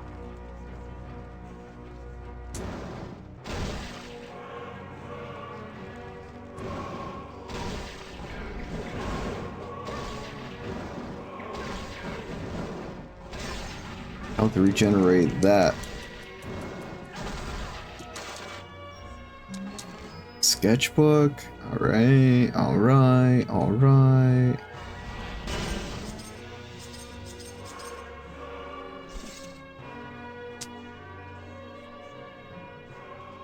Where is this? Ah, okay, yeah. I see, I see.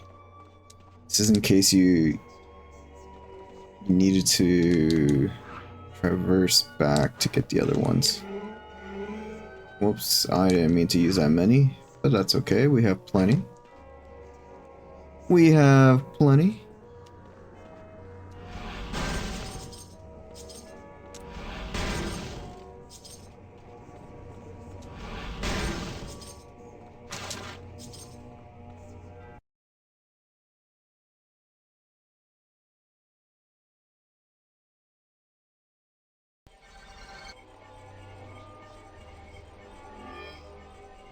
There we go. This is becoming quite exciting.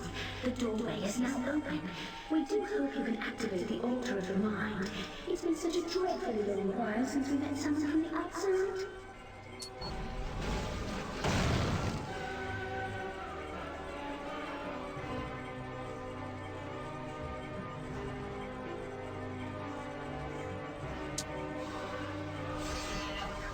Emma, we just activated a portal from the altar of the mind. This should take us to wherever the Stepford Cuckoos are. I've already discovered another way in, and when I get my hands on those 3 ungrateful brats, I'll teach them a thing or two about respect. Respect comes with power. Isn't that what you told us, Miss Frost? And you no longer have the power. Well, if it isn't my little darlings, how brave you've grown, but soon you'll regret. No! No! Why, Miss Frost? Your friends are very close. We do hope they hurry. Perhaps they'll try to save you.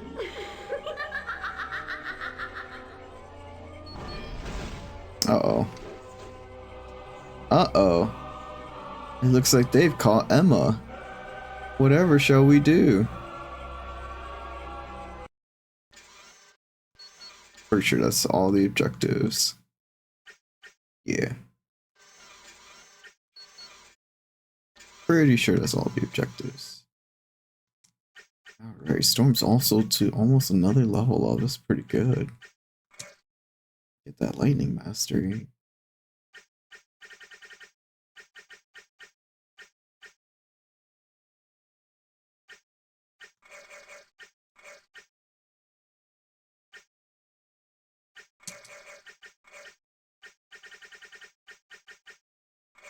The balance form. I think we can get another, yeah, dual shot.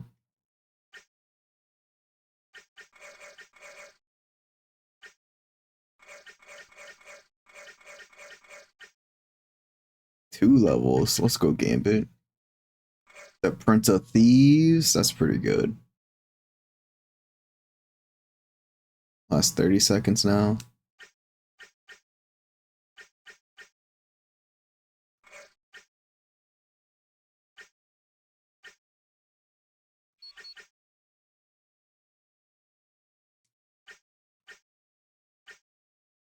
I'm not gonna worry about gear. I'm not worried about gear.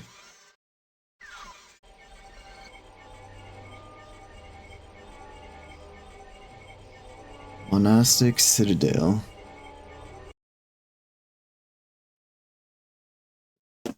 That's a fire guy. It's a big fire guy. Only change team here.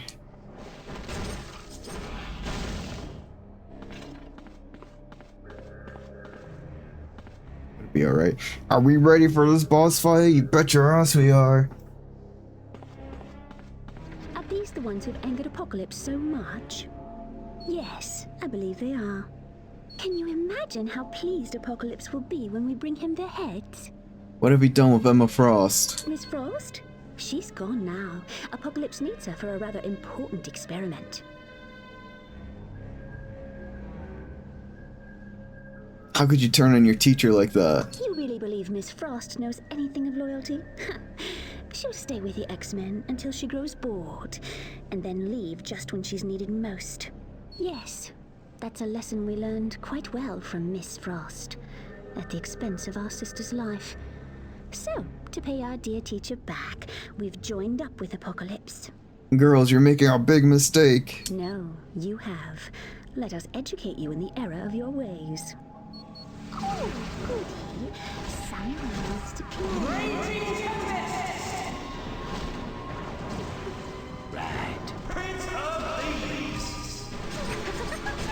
You didn't really hurt one of us. Oh, you wicked, wicked person.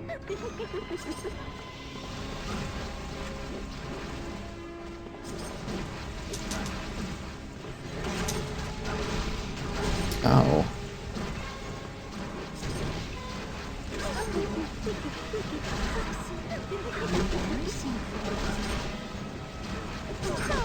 Hope you enjoy your nap. How silly you are to think you harmed us.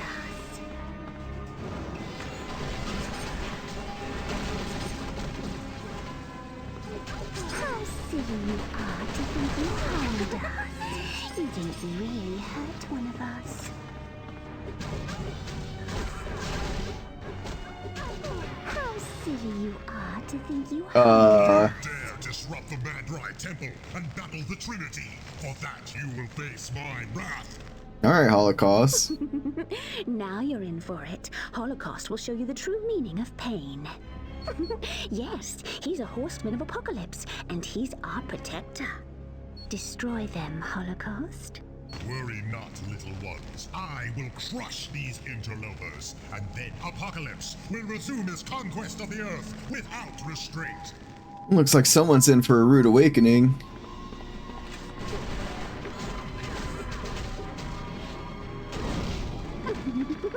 Holocaust, let me help. I can make you invincible. Then we will have our revenge. You now face your doom at the hands of Holocaust.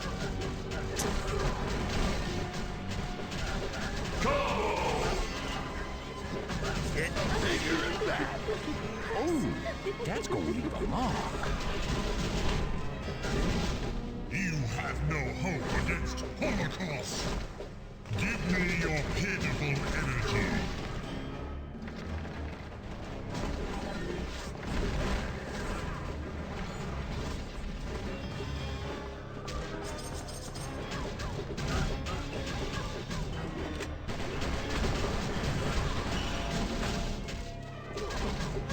How silly you are to think you harmed us. I am far too mighty for you. Far too mighty, huh? I don't know. It seems like you're getting your ass kicked.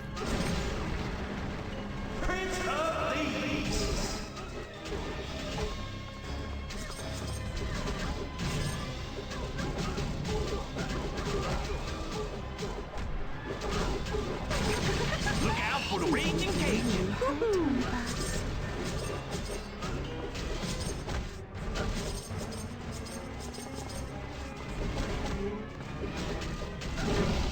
You have no hope against Holocaust.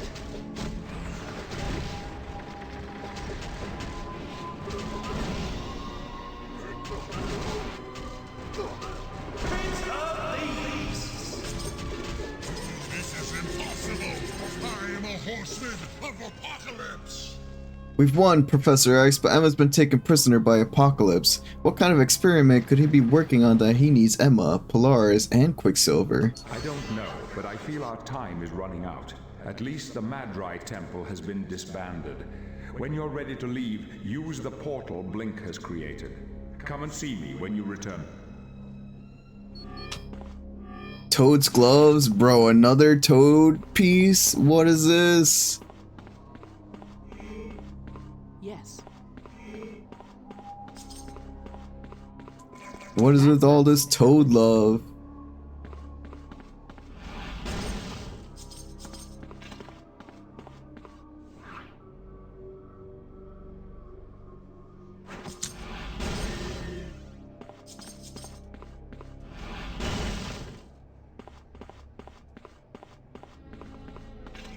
Full on inventory space, but we did get the actual item, right? Yeah. Just the extra items over here that we didn't get. One extra item. Two extra items. We can't actually leave through there. Through the portal! Through the portal!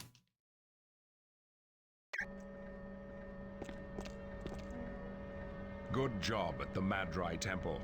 It has been completely disbanded. But I have some bad news. While on a reconnaissance mission of Apocalypse's tower in New York City, Angel was captured. I do not know his fate, but I can only imagine the worst. I know his fate. Apocalypse is gonna need him.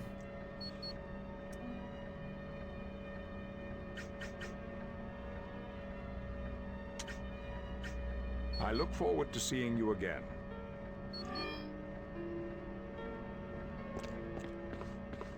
Alright, is it time for trivia?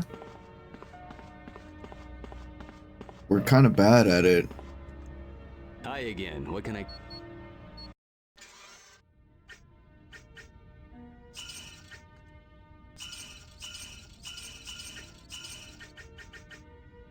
Luckily, one size fits all. It is pretty lucky, isn't it?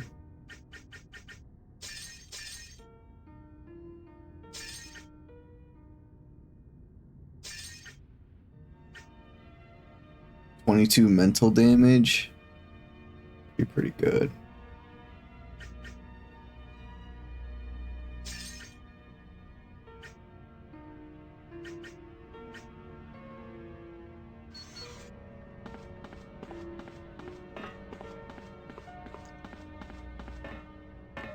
We can do the trivia before we leave. Oh yeah, we also have to do the danger room. Danger, danger. Free talent point. Defeat Sugar Man in under 3 minutes. That shouldn't be too bad. Recommended level 20, yeah. Shouldn't be too bad at all. I think we can do this. Ain't no one stopping us. Ain't no one stopping us.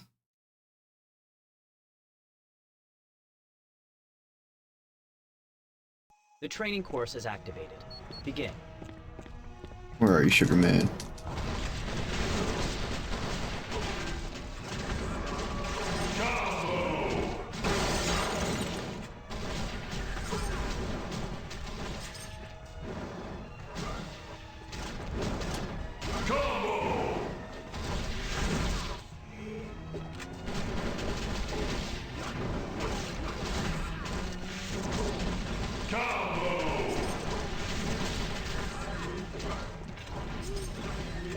Sure.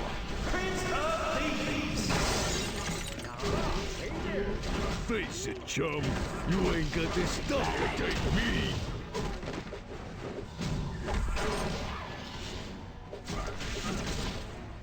Come on. Y'all best be. Qualifying exam has been completed. Grade passed. Congratulations. Let's go. Oh, I didn't get the extra money. Oh, it's okay. That's okay.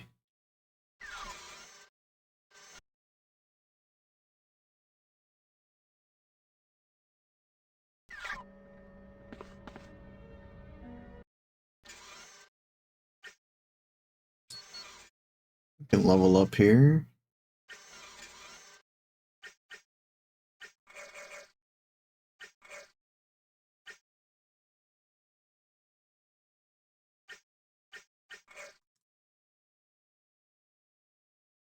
Man, that's some serious damage.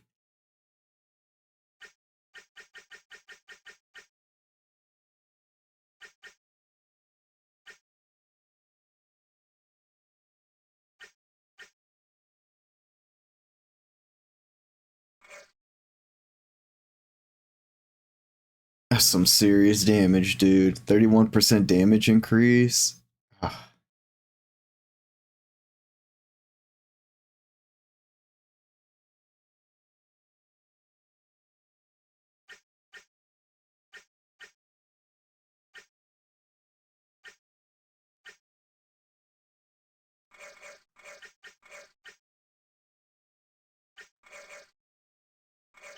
We get another charge. Oh, what's this? Crimson Rage and Widowmaker? Massive melee attack, weakens Juggernaut for a bit. That's right, that's a super powerful punch. Multiple punch attack, building up damage with each hit. Okay. I can see that being pretty good too. I don't really use that. I don't know, I still think we go with more balance.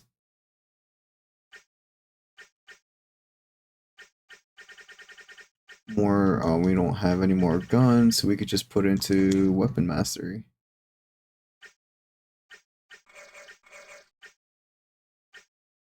The Gambit,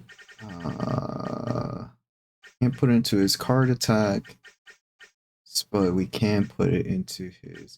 You know, we do kind of use energy form whenever. I mean, it's not bad, right? It's pretty strong of a buff. Like 30% attack for 15 seconds. And it gives us extra energy damage. It's not bad. We'll go with more card mastery.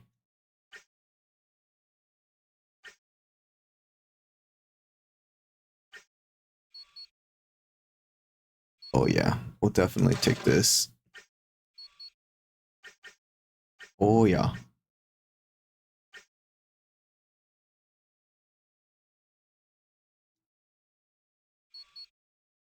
Less attack, but we get 5 damage reduction, plus 9 damage, 3 body, and 5 speed. I think we'll take it.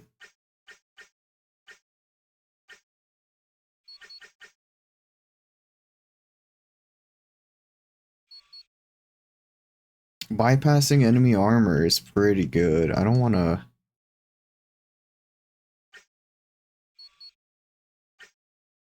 lose that.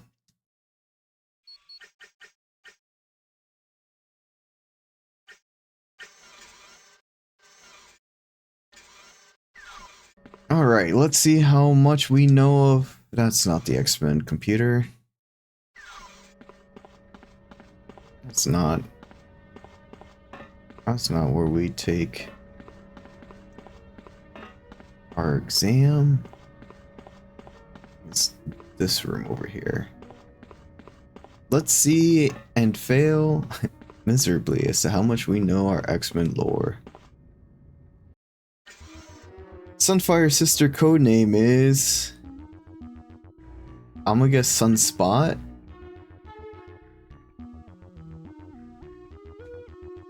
I have no idea on that one. I didn't even know Sunfire had a sister.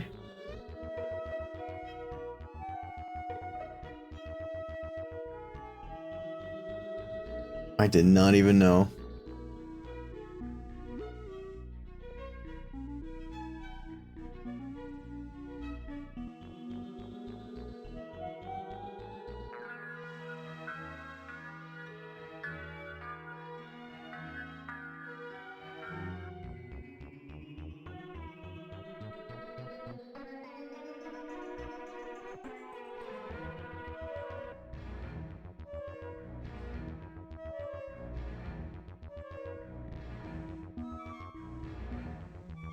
We're gonna guess for these because I got no idea. I do not know X-Men. Sunfire, damn. Wolverine wound up killing the father of this woman he loved.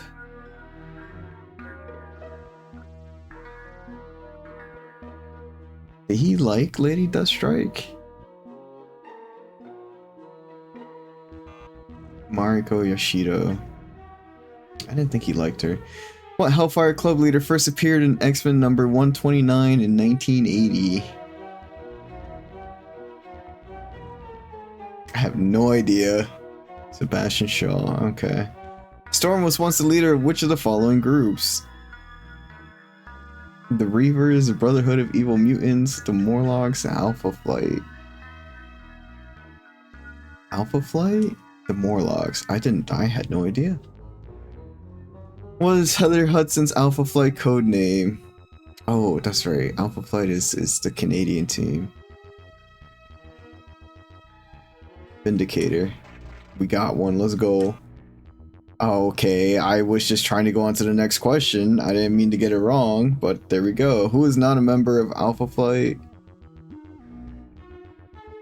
Puck, Sasquatch, Snowbird, and Prism. We're gonna go with Puck. Prism, Puck. Cyclops' father is the captain of a spaceship named... We're gonna go with Starjammer. Yeah, let's go. Which super team has Wolverine originally intended to lead? Was Wolverine intended to lead? Alpha Flight? Yeah. Who is the leader of the team known as the Hellions? Emma Frost? Who is Heather Hudson's husband? Guardian. There's speculation that Professor X's father at one time was the leader of the Hellfire Club, helped Mr. Sinister, was part of the Weapon X project that worked on Wolverine, was romantically involved with Mystique. We're gonna say helped Mr. Sinister. Damn. Havoc's real name is... I think it's Alex Gray? Alex Summers? Oh, that's right. He's Summers' brother. Oh, I can't believe I missed that one. I just... No thought. Didn't even think about it. Just kind of went with nothing. What is James McDonald Hudson's Alpha's... Oh my goodness. That's a mouthful of a sentence. Which of the following X-Men has also been a member of the Avengers? Is it Angel?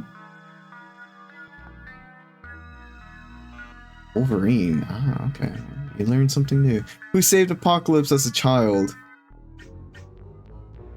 Maul. The process of bonding adamantium to Wolverine's bones would have killed him if not for Wolverine's healing power. What superhero team does Heather Hudson belong to? Alpha Flight. What is Sebastian Shaw's title in the Hellfire Club? Didn't they say he was the leader?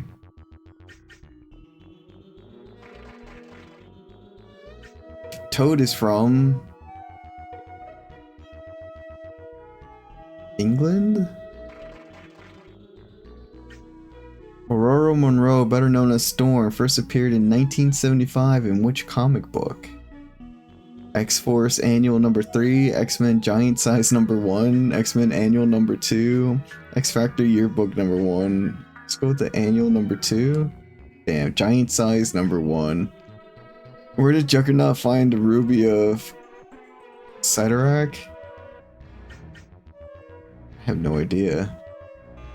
Korea? Jean Grey's main powers are telepathy, energy drain, telekinesis, regeneration, telekinesis, and telepathy. Which super team does James McDonald Hudson belong to?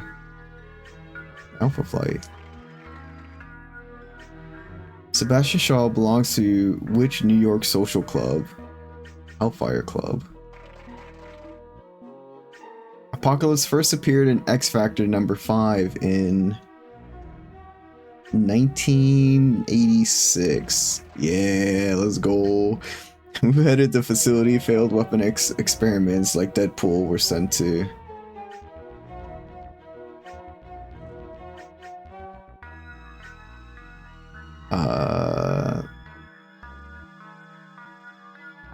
I don't remember his name.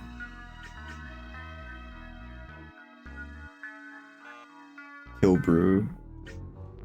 Cable founded which team comprised mostly of former Xavier School students? I have no idea. X-Force. The leader of the Brotherhood is Magneto. What is Sebastian Shaw's mutant power? Absorb and rechannel energy, regeneration of lost limbs, alter reality, teleportation. I have no idea. Alter reality, absorb and rechannel energy. Okay. Who did Apocalypse kidnap and raise to be as cruel as he is? Strife? The name like that? Who took control of Iceman's body and discovered his powers were greater than he realized? Mr. Sinister? Emma Frost. I didn't... Oh yeah, she has mind control. Whoops. Who is James McDonald Hudson's wife? That is Vindicator. Sugarman is originally from a timeline where there are no humans or no mutants. Xavier is dead and Apocalypse nearly rules the world. Apocalypse works for the X-Men.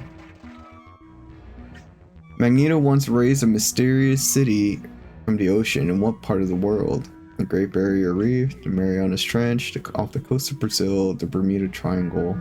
I think it's the Trench, right? Oh, the Triangle.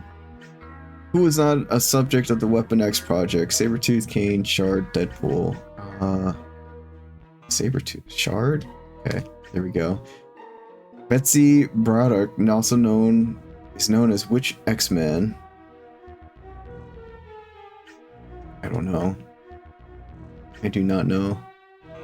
Psylocke? They found out Psylocke's name. Scarlet Witch's real name is Wanda Maximoff.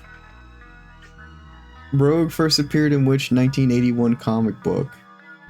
Got me. Avengers Annual number 10. Before turning to crime, Pyro was a politician, writer, dentist, out-of-work actor, writer.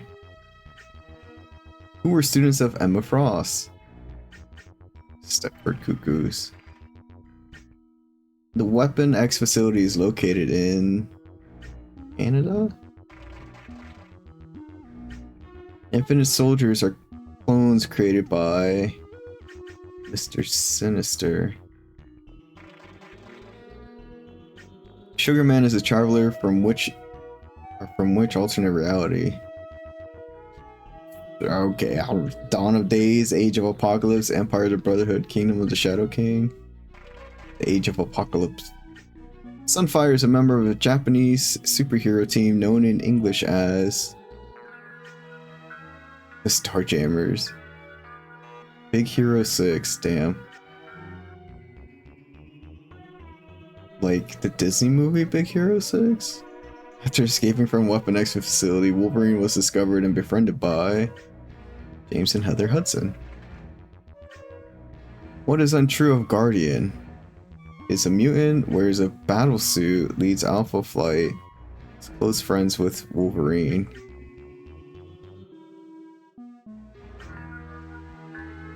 Is he a mutant? I have no idea. He's not a mutant. What does Rogue absorb when she touches someone? Memories, feelings, abilities, all the above. While working for the government in Dallas, Texas, Forge had a penthouse known as Eagle's Nest, Sanctuary, Avalon, Asteroid M. I think it's Eagle's Nest. What color is Beast's fur? It's blue. Alright, we did horrible, but that's okay because I know nothing about X-Men. I know very little about X-Men. It's probably the one I know most about. It just goes to show how much of comic books I do not know. Good job at the Madrai Temple. Gotta study for real. Completely disbanded. But I have some bad news. We're done in Canada. Can we move on? Are you sure you want to leave Canada? I'm sure. Let's get the hell out of Canada. See you later, Canada. Oh, is that the big guy himself? It is. Look at Apocalypse.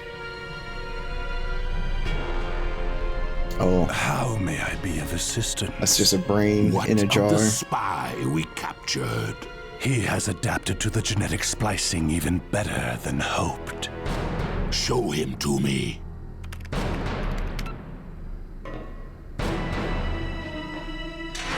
Angel, come forth and meet your master. The name Angel no longer applies. Oh shit. What would you have us call you? I am Archangel, a horseman of Apocalypse, and I am yours to command. Your speed and strength have been augmented. But what of your soul? My soul is filled with hatred, rage, and death for the X-Men. Oh shit.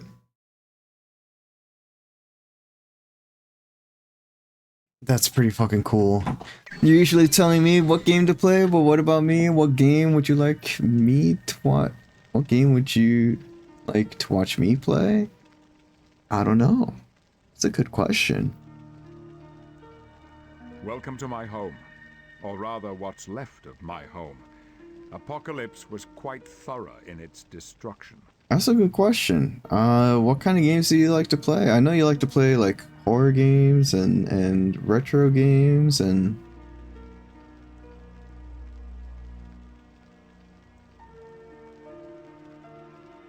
You don't reject anything?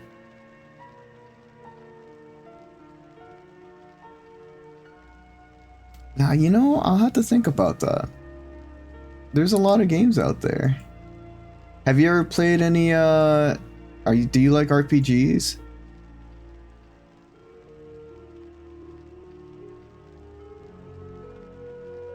Are you a big fan of RPGs?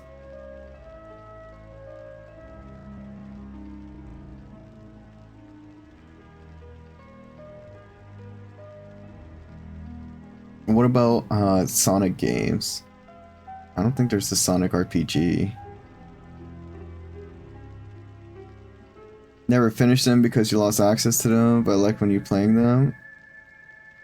Or you liked when you played them? Have you ever played a game called Golden Sun? It came out on the Game Boy Advance, I think?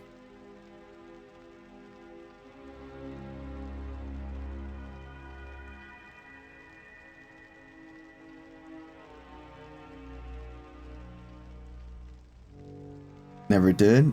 It's a pretty good game. I played 1 and 2. I never beat 2. I got lost in 2. 2 was super easy to get lost in. And like then I took a break from playing the game. When I came back to playing the game, I was like, I have no idea where the fuck I'm going. The world is fucking huge. It's let you explore so much. And I got lost. I never beat part 2. But part 1 is fantastic. I like part 2 as well, but part 1 was fantastic. I think there's a part 3, but I never played that one either. I think there's a part 3. I'm not sure about that. But Golden Sun 1, a really good game. Really solid. I think you might enjoy it. It's got cute little summons that you have to collect, and like the more you mix and match with the summons. Is that what you would enjoy watching me play? It doesn't like I enjoy watching my friends have a good time. So like if it's something that you would enjoy, like you're having fun playing, then I would enjoy it as well, And RPGs take a while, they take a good bit to play, and if you're looking for a faster game, maybe you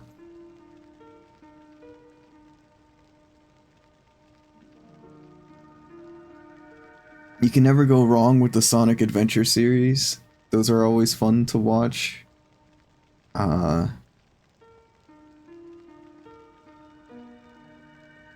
Mario is always fun to watch.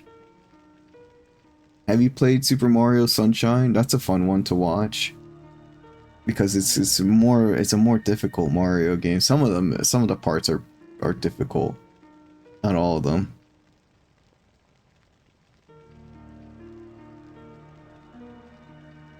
What console is it? It's for the GameCube. Super Mario Sunshine.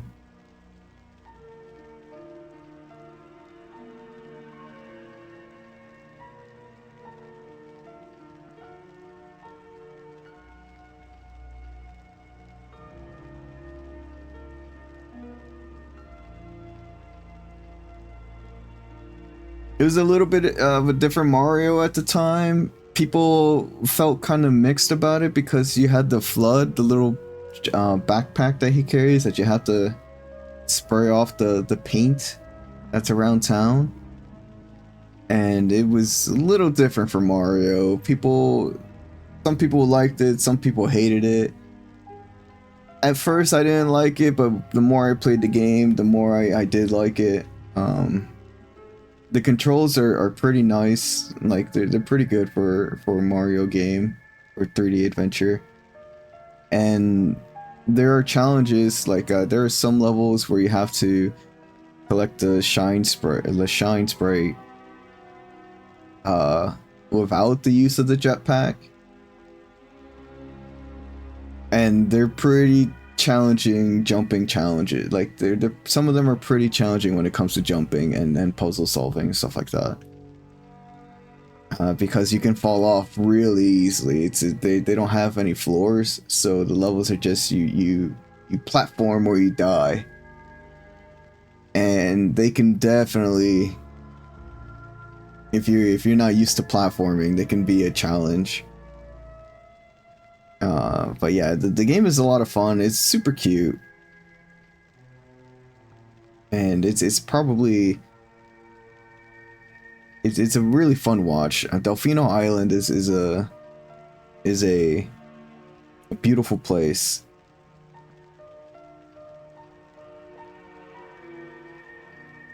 You love platforming? Hell yeah.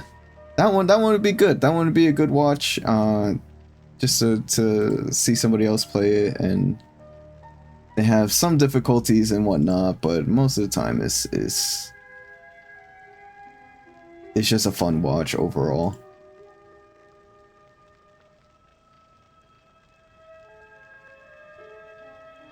Welcome back from the ad break, y'all. Like, I wouldn't be opposed to playing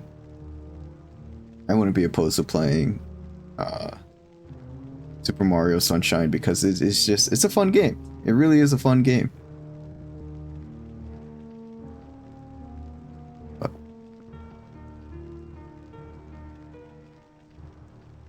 You might do that one. You got Golden Sun 2 to play it at some point? Hell yeah. Hell yeah, you definitely should. Golden Sun's fun. But more of an action one, and it might be a little bit more, I'm not going to say enjoyable to watch, because RPGs are enjoyable to watch too, and just see how you play it and all that stuff. You have 1 terabyte of games to go through. That's a lot of games. That is definitely a lot of games.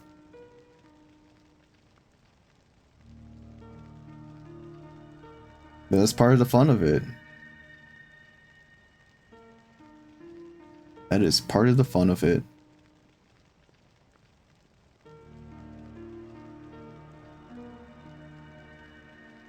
How are you liking Dune? Does Dune have a leveling system as well? Are there classes and stuff like that? I've seen Liv play some of it, but I honestly don't know. There are classes. I think I missed out on like the character creation stuff, so I don't really know much about what all you do besides roam the giant desert and collect materials. And some missions, you can be all of them, as in you can learn abilities and perks from all of them. Okay. Just have to find people that teaches them. That's okay, I can see that. That's pretty cool.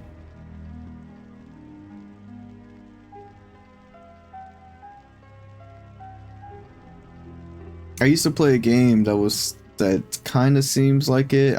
You didn't really have to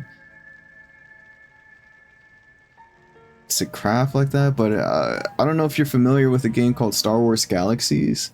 It's an older game. It was an MMO, one of the first MMOs that came out, and like you could be different Star Wars classes, like a bounty hunter, a doctor, a combat medic, a politician. You could be a lot of things in that game. It was very, very community based. You haven't progressed much in the story and gameplay because your favorite part is to build a base of moldy. Yeah, that's fine. Star Wars Galaxies, you could build cities, right? You could be an architect to build cities and stuff like that, but you couldn't build things for, like, you could design city layouts, but you couldn't design the buildings themselves.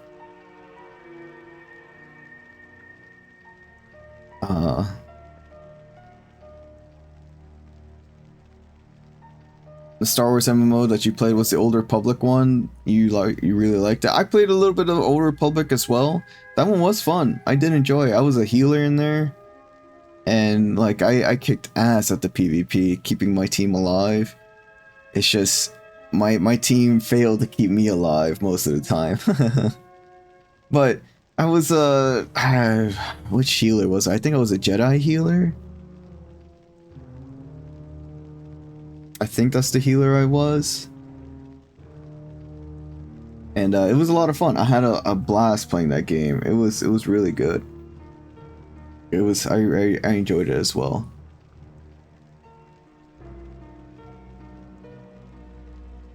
What are you doing, huh? Yeah.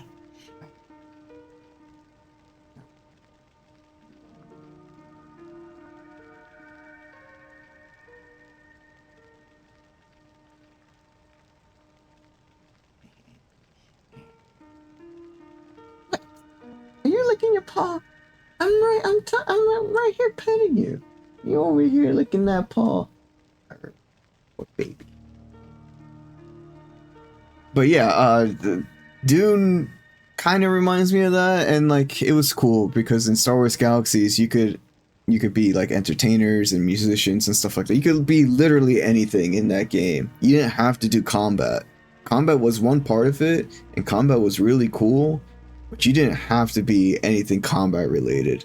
You could literally stay inside the clinic and just be a doctor and just heal people, because when you died you got brought back with like fatigue essentially, and like the only way to cure it was to go to a doctor. So you had to the doctors had to be in the clinic. They didn't have to be, but you could find doctors in the clinic and they would be able to heal you and mend your wounds and stuff like that. Then there was entertainers to help lower your fatigue and give you buffs and stuff like that. Sounds very fun and cute. You love role-playing. It was a really cool game.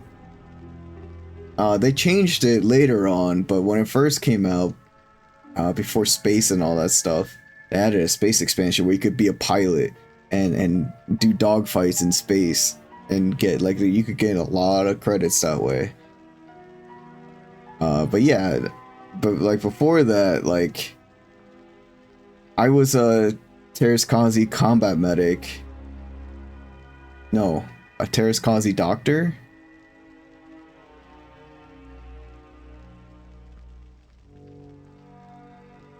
I think it was a doctor. So I would fight melee and then be able to heal. No, I think it was a combat medic is what I was. I think it was combat medic. And then I'd be able to heal. And my brother was a bounty hunter. I forgot his second profession. You had skill points, so you only had a certain amount of skill points, so you had to be very careful what you put your points into. But we fought for the Alliance, and we would do the whole quest line and stuff like that.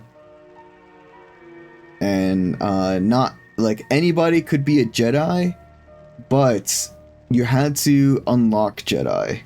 And to do that, it was very difficult because you had to level up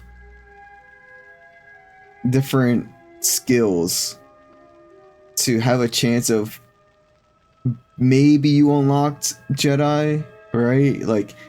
There's so many skills. There's 32 classes, and each one had a skill, 4 skill trees, and then a master role. So you had to go through each and every one to see if Jedi was if that was on your path to become a Jedi. It was very difficult and very time consuming, and not everybody could be a Jedi. And if you did become a Jedi, you had to stay hidden, because if you became well known, then bounty hunters could go after you. And if you you weren't easy to take down, you're a Jedi, but if you died as a Jedi, you would lose experience. It was very difficult to become a Master Jedi. never be able to experience. I mean, there are private servers there's a private server that you could play the game. It's available. I mean, it's not going to be like what it was in its golden age, but you could play the game. I used to play it like a few years back with my ex's husband because he really enjoyed that game too. It's very slow. It's a very slow game, and you could definitely like just live on a planet and buy a house on a planet and all that kind of stuff and live in the middle of nowhere and just you do whatever you wanted to. But Dune kind of reminds me of that, and in some ways it's very open. Like, it seems like you can just live somewhere on that planet, and you might not be able to do as much, but there seems to be like a lot that you can do in the game in Dune. So it's kind of like that, but I think it's more like, I think like Dune is definitely more modern, right? It just came out, as opposed to Star Wars Galaxies, which is very old and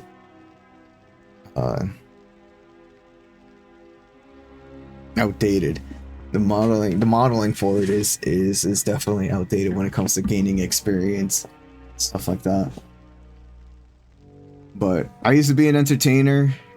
Like, I had before I became a Terrace Kazi combat medic, I was an entertainer, and like I would play at friends, like friends would have in-game ceremonies and stuff like that, and I would play as part of in parts of the bands that people would hire for that kind of thing. Am I gonna play it too? That's the thing, like, I want to. It seems interesting. I know I would get hooked on it, and I have no problems playing it. Two things. My computer it looks like it can run it, but barely, like the minimum. And it's expensive, right? It's like $40, $60, like the price of a new game.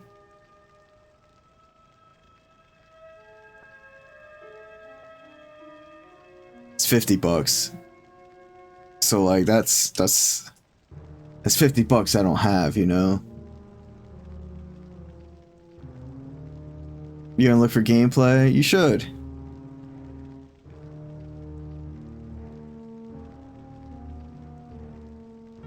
Like October is coming up soon. You know, it's already June, so we have July, August, September. I have 3 months to prepare for October, and you know, I'm playing 62 games this month in October, so I got to prepare for October, and that means buying a lot of games for that month. No, not at all. I don't have many games. I need to start getting on that. I have some suggestions, and like I need to get on that. I need to get on preparing for October, because 62 games is a lot. 62 games to try and fit into a month is a lot. Detention, I believe I've played that one. That's the Korean one, right? Yeah. Detention is really good. I didn't play it. Like, I kind of played it, and by that I mean my ex had it, and like she played it, and I watched her play it. When difficult parts of the game came up, I also helped play some of it, you know. But it was a long time ago, and I didn't stream at the time. It was mostly just watch my ex play it, and I would chip in every now and then to play a piece of it. That was a fun game though. That was a really good game. I really enjoyed that game. That game was fantastic. It's a sad game, but it was a good game nonetheless.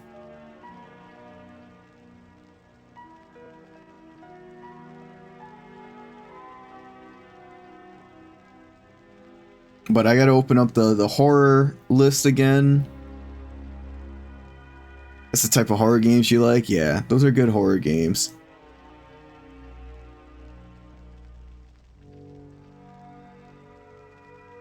But I gotta get that list started. I gotta get, you know, I gotta be able to play those games. And I'm not opposed, like I said, I'm not opposed to playing long games on stream too, like the longer games, 8, 10, 12, 24, 36 hours to beat a horror game. It's just, there has to be some sort of compensation, right? There has to be some give and take of playing the game and then playing shorter games to compensate for the longer ones, and there's got to be definitely a balance of me getting 8 hours of sleep roughly every night, if it, you know, some type of sleep at least, and then playing some really long games, playing some really short games, playing some shorter games, playing some medium length games, playing some long games. You know, there's a lot that I have to prepare for when it comes to this segment, and I'm nowhere near ready. Good thing is that there are a lot of short horror games. That is good. Short in the moment games. Yeah, that's true. I'm not really familiar with a lot of the games from the indie scene. Like I mostly just, it's like growing up, it's just the big ones and stuff like that, like Resident Evil, Silent Hill, all that kind of stuff. But I know there's also a lot of different horror games out there that are really short. Claire, I haven't played that one. That's definitely, I can add it to the list. But again, this is something that, like, I do have some things on my wish list, right? That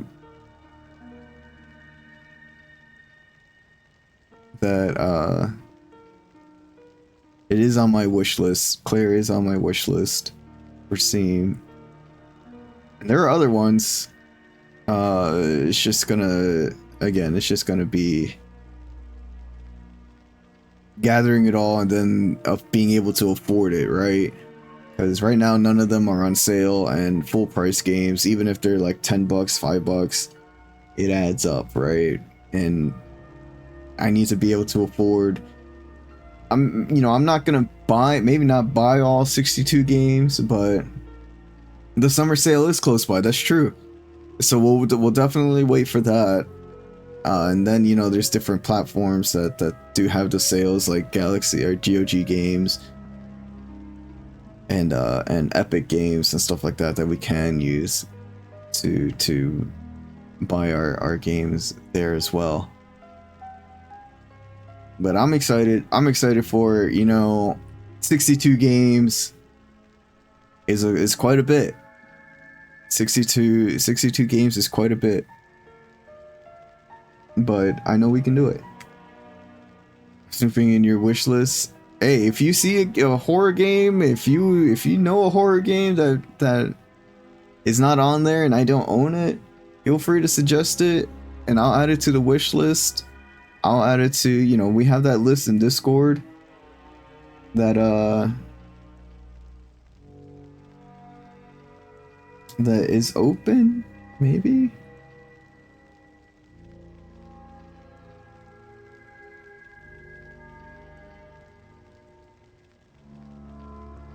And there's definitely a good bit of games that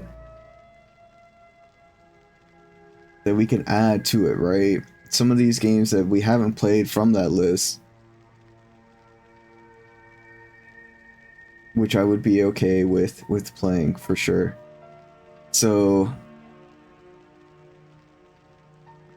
definitely add to that list, because there's definitely a lot of games that we can play, that we have to play.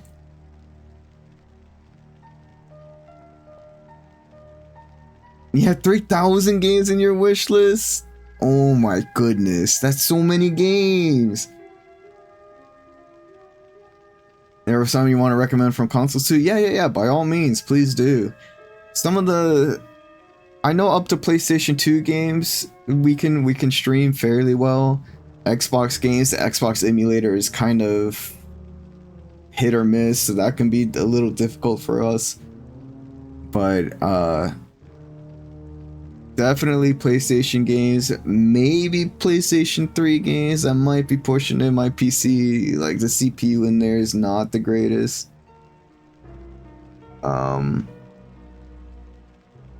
That's why I kind of tend to stick to like older games because they're a little bit easier. And that's fair. That's fair. That's a lot of games, but that's fair.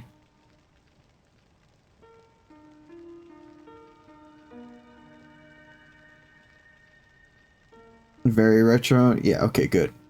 Because like I said, you know, I don't have a problem with playing PlayStation 3, 4, or 5 games or the later Xbox games. It just, those are going to take me a hot minute to be able to emulate or find a way to get them. The Switch games, the same thing, right? It's like the newer generation. 3DS works fine. GameCube works fine. Wii works fine. Wii U would probably be fine as well. The Switch, maybe. Again, my CPU is really what's holding me back from a lot of things. It's a little bit of an older one, and I don't exactly know what I would need to update my CPU because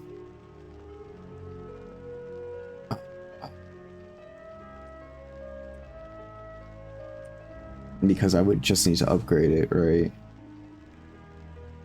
And since my PC, you guys can see my PC is this little mini ATX here. So it's not like there's a lot of stuff that can fit inside this bad boy. It's pretty tiny. It's tiny. So like I would definitely need to find an upgrade that would eventually work, but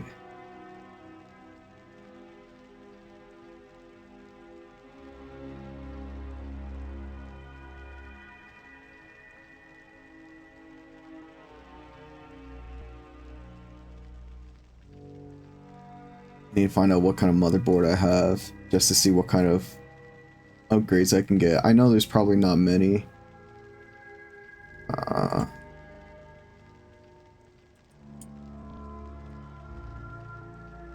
Let's see.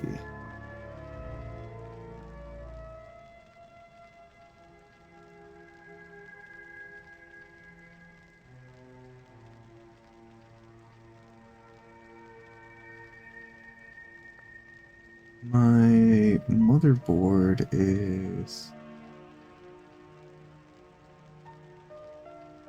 It's...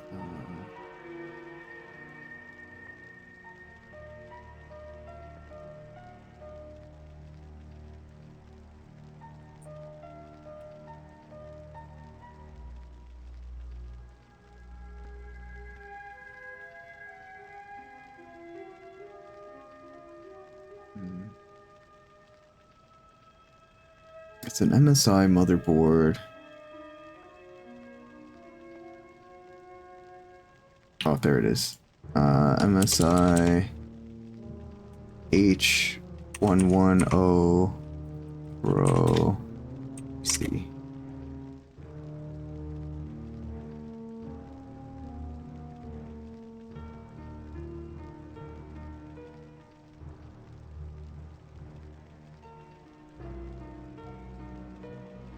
That's a part list, so then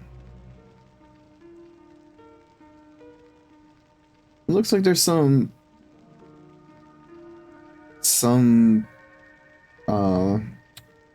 processors that I can get. Alright, this one is a 6700K.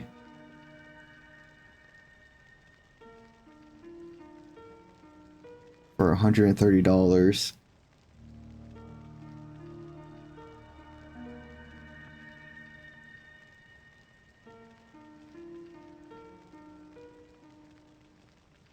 I have for processor?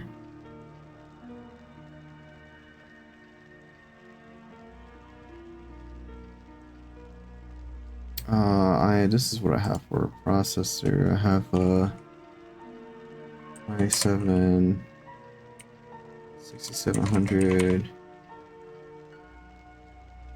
3.4.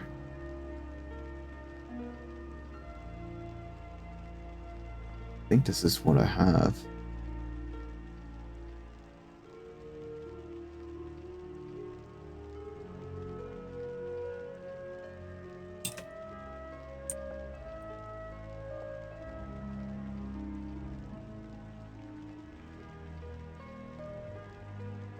I think this is what I have.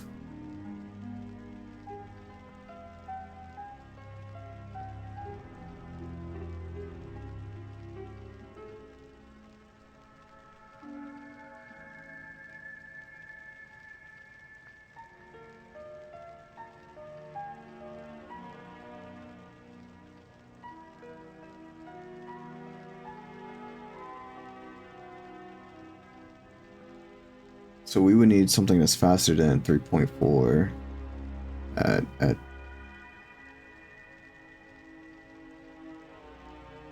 that's where things seem to be getting a little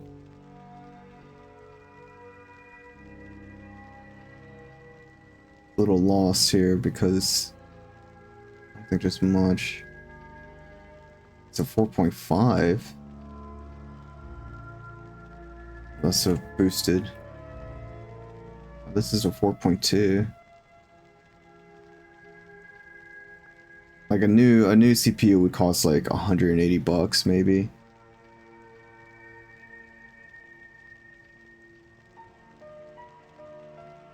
This one doesn't have Windows 11 support.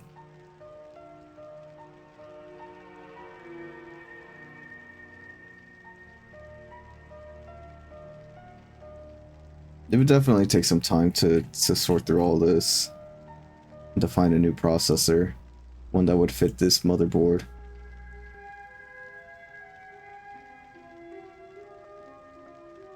What about Still Wakes the Deep? Have you played that one? No, I haven't. You like tiny PCs? They are adorable. They are. They're very, like, it's very handy to have such a tiny PC, right? I can just, if I ever need to move this somewhere or go on a trip or something, this is how big it is. It's literally just this big, you know? That's it. That's how big it is. I could just pack that shit up in a car and just drive. I can't take it on a plane, but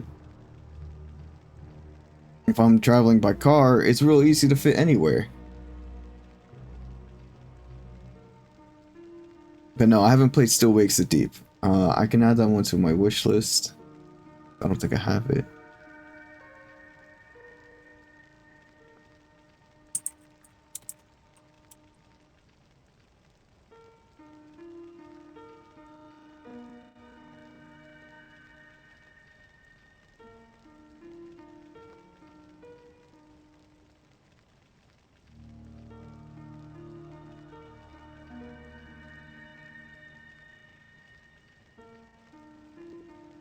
But yeah, there's quite a bit like I would need to upgrade to be able to upgrade my PC, right? I pretty much need to build a new one.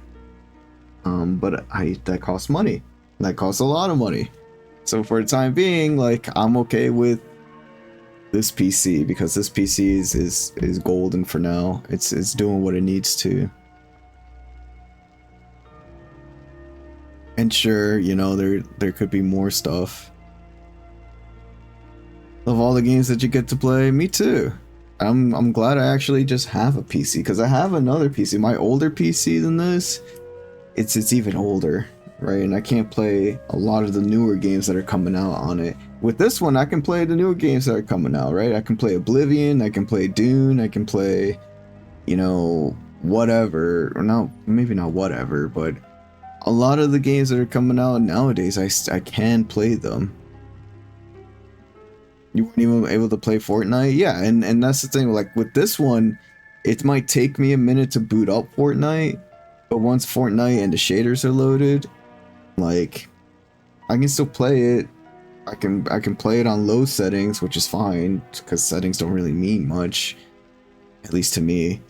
To put it on low and you know, I mean, I growing up with Super Nintendo games and 64 and NES, and like those graphics were amazing. These graphics are amazing nowadays too, but it's just like I don't need it to look the best. I don't need it to look realistic. I just need the game to play.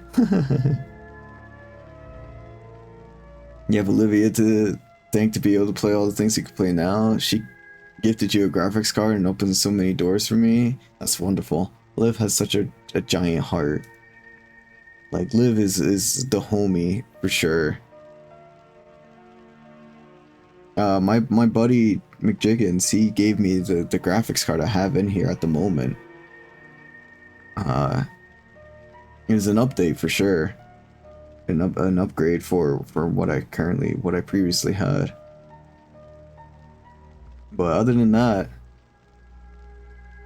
like this PC is like 7 years old now, maybe a little bit more. Most of the parts are pretty outdated, but besides the graphics card, but yeah, it's been holding up. We've been able to play so many games, and even the newer games that come out, you know. Never met someone as generous and caring as she is. It's true. It's neither have I. She truly is somebody who has a huge heart, and she cares greatly, and it shows. It shows very much so. I'm glad I got to meet her. I'm glad that, you know, by chance that I was part of a raid that brought me to her community, and she was playing Overwatch at the time, and you know, I played Overwatch a lot, and used to anyway. Now I don't play the game anymore, but yeah, you know, it's part of those communities that you just meet along the way, right?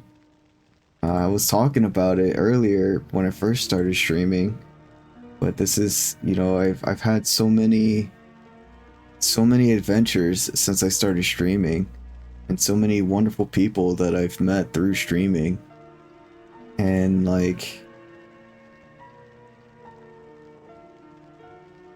it's helped change me as a person to be more understanding, to be more open about meeting new people, to joining communities, and even though, you know, sometimes you join a community, you're part of that community for, you know, a while, and you get to be very integrated into that community, sometimes things just don't work out, and you have to leave the community one way or another, right? And that happens. What can you do, you know?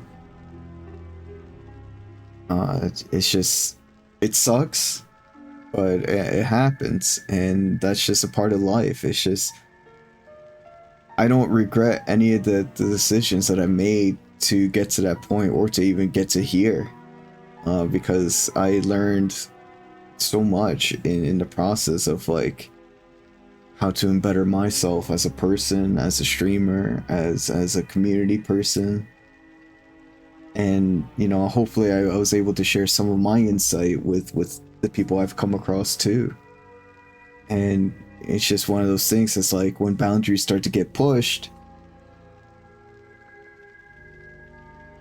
you can't have that, you know. You got to stand firm with your boundaries, because it's okay to like learn new things and maybe alter your boundaries, but when somebody is disrespecting your boundaries that you put up, just can't have that.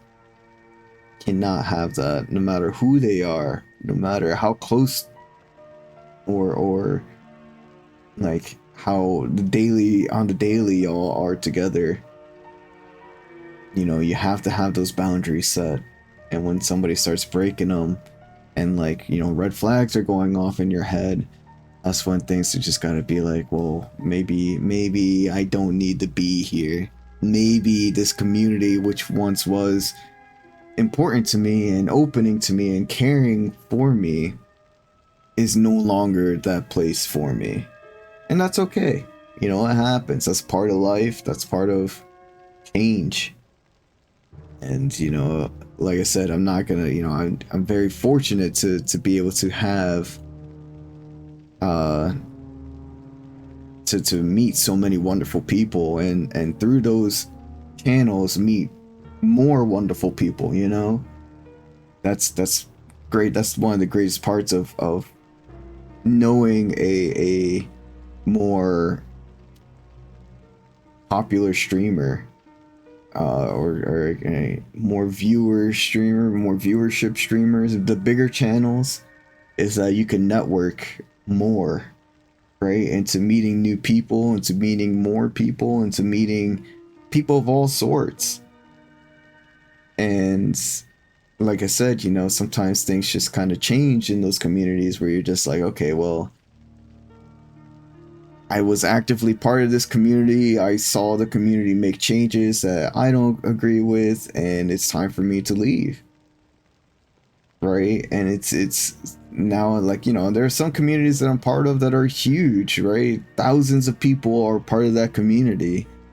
And I don't really talk much in those, but like sometimes I do. And sometimes, you know, I get to meet some wonderful people. I get to see the care that they provide to not only the streamer, but to each other and other members of part of the community. And it's a wonderful thing to be able to reach out and have those connections, those networks, to see those wonderful beings that are there, that are a part of so many different communities, and like, that are just there, and they all meet towards this one kind of like central hub. But again, you know, there you meet a lot of people through those communities, and sometimes, like I said, you lose access to that central hub one way or another, and it's okay. That doesn't mean that, you know, you don't have those friendships that you've met along the way with other people, right? You still have those. You still have those cool people that you meet. You still have those friends that you've made along the way, even though there's still a little weirdness between it, right? Because like, what was once a central hub for everybody is a central hub for not everybody anymore.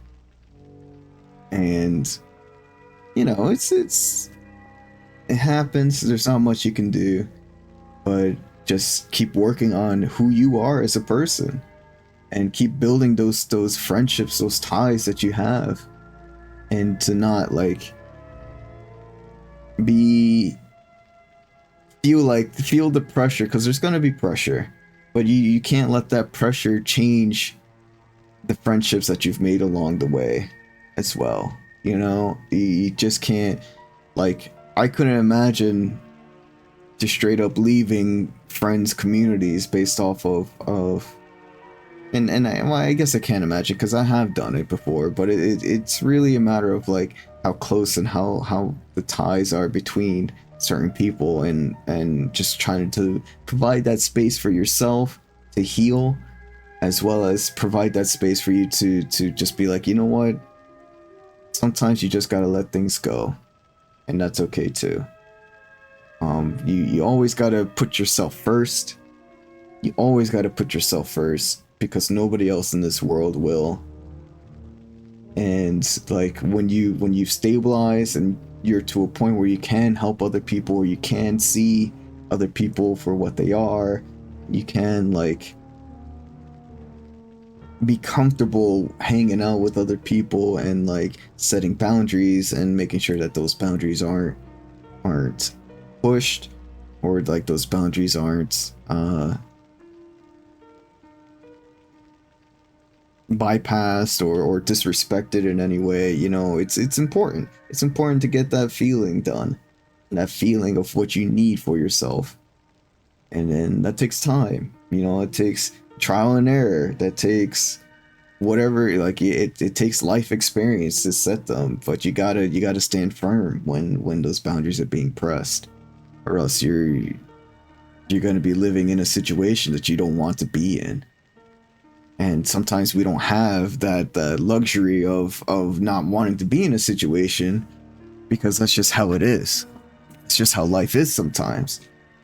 But whenever it comes to communities and stuff like that, it's important to make sure you have those boundaries for your own peace of mind and to protect yourself from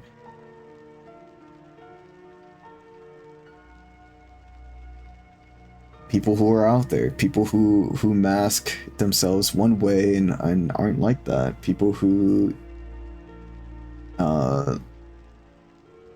try to change your values for something that's more like a regression than progression. And you're gonna find them. You're gonna find them everywhere. You're gonna become friends with them. You're gonna become close to them in some capacity. And then you're gonna see them for who they are and what they stand for. And then you gotta make a choice. Is this something that I can live with, or is it something that I need to change? And at that point, there's not much you can do, right? You have a choice as to you live with it, and you put up with it, or you just move on. And that's one of the beauties of gaming communities. And I know I need to get this next episode of my podcast out, but like I was saying earlier, I was trying to fit too much in a short time. And it turns out I needed a little bit more time to cook on the idea of my podcast and to get it to the way that it doesn't have to be perfect, but it's actually implement it into my schedule is something that I'm trying to figure out. I've tried to like kind of just force it in there and be like, yeah, we're gonna do this new segment, it's gonna be great, it's gonna be, what's the difference between this and playing games when it comes to streaming? Well, the difference is that there's a lot more planning that's involved with it, and there's a lot more behind the scenes work, at least to me, and the way I want it to be done. And like I still plan on doing it. Like the next episode is going to be a good one, right? Because gaming communities mean so much to not only me but a lot of other people, and like what all is important whenever it comes to opening yourself up to different communities and such like that. But again, I tried to force that segment into my current schedule, and it's just not working.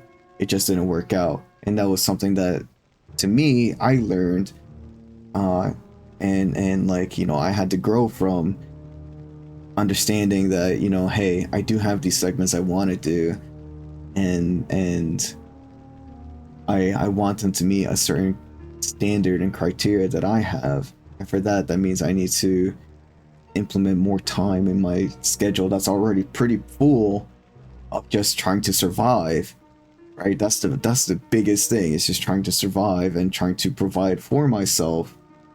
And like, it's a lot of trying to overbook things, and it's giving me like choice paralysis. It's giving me like shame of like, oh man, I should be here, I should be there, I should be doing this, I should be doing that, I need to do this, I need to do this for myself, I need to support myself, I need to find a job so that I can live, I need to do all this kind of stuff. And it's just like, relax, it's just relax.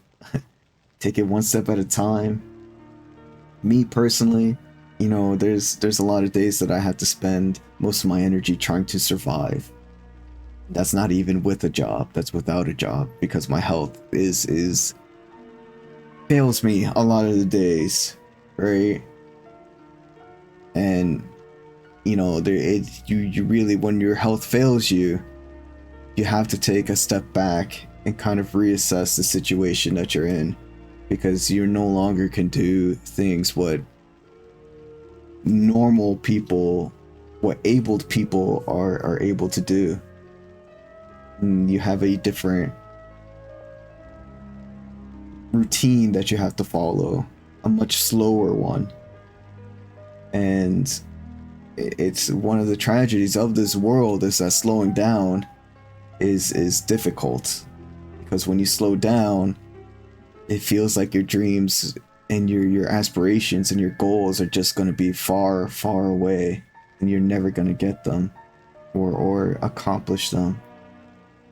But that's why, you know, that's why they say you build things one day at a time, one step at a time, one brick at a time. You don't go and build a house, all of it at once, right? You have to lay down the infrastructure. You have to lay down, like when you're building the house, you lay it down one piece at a time. You don't lay everything down at once. And sure, you know, you can make blueprints for all that stuff, but the actuality when it comes to doing it is just one step at a time. And that's important whenever what's happening in here. We have a live appreciation moment as well as a life moment happening, and got me yapping, and I've been yapping for like the last hour. But we're talking about gaming communities and just in general, like when life tosses curveballs at you, how you got to change your game plan, your routines, your life to fit what you're able to do.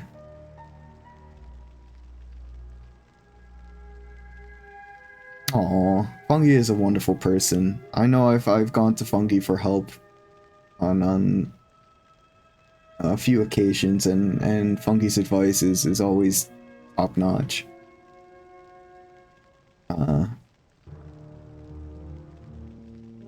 But yeah, you know, it's these gaming communities that we find, that we build, that, you know, we love to share with each other. They're important. They mean something to us. And you know, like I said, you know, you got to enjoy the time that you have together, because life is always changing, and that includes friendships. And sometimes, like, you know, if people aren't willing to talk about things, then complications arise. And when complications arise, then you got to restart reevaluating what you want out of that friendship, what you want out of that community, what you want out of, you know, the people that you've built up with.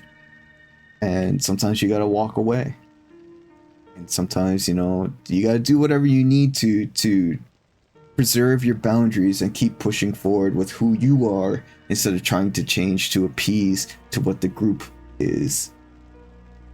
And that's hard, that's difficult, that sucks, because sometimes, like I said, you gotta leave. Sometimes you gotta leave. And sometimes you don't want to leave, because the good times are, you know, the good times are going, the good times are flowing. The good times are there to keep you going. But the good times can't mask how you feel on the inside. The good times, like, they won't stop what's eating away at your core. It'll feel good, but it's not going to help you grow as a person. It's not going to help you learn.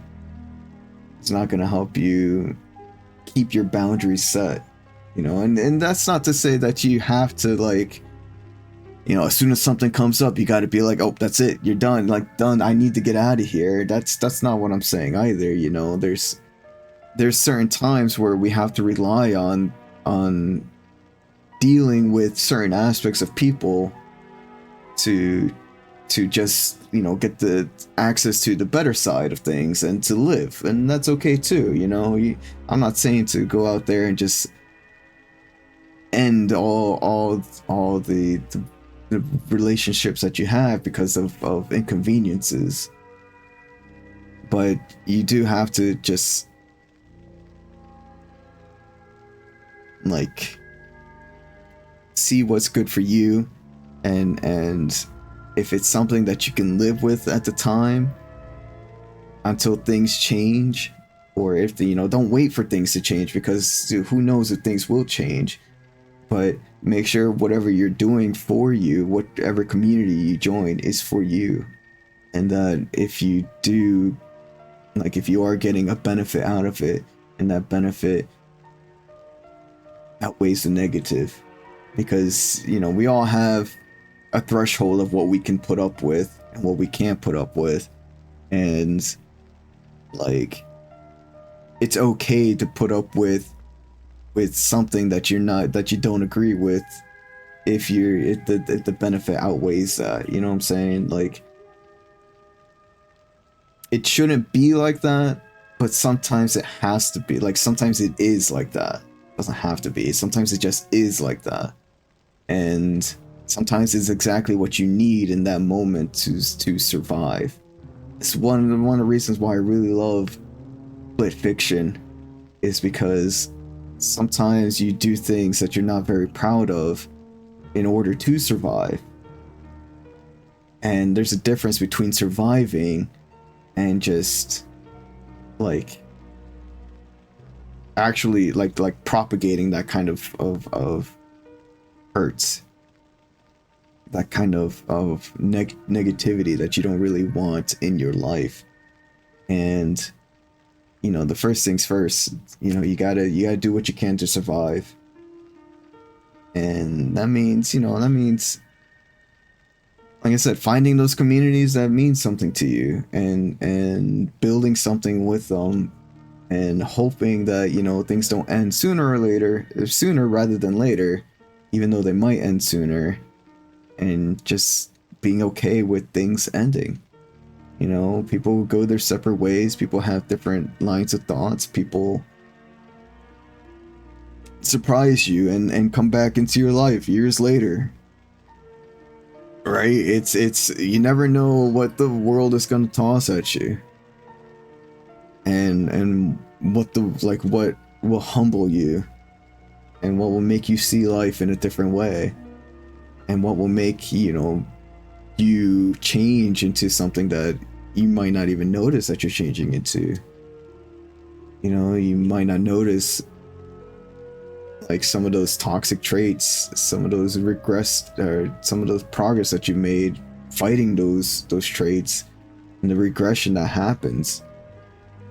And you know, you never know. You never know what will trigger it. You never know what will put you back there. You just got to keep on constantly fighting for yourself, and keep on constantly like being there for yourself. You got to be diligent when it comes to that kind of stuff, because it has a way of seeping back into your life. It has a way of doing so. And if you let it, it will run your life. It will let you, like, it will be a part of who you are at that moment in time. Even if in the future you're not that same person, during that moment in time, you are, right? And it's just one of those things. It's just a part of life. It's just how we grow, and it's how we move on. It's how we learn. It's how we, you know, it's how we as people live. And that's just life. That's one of the beauties of life. This is, you know, I could be upset that, like, oh, you know, I spent so much time with these people and then it just ended, and it's just gone, and it's, you know, I'm never gonna get that time of my life back. Or I could be like, you know, I had a blast spending that time with these people, and sure, things didn't end well, or like, you know, we kind of just moved on in our own way, but I'm grateful for the time that we had together, because those are fond memories for me. And like, building those memories together with the people who you love are wonderful. And never be afraid to build those memories, because when things end and the hurt is there, that hurt is just a part of what was real during that time. Like, you know, I spent 10 years with my ex, and, you know, things ended horribly, and, you know, there was a lot of negativity that went on during my time together. And I could focus on a lot of that negativity. I can be like, man, you know, I was manipulated. I was taken advantage of, all this kind of things. which is true. Don't get me wrong, it is true. But at the same time, it's like, well, I also had a lot of wonderful moments together. Moments that, you know, mean a lot to me and I cherish deeply. Moments of us watching, you know, playing games together and watching her play all these fantastic story games and like watching TV shows together and sharing our thoughts about life and politics and what it means to be alive and that kind of thing. And like, those are fantastic memories to have, even though the situation is that we weren't right for each other. Like, we weren't right to be in that kind of, like, friends. We could probably be friends today. I'm not willing to, because there's, like, you know, the hurt I'm still trying to get over, and if I were to be friends now, then I feel like personally I would stop growing. But as far as friendships go, we could just pick up right where we left off and be like two peas in a pod friends like that, just go. And that's a difficult thing to try and set a boundary for, because even though that aspect of the friendship would work out great, there's so many other things that wouldn't. And until I learn how to set those boundaries and hold those boundaries, and it's not so much as no longer feel those feelings, because that's not really gonna happen, but set a boundary on those feelings so that, yeah, I understand I still have these feelings of love and like kindness and want to be a part of your life there. Those feelings are still there, but I need to be able to respect myself and respect those boundaries of saying like, yeah, I can love you, but this love has to be confined to certain limits. And me personally, I know I can't keep those limits at the moment, so that's why I don't try to engage with her. Because personally, I know I can't keep those boundaries. I can't, like, I could set them, but then I know I would break them. And so until I get to a point where I feel comfortable with saying, hey, those boundaries, I know I can keep them, I'm not gonna, you know, try to be friends with her, despite everything that's gone on, like all the bad stuff that's happened between us. We're only human. She needed to grow in her own way. I needed to grow in my own way. And we weren't good together, but we had a wonderful friendship. We had a wonderful relationship, despite all the bad. But again, you can't negate the bad. The bad is still there. The bad is still the bad. Whether you want to acknowledge it or not, the bad was still there. The bad did happen. And like, it has made me more aware of people and like not what to look for in people, but more like just, it's made me more aware of people and the different masks that people wear to try and either hide their insecurities or like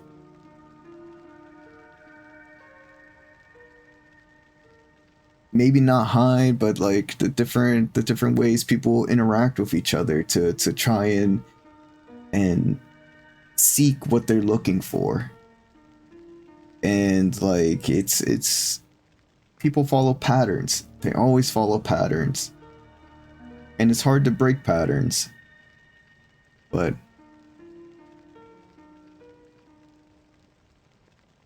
communities are a fantastic thing.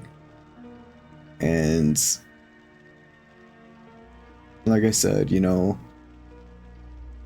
there's a lot of communities I'm no longer a part of, but there are the people and the other communities that I've met through those communities have been wonderful, have been amazing, and I've met so many wonderful people through streaming,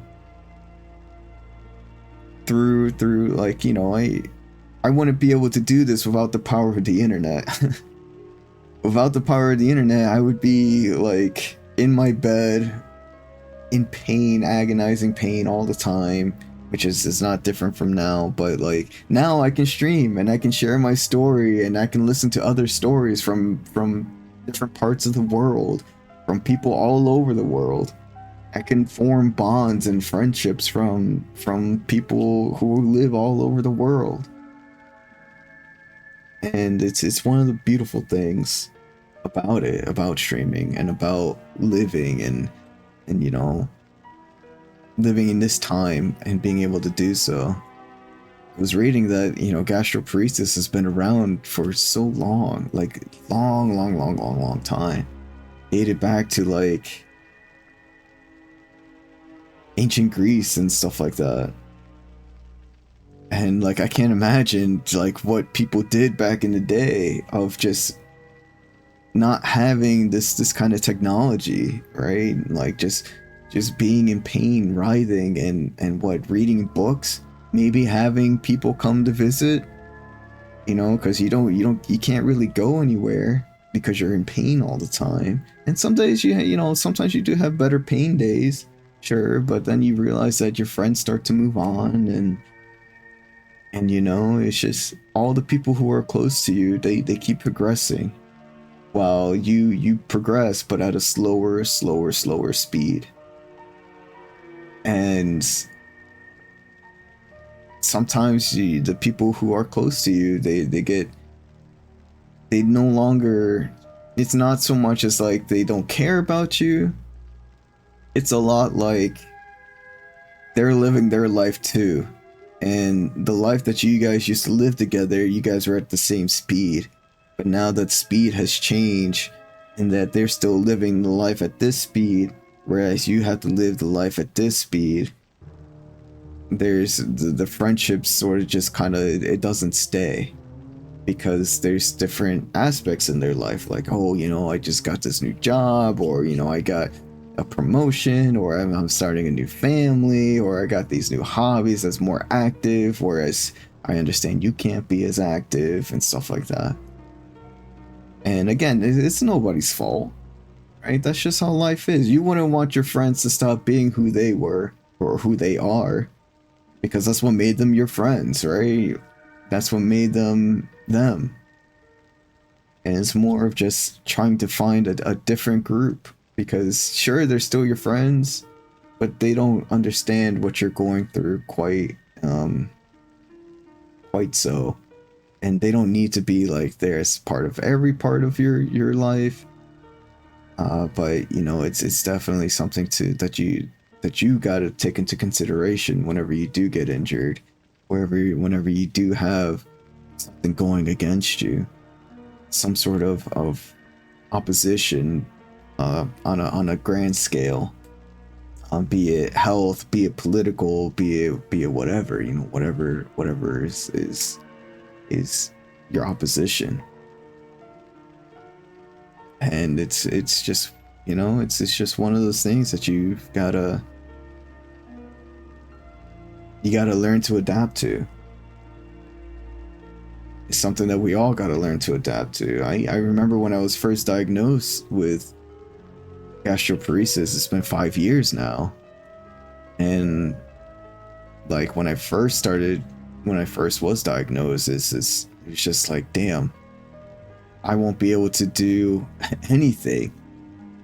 Any previous thoughts that I had about doing in my life were no longer in reach for me.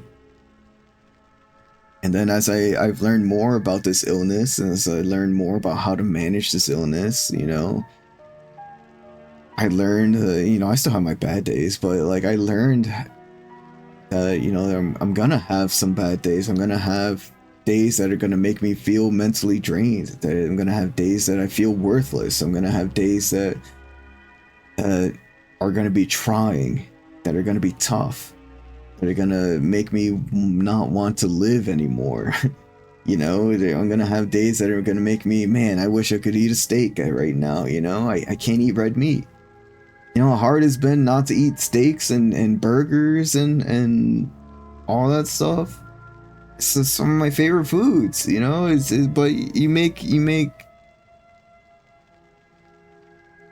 alternatives try to work, right? Instead of red meat, I eat turkey or Impossible burgers, like the plant-based stuff.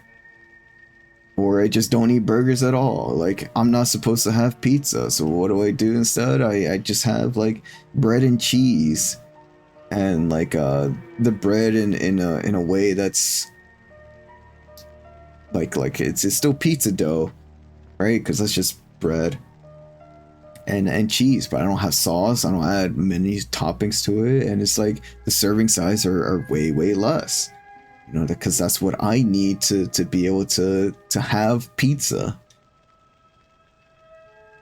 And there's a lot of learning to live with yourself whenever you become injured. There's a lot of learning how to take your challenges and to live with them, because they're not going to go away. They're going to be there forever to the rest of your days, and you're going to have bad days and you're going to have good days. And again, you know, it comes back to patterns, right? It always goes back to patterns and the different patterns that we're a part of. And like the habits that we're trying to break to form better habits. You know, I still eat things that I'm not supposed to that, you know, increasingly like give more my stomach to have it more inflamed. And, you know, I make preparations for those days. I used to, like, you know, okay, well, I ate this, I know it's gonna mess me up. And so, like, I'm okay with accepting that fate, because I want this little bit of joy. And it's the same thing when it comes to communities. It's the same thing when it comes to working on your own projects. It's the same thing when it comes to just dealing with your life, right? We have these choices that we make. And again, you know, you don't always have to pick the best choice. You don't even have to pick a choice, right? Because not picking a choice is also a choice. But there's always consequences for whatever we do, whatever we say, however we act. There's consequences that we have to face, and whether, you know, that's just life. That's just a part of life. Patterns and logic behind feelings, logic behind emotions, logic behind whatever we do. And that's what I've learned in the past, like, 3 years that I've been away from my ex. It's learning how to be me again. It's learning how to take life for myself instead of giving my life for somebody else. It's learning how to, you know, live life for me. And it's not, I can't only say that was the only thing that, like, that I can't say that it was because of my ex that I lived that kind of lifestyle, because it was from before her too. It was something that's just always like that giving lifestyle of always giving myself to everybody, because that's what I love to do. I love helping people out. But then, you know, I started to realize that the one person I have to give to is myself, which is not easy. But nothing in life is easy. You gotta give to yourself too. You gotta give yourself what you're due. And sometimes that means putting yourself in front of other people. And that's not easy to do for me. Some people it is, like, you know, for some people it is easy to do. For me, it's not easy to do. But it goes in the saying, like, you can't pour from an empty cup, right? It comes from that saying, like, you gotta be able to survive. You gotta be able to survive for yourself. And you gotta do what you gotta do for yourself first. And then other people will you know, they come after. That's not to say you can't help other people while you're still trying to help yourself. But you definitely have to focus on yourself first. To get yourself into a situation where you're no longer surviving, which is difficult. Which is very difficult, especially when a lot of the support that you needed is no longer available. A lot of the stuff that you could do by yourself is no longer available. Right? That's what sucks about getting old, right? Is or injured, or for that matter, health issues in general. When you start losing your health, you start losing what you can do. And like it becomes real easy to focus on what you can't do anymore when you start losing your health. But just like with anything, you know, you got to start focusing on what you can do. And it's what you can do is day by day work on what you want to, and like a little bit at a time. It doesn't even need to be much. The projects that you want to accomplish, the life that you want to live, the attitude that you want to have, all of that, just a little bit at a day, like a little bit at a time, because surviving takes up most of your energy. Surviving takes up most of your energy, and that's just how it is. Surviving will always take up a good portion of your energy, especially when you start feeling injured or sick, or when you get older and you have less energy and you start feeling those health issues more, and you start getting sick more. It takes more for you to survive. And I know in today's age we were very, like, money is a huge deal, and money is it's hard to come by. Money takes, you need a lot of money to live in today's age, and that's difficult. That's difficult for a lot of people who don't have that strength, who don't have that, like, who have some sort of obstacle in their way from them and making money. But again, that's just another obstacle, right?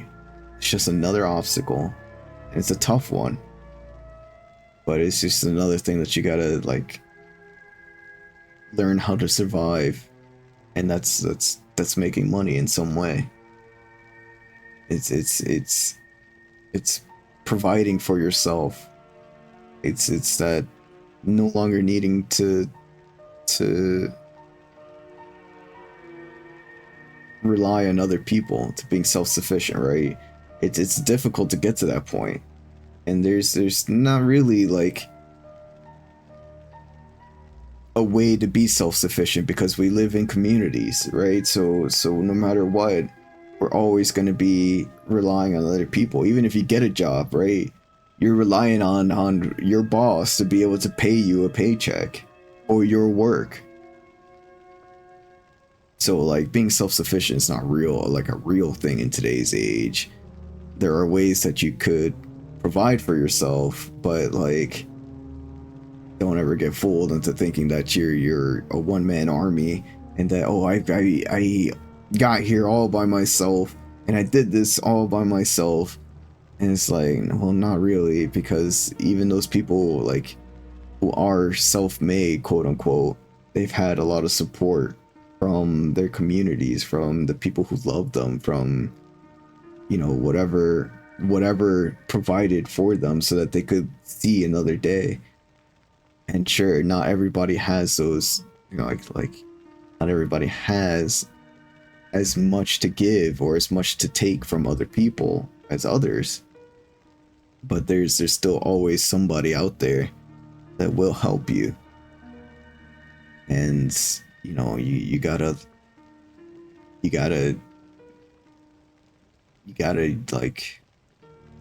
take it. You gotta take that help when you can.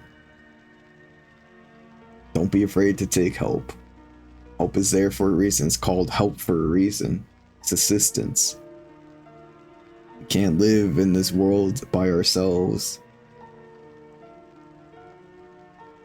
But yeah, that was a pretty good tangent, right? That was a pretty good tangent. Yap session we had there. Pretty good yap session. But they're just, again, it's just all to say that like communities are a special thing, and the people that we meet along the way, they really help us out in our own life.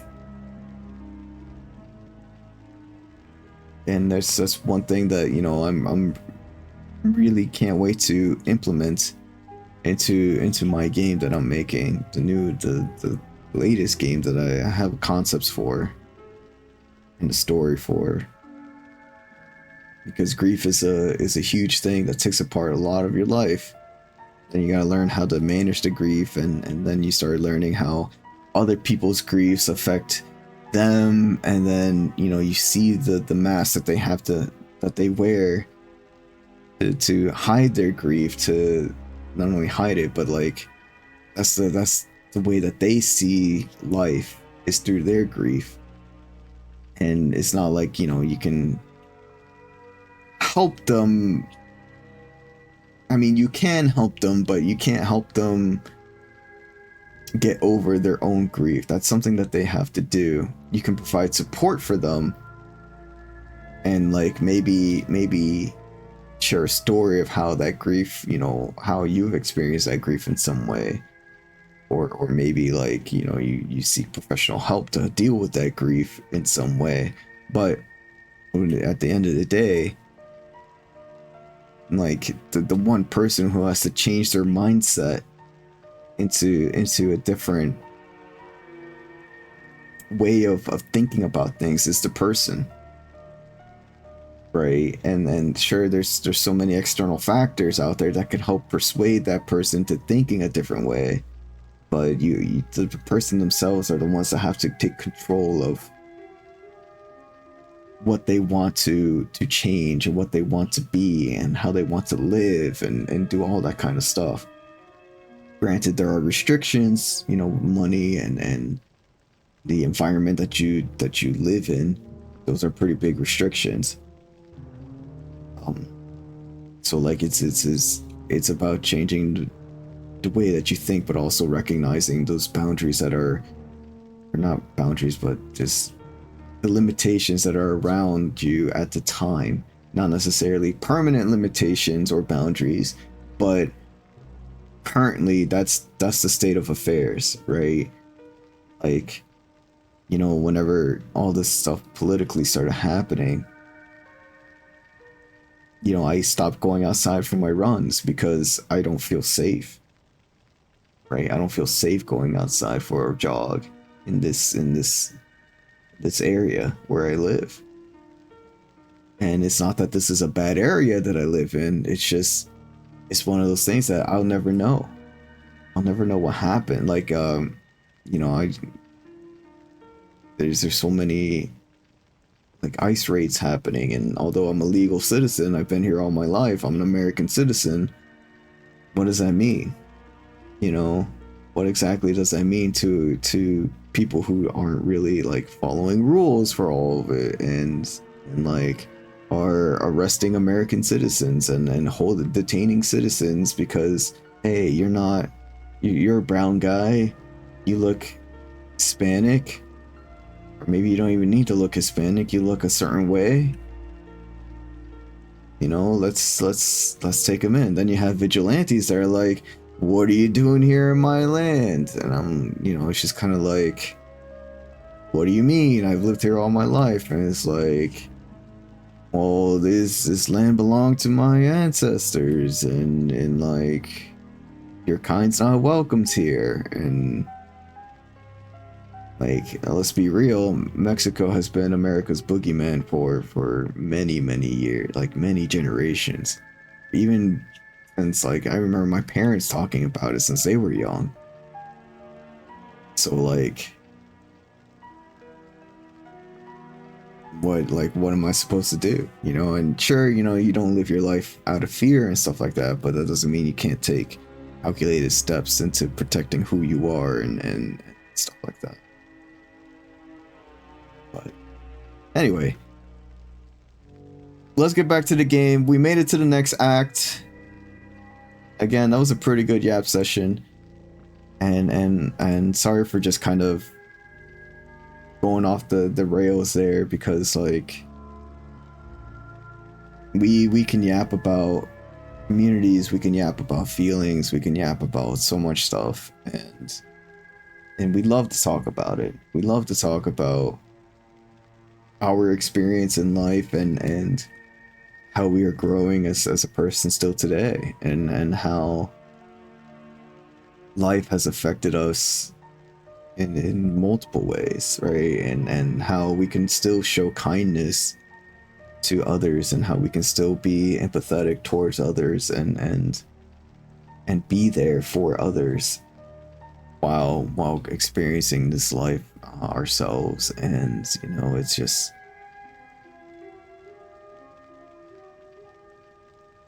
it's tough living life, you know, when you gotta survive, when you gotta focus on surviving.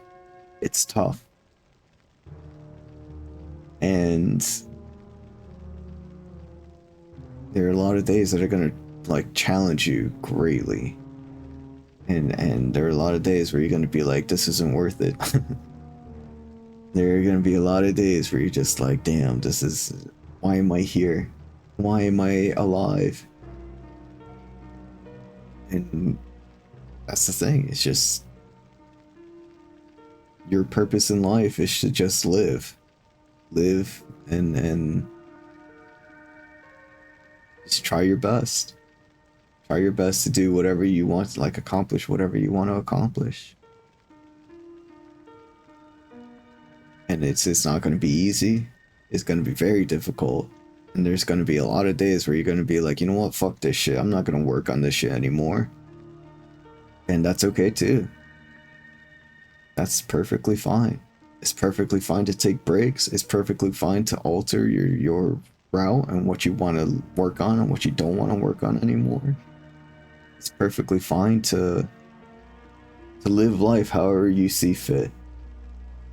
Just as long as you're not hurting other people, or, I mean, that's kind of an impossible thing to say because somebody usually always gets hurt, but like, you know what I mean? Like, you know, don't go around murdering people, and don't go around like stealing from people, and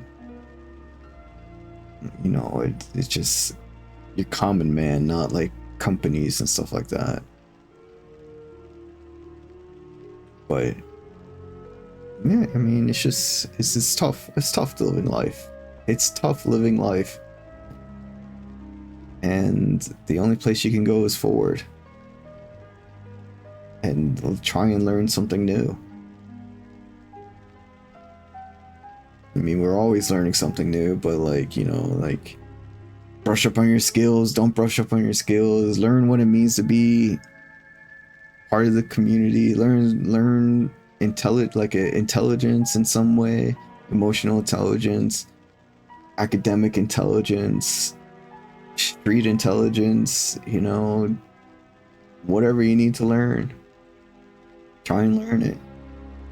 Always try to like put yourself in a place where you can provide for yourself, which is not easy. And like I said, it's not easy. That's not an easy thing to do. And I'm not trying to make it sound like it's an easy thing to do, because it's not. But never stop trying. Never give up on yourself. Never give up learning about anything. Learning is the most powerful tool that you can have. The more you learn, the more you adapt, and the more you adapt, the higher chances of change happening. Because change always happens, but there's always, like, sometimes it needs a catalyst to provide that heavy change. Sometimes there's something big that needs to happen for that change to happen. And, you know, it doesn't need to be like globally big, but it needs to be big on a personal level. And you never know what life will be like when that change happens. It can be good, it can be bad, it can be stressful, it can be relaxing, it can be a totally different life than what you're living now.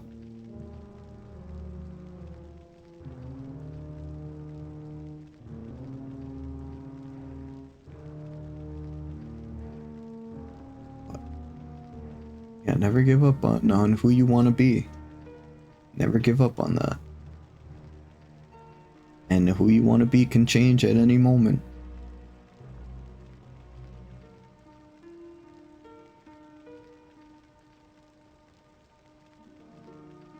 But let's get back to it, right? Let's get back to the game before we start yapping for another hour.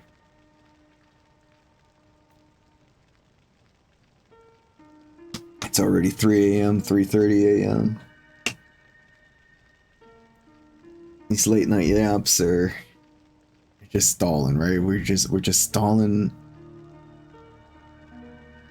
while we're playing the game.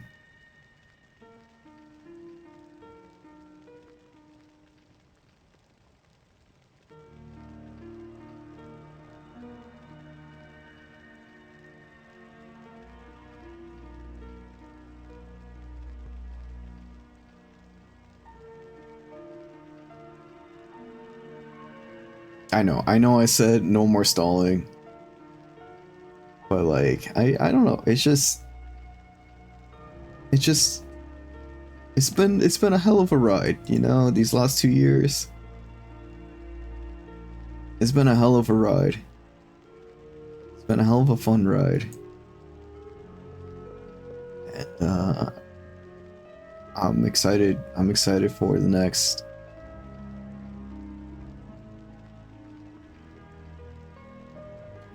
next years, you know. I'm excited for the next years to come. I'm excited to meet new people. I'm excited to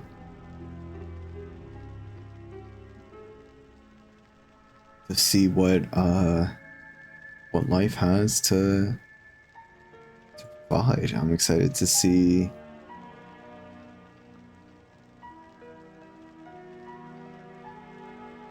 so many more communities and meet so many new people, like so much more new people, and it's exciting. It's exciting to just be able to see the creativity and what people can come up with, you know. Including myself. Including myself.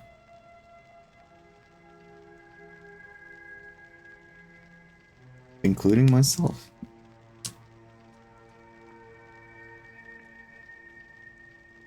No doubt all of you have heard that Angel was recently caught by Apocalypse during a scouting mission. His fate remains a mystery. I can only hope Angel takes strength from the fact that our mission in Canada was a success. The core and the Infinite Factory were disabled, and the Madrai Temple has been disbanded. In light of that, Apocalypse's plans of conquest have been quashed. So why are we here? Shouldn't we be rescuing Angel, Polaris, Quicksilver, and Emma Frost? Those are just 4 lives. We have a greater responsibility to the millions of people in New York City.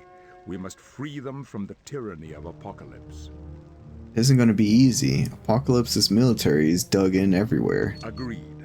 But once we've explored New York, we should be able to formulate a plan of attack. For your first missions, talk to Moira or Havoc. Good luck to you.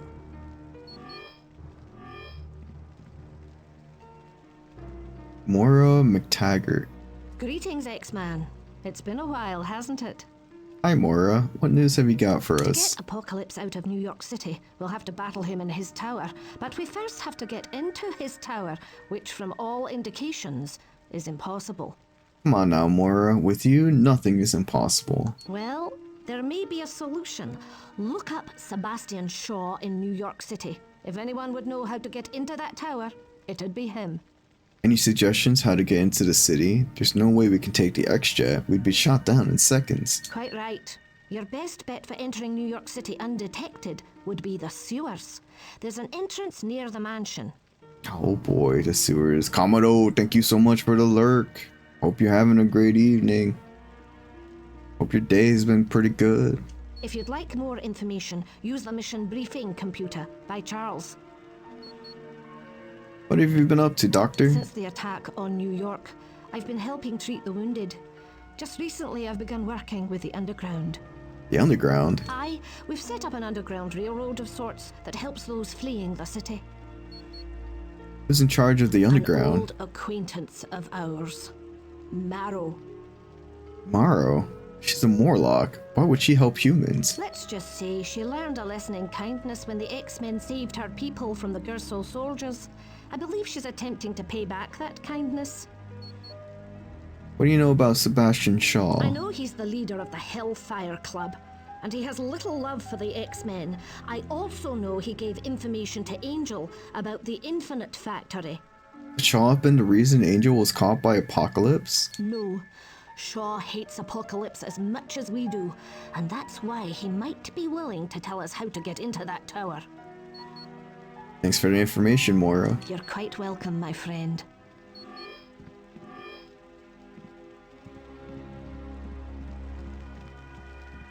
Why do you still Hello, my have... friend. You're quite well. Which mission briefing would... Locate Sebastian Shaw.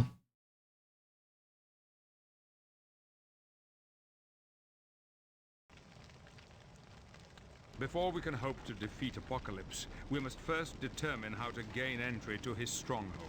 You want us to go inside Apocalypse's tower? Oh, that's daft. It can't be done. Watch it, Toad. Right. Yeah, Toad. Right. I almost forgot. We're one big, happy, dysfunctional family. If I may continue, Moira believes Sebastian Shaw might be of help. Shaw's bad news, Professor. He's the head of the Hellfire Club, and they aren't exactly big fans of the X-Men. I understand, Bishop, but it's because of his unsavory connections that he might know secrets of Apocalypse. He also might want to hand us over for a nice reward. Aye. Somehow, this has got to figure into Destiny's prediction. Toad, I ain't warning you again. Ah, all right. So what do you want us to do, Professor? Travel to New York City and find Mr. Shaw. Then see if he has the information we desire and what he would like in return. How about we persuade him the old-fashioned way? Yeah. I mean, ain't you ever gonna learn? You can't solve every problem with your fists. Don't know. Ain't never run across a problem I couldn't solve with my fists. Yeah, you let him know, There will be Wolverine. no violence against Mr. Shaw. Simply find him and see if we can reach an agreement. Any questions? Then good luck to you. You let him know, Wolverine.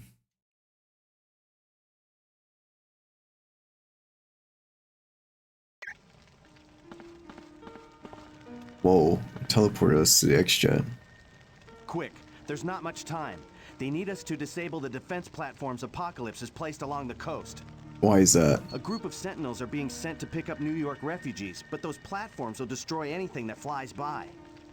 What's to prevent the Sentinels from attacking us while we're on the platforms? Boulevard Trask himself has put in overrides and blocked their mutant-killing programs. They should completely ignore mutants. If you want Interesting. more info on this mission, use the briefing computer by Professor Xavier. Who's Boulevard Trask? He's the one who developed Sentinels, so make no mistake, he has no love for mutants. As a matter of fact, he'd prefer we were all dead. Since he hates us, why doesn't he have his Sentinels destroy the platforms? He tried, and now 50 of his fantastic mutant-killing robots lay at the bottom of the ocean. They're no match for the defenses of the platforms. Who are the New York They're refugees? a group of New York residents that managed to escape prisons set up by Apocalypse. How did they escape from New York? Word has it, a mutant set hundreds free before he was captured. From the sounds of it, that mutant was Banshee. So Banshee's a prisoner in New York? Knowing Banshee, that's just a temporary situation. He'll figure a way out. He always does. Maybe we should go save him. Oh, that would be an incredibly bad move. Could you imagine how he'd take being saved? No, he'll find a way out. Thanks, Havoc. If you really want to thank me, put in a good word with Xavier for me.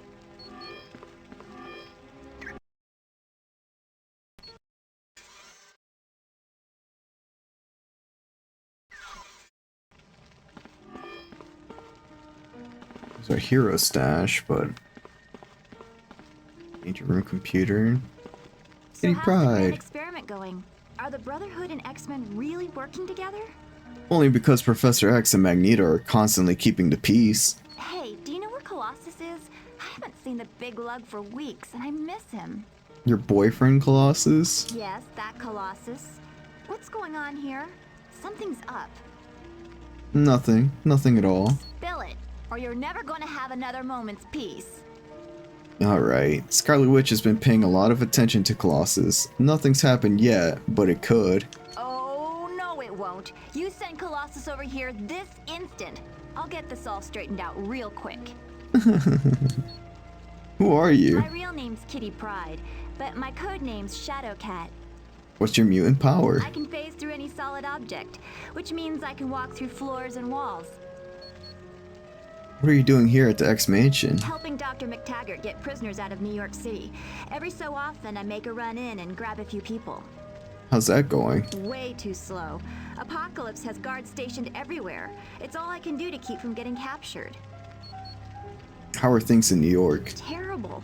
All the mutants have been rounded up and placed in prisons. Apocalypse is running some kind of tests on them. Any idea why? From what I've heard, he's looking for 4 people with very specific DNA strands. Something to do with an experiment of his. Thanks for the info, Kitty. No problem, X-Man.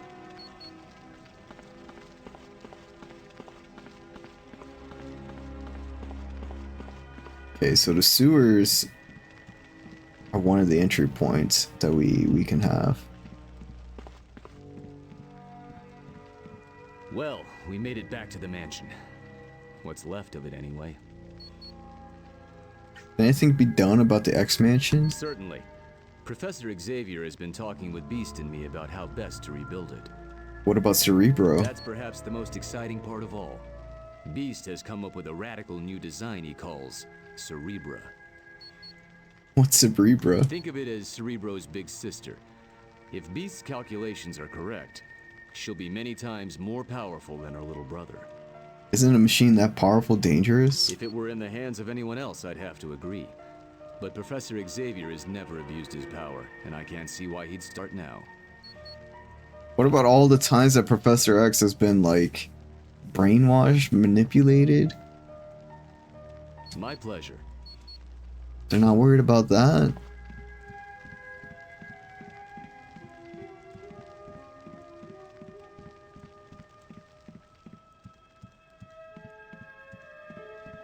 Right, there should be another briefing here, right? Which mission briefing? Perimeter platform.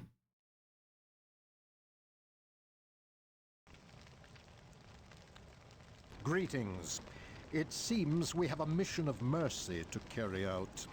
To the north of us, Apocalypse's military is driving several hundred humans toward the ocean. It's just a matter of time before they're captured. Magneto, we're not equipped to handle an evacuation that big. Bolivar Trask is. The man who invented Sentinels? Yes, that Bolivar Trask. He's using a fleet of his Sentinels as an airlift for the refugees. So why do we care? Let the Sentinels save them. The problem is, Apocalypse has set up a series of defensive platforms along the coast. Those platforms will destroy any Sentinel that comes near. I'm guessing they want us to take out the platforms so the Sentinels have a clear path. That is correct, Cyclops. But the Sentinels are going to attack as soon as we're in their sights. Great. So we wind up fighting both Apocalypse's men and Sentinels. Not this time. The programming's been rewritten such that, to them, will look exactly like humans. Is anyone else here getting that this is a recipe for disaster feeling? I would have thought an X-Man would jump at a chance to do a good deed such as this. Oh, I'll do it. But you all better be prepared for a big I told you so if something goes haywire, huh? Thank you for Why does he have an armband? insight. If there are no further questions, be on your way. Alright, alright.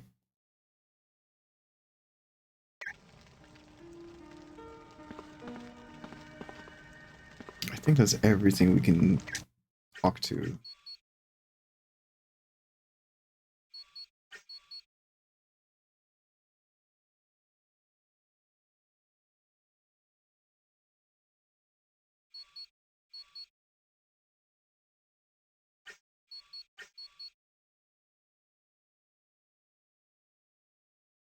interact with. Something like that.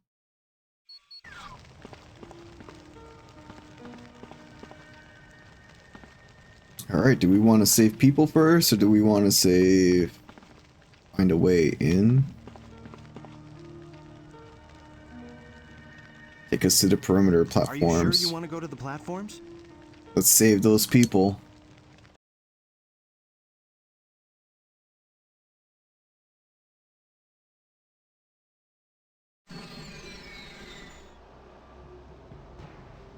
I'd imagine we have to land. Good luck, guys. I'm getting out of here.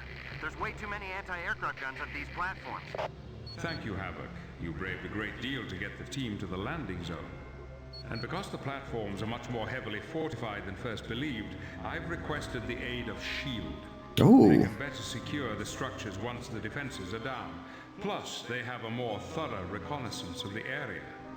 And with that, I hand control of this mission over to Colonel Nick Fury. Thank you, Professor Xavier. Team, some of you I've worked with before, others of you I've fought with, but lives are on the line, so there's no time for egos right now. At this very moment, a team of S.H.I.E.L.D. agents are on their way to your location. It is imperative that you destroy the anti-aircraft guns before my men arrive. If you don't, they'll be shot out of the sky. Time is the enemy here. Move fast, Fury out. Okay. It's a time mission, let's go. Those anti-aircraft guns are almost indestructible. The only way you're going to hurt them is by destroying the generator that powers them. Alright, alright.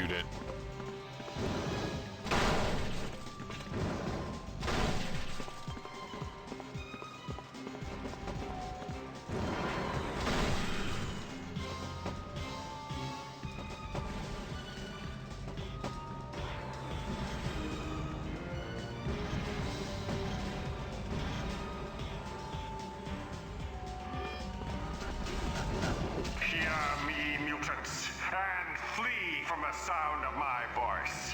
It is a death knell for you and for all your wretched kind. Hey, that's no Sentinel voice. No, it is I, Bastion, the architect of your destruction. Prepare to meet me on the field of battle. I will prove you are weak and unworthy.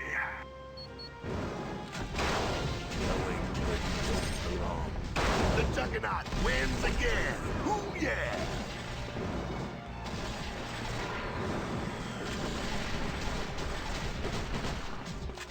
We gotta hurry.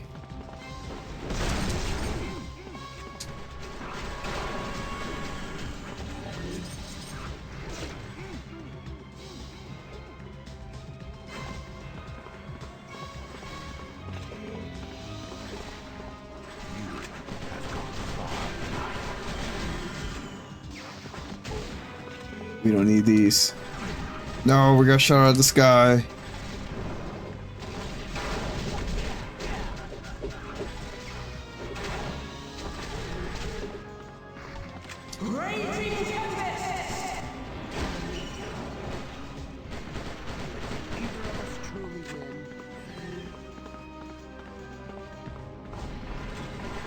Dang, do I have to clear this whole area?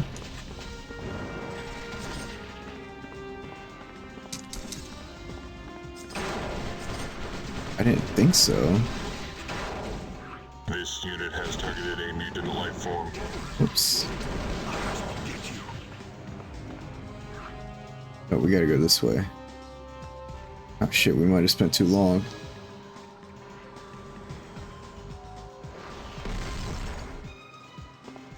Look, a Sentinel. Maybe it'll help us destroy the platform's defenses. Danger. System override in progress. Override complete. Original programming reinitialized. Destroy all mutant. Well, this isn't good. Watch out, team. Someone or something is resetting the Sentinels to their original programming. Defend yourselves.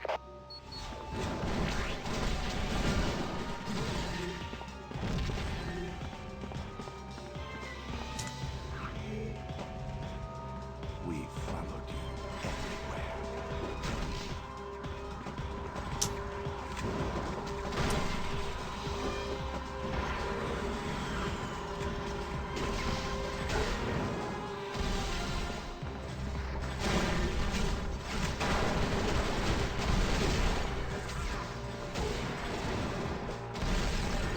This is kind of a cool mission. I like it. I'm usually not a big fan of timed missions because, you know, they're timed and you gotta... Has that extra stress to it all.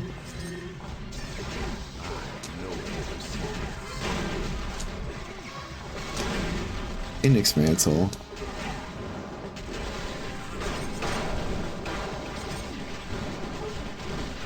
I believe I've won. Are you gonna break dance?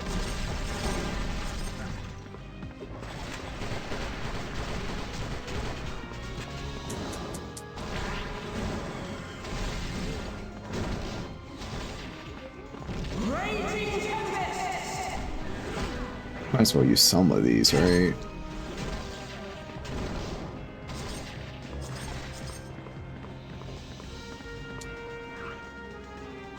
Scanners have located mutant DNA.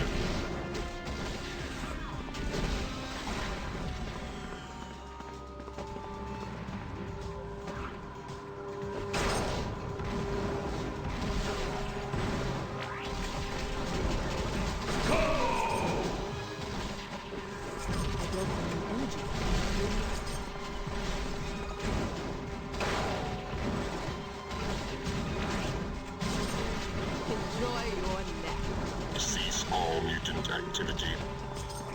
Too low energy. Mutant DNA has been detected.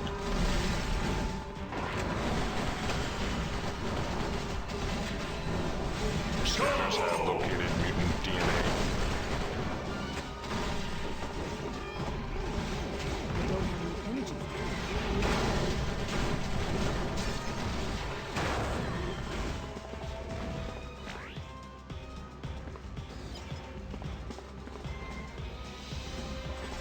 Okay, so I guess that's how we get out of here.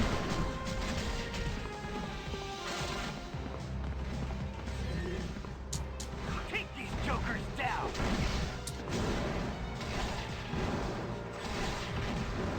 This unit has targeted a mutant life form. I believe I've won. Combo.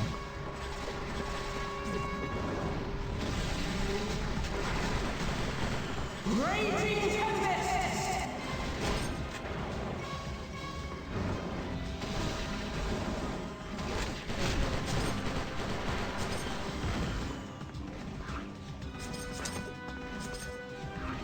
Mutant target has been sighted. A homing beacon. Yay.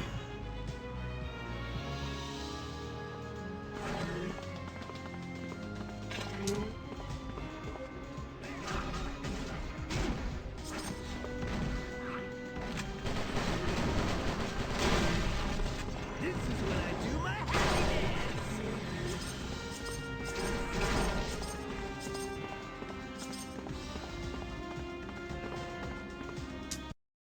Let's go.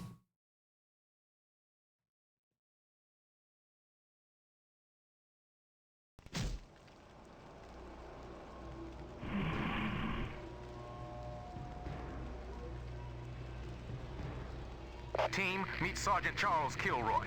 He's the demolition specialist who's going to take out those radar arrays. Protect him at all costs. Protect? What? Thanks, Colonel Fury. If it weren't for that high-tech scuba gear, I never would have made it here alive. You're the only man who could have done it, Kilroy. Now make me proud, son, and take out those radar arrays. Yes, sir. All right, team. Lead the way. Well, this guy's gonna die. There's a radar array. It's gonna take a little while to set the charge, so keep me alive long enough to do it. Don't let me die just yet! Mutant target has been sighted. Mutant target has been sighted. Gibbs! You're supposed to protect me! Cease all mutant activity. Cease all mutant activity. Targeting mutant unit. Targeting mutant. This unit has targeted a mutant life Oh my form. goodness. Look at all these sentinels. Warning, offensive systems activated. Mutant target has been sighted. Leave him alone. Cease all mutant activity. Mutant target has been sighted. Cease all mutant activity. Cease all mutant activity. This unit has targeted a mutant life form.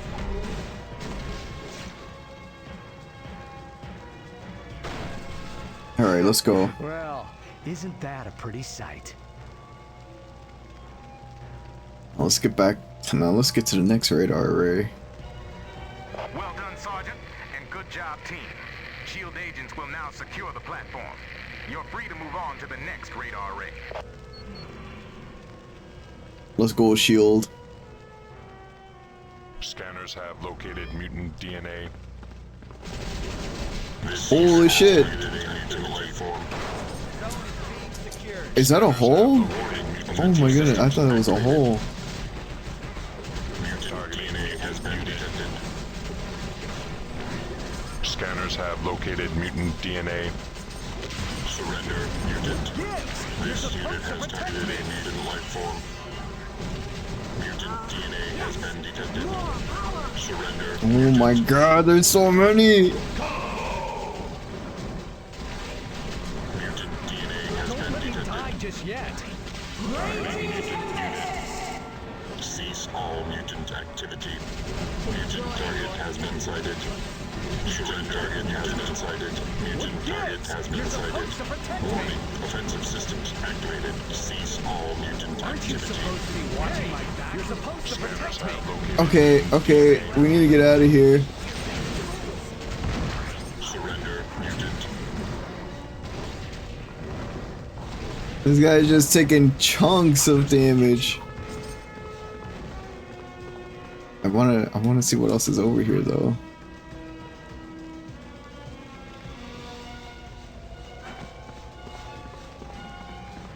Doesn't look like anything.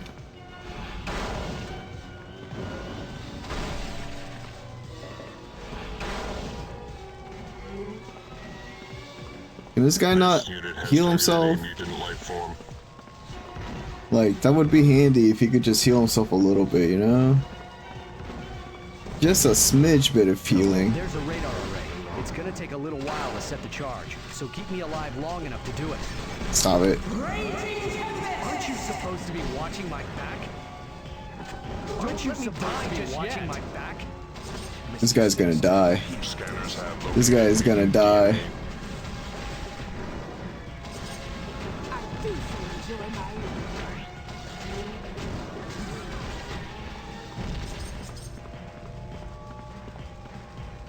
Warning, offensive systems activated.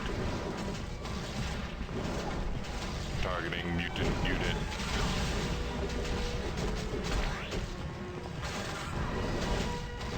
This unit has targeted a mutant life form. Surrender, mutant.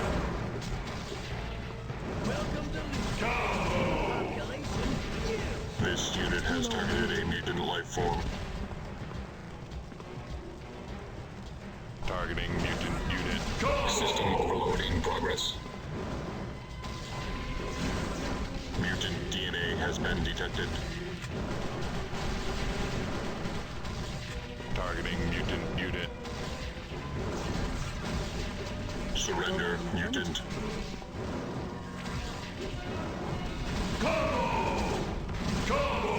Mutant DNA has been detected. Mutant target has been sighted. This unit has targeted a mutant life. Don't you shoot him. Don't you shoot him. Well, isn't that a pretty sight? Thanks for watching my back. Now let's get to the next radar array. Sergeant, and good job, team. SHIELD agents will now secure the platform. You're free to move on to the next radar array. Oh good. His health went back up. Cease all mutant activity.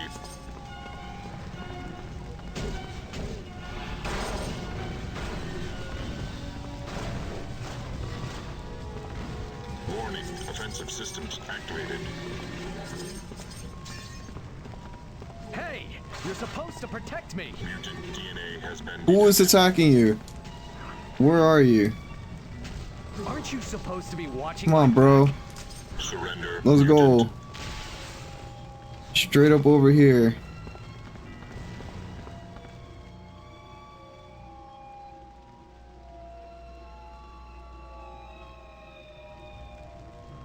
This is the last one, team. We can do this. Let's go. Scanners have located mutant DNA. Oh shit! Motherfucker just blew up! Colonel Fury, Sergeant Kilroy was just killed in an explosion. You're going to have to assume his mission. Take out the last radar array. How do we do that? First, locate and destroy the security interlock console. Once that's done, I'll fill you in on the next step.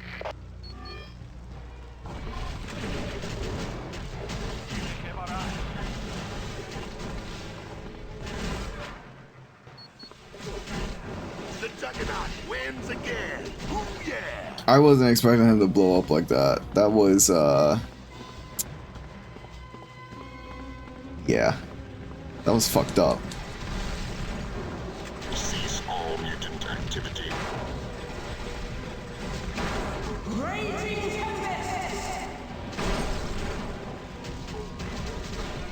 How?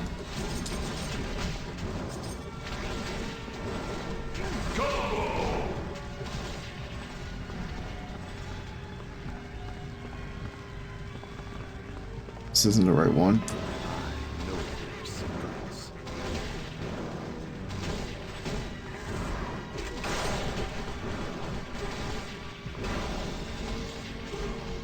Mutant unit is becoming ineffective.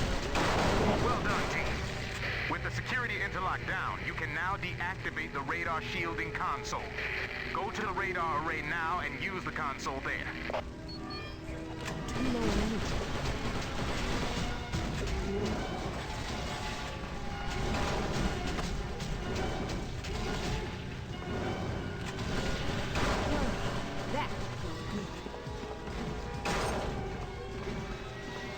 Okay, team.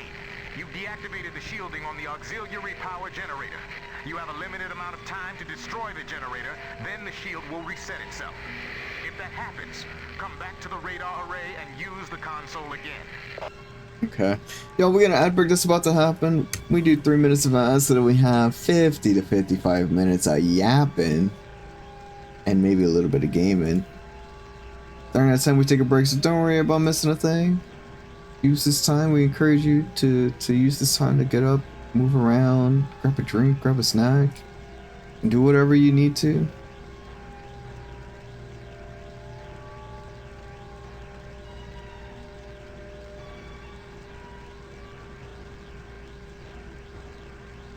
Do whatever you need to, we'll be here.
I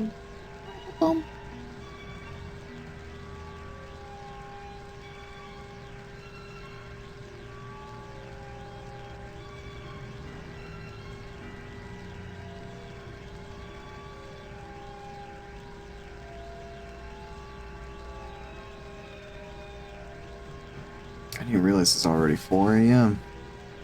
What in the... What am I supposed to do this late at night?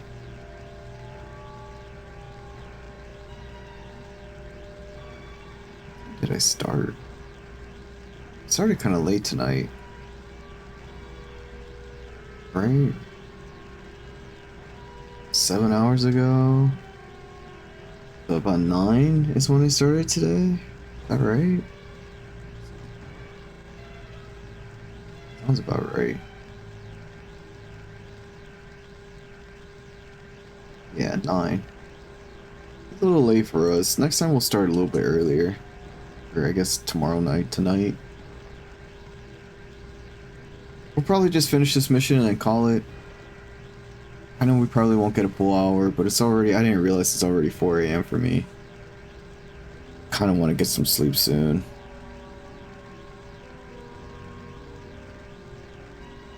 That way I can wake up and stream a little bit earlier in the day and not have to stream so late. I don't mind streaming this late. I just, you know, sometimes it works better just to stream during the day. At least for me. Kind of like that evening sweet spot into like the early, not so early in the morning, you know, like maybe from 6 to 2. Somewhere around there. Welcome back from the ad break, everybody. Let's continue our story. Targeting mutant unit.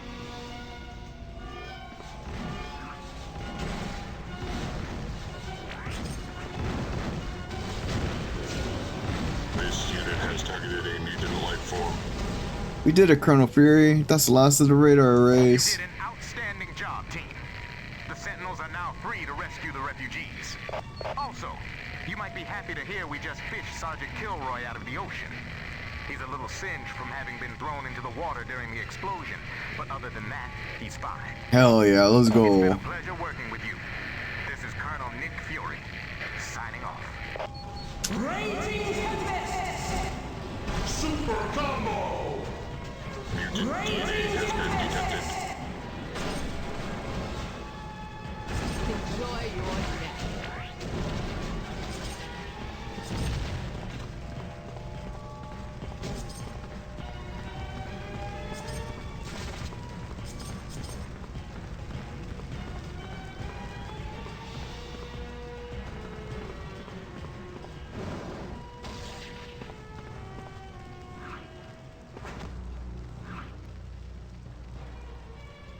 Oh, that was weird.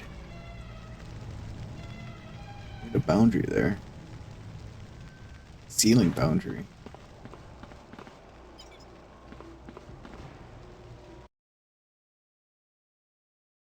Oh. Is this he just said his name.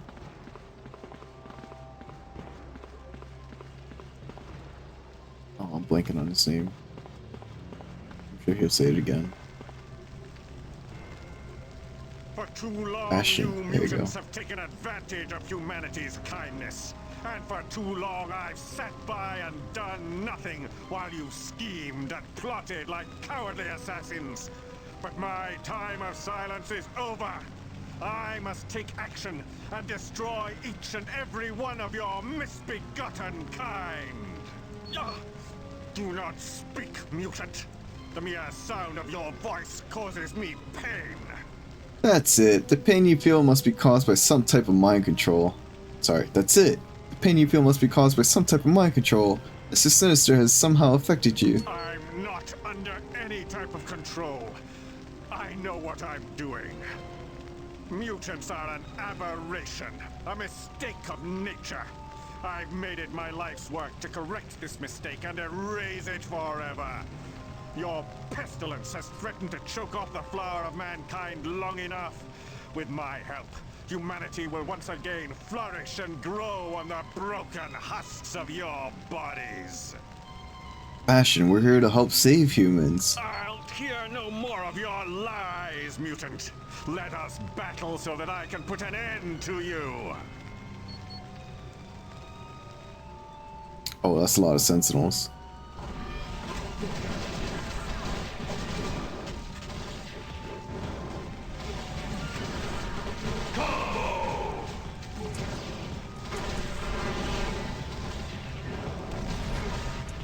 Ow. Have located mutant DNA. Warning, offensive systems activated. Surrender, mutant.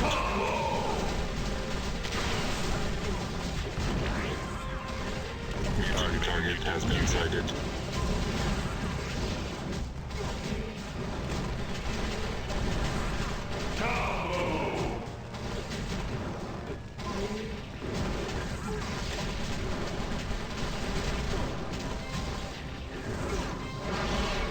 Surrender, mutant.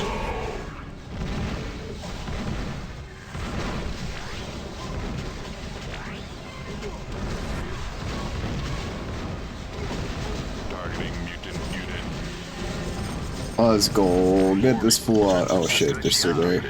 I just received word the airlift was a complete success. All the refugees were saved. None of it would have happened if you hadn't made the way safe for the Sentinels. Started off working with the Brotherhood, and now we're helping Sentinels. Next, Senator Kelly will be inviting us to lunch. Yeah, that'll be the day. At least you're finished on the platforms. I'll have Blink open up a portal to take you to the X-Mansion. When you get back, stop by and see Havoc. Thanks, Forge.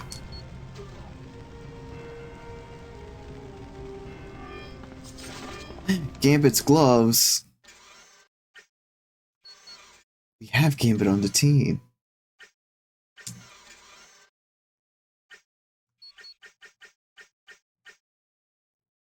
Staff Assault? We don't use Staff Assault.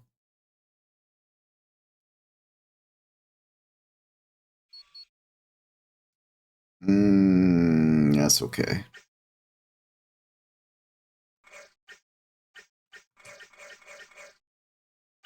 Sorry, Gambit.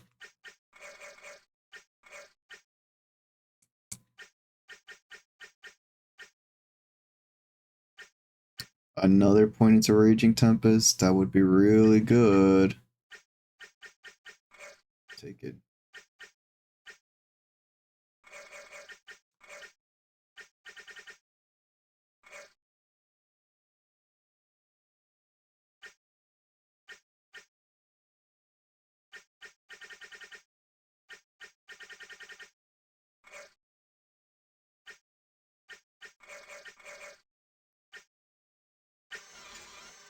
Why is this level, like, we're level, why out of, okay, I don't understand the loot in this game.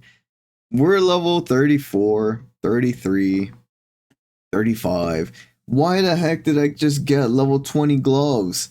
This whole time they've been giving us like 10 levels above items that we can't use, and now that we defeated this boss is 10 levels lower? Like, what the heck?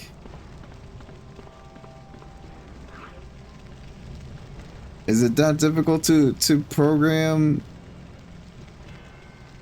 loot that's compatible?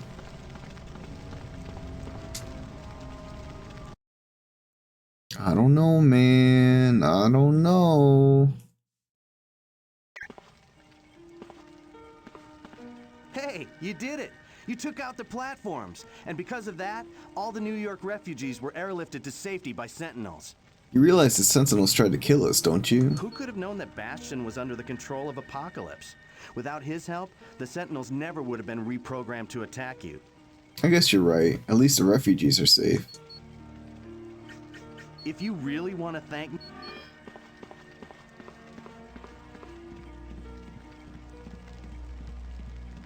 That was a short mission. What can I get you?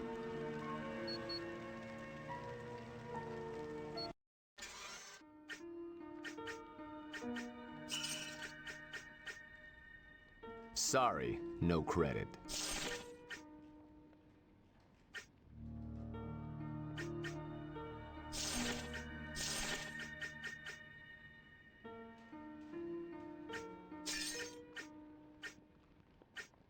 Put all this other stuff away.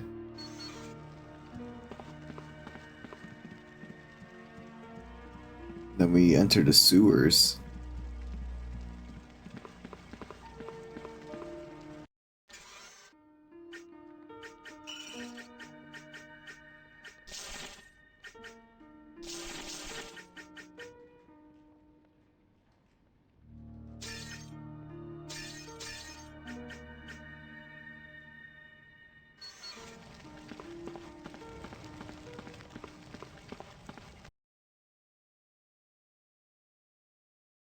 Time to make our way to New York City.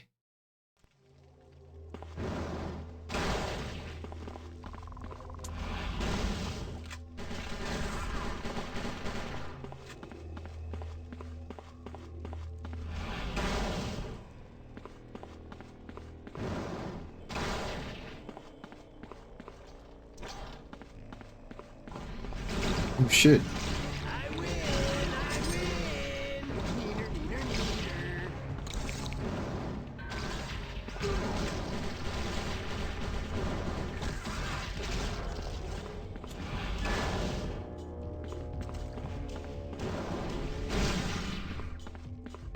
Not the sewer bugs.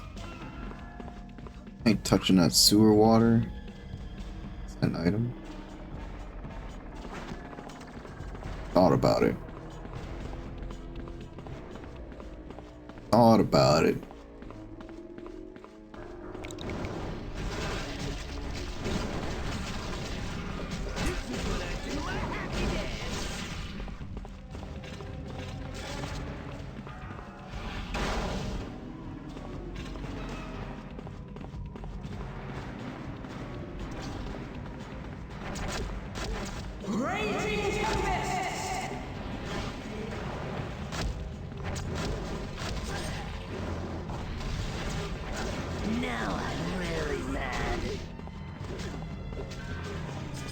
Now you're really... Look, a homing beacon, but we aren't going to be able to get it to it unless we find a way to shut down this fan. I can't just blow it up. I mean, not even if I... Okay, alright. How do I do it?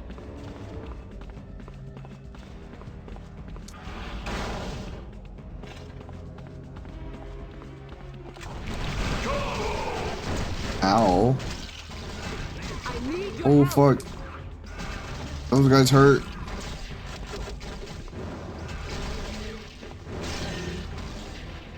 Those guys flipping hurt.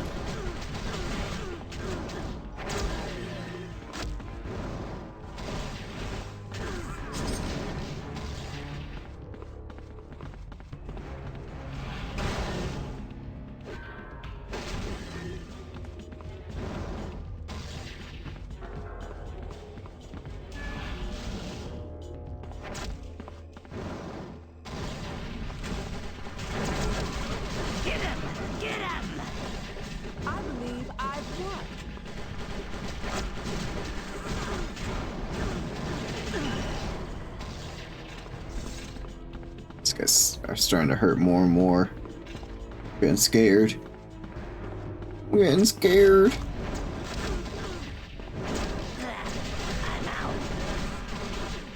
Get this one away from me!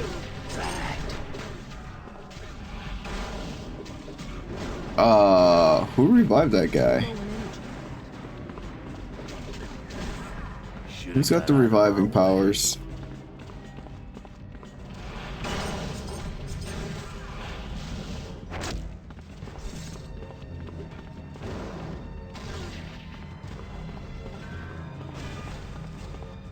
Oh, you ain't going nowhere.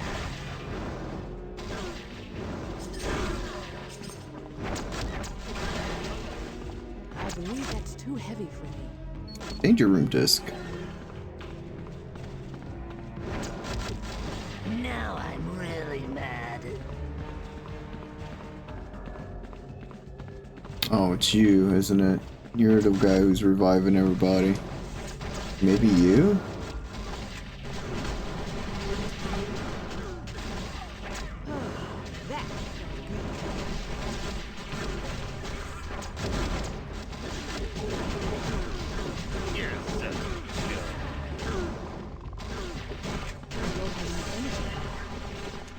Oh yeah, I'm liking this. Not as a beast, man. Oh, that guy just wanted to take a nap.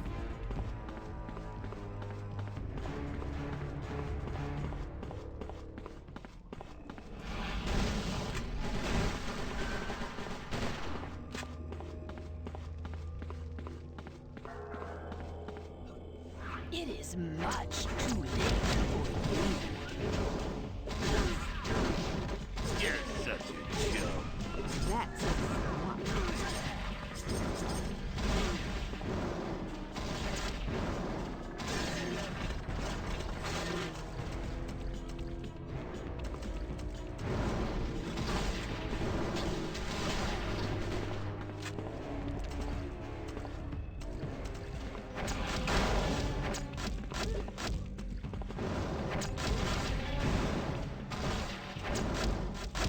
Help me. I don't have enough energy. Oh, who's reviving? What are you doing down here?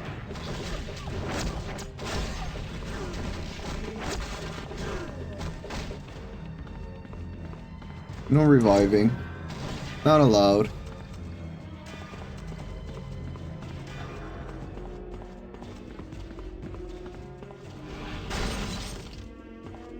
Not allowed.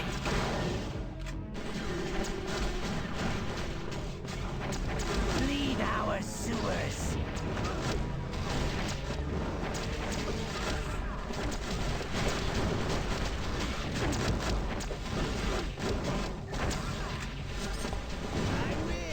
I win! Neener, neener, neener. I don't have enough energy.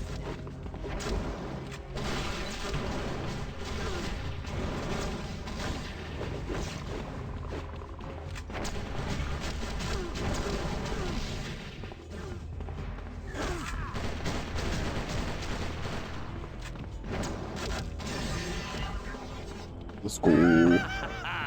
This better than Mardi Gras. Woohoo!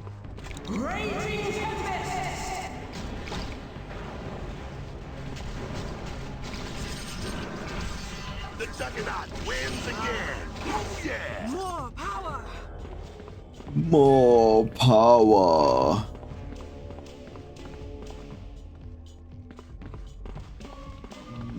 I guess it's Magneto to build a bridge, right? But I could just fly to the side here. I bet if we drain the power from this generator, let's stop the fan we saw earlier, then we could get that homing beacon.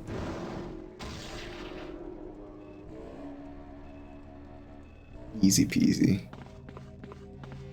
Easy peasy.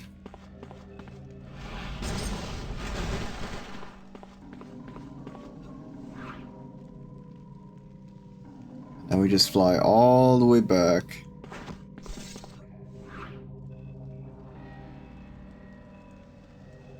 Worth it for Tony Stank. Doing down here. Don't bother getting up.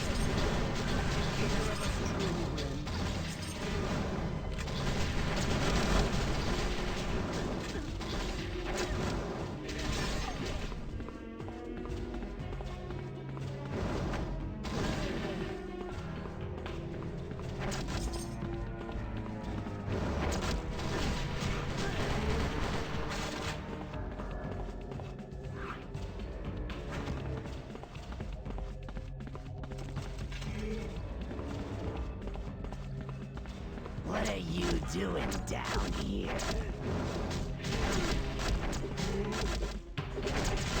Protected by minions, fuck.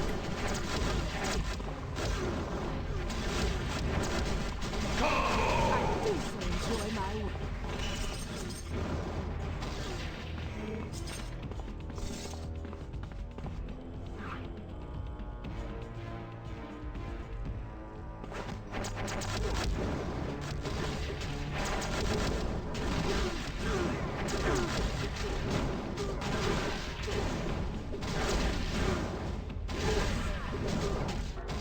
That's Gambit.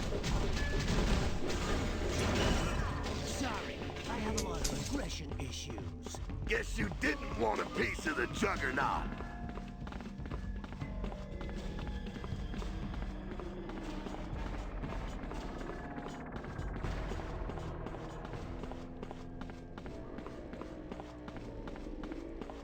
Let's teach him a lesson. Raging Tempest! Raging Tempest! Didn't see that coming. Let's go. Another homing beacon found, baby.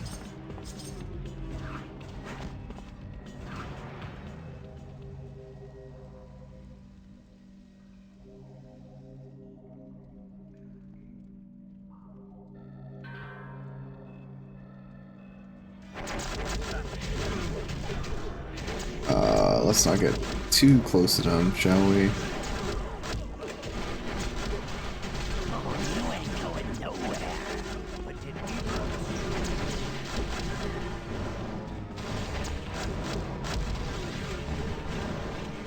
Protected by leader.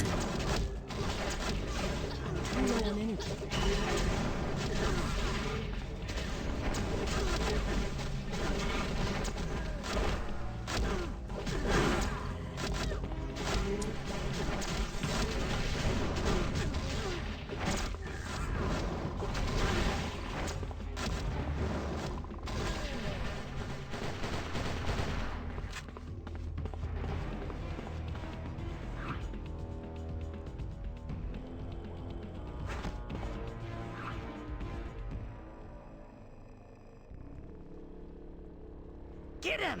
Get him!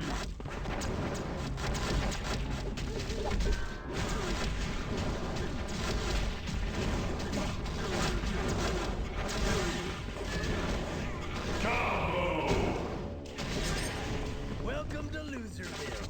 Population, you!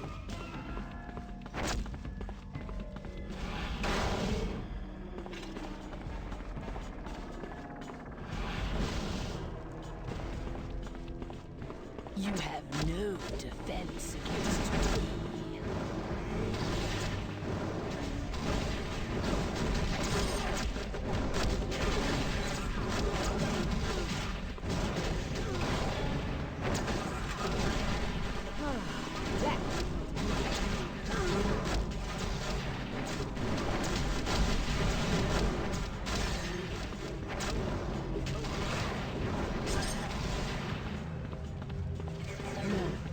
Inventory full. What?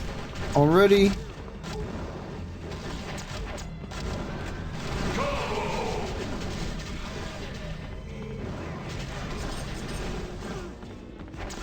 I found him! Right. Prince of Thieves! They're so cute when they're asleep.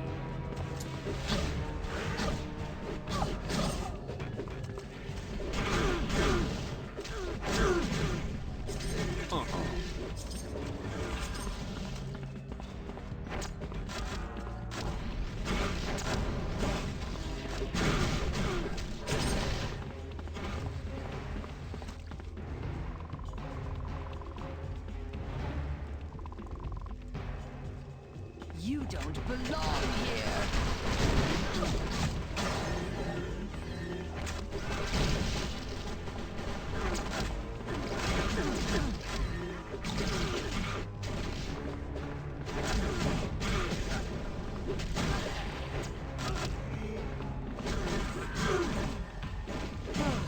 That.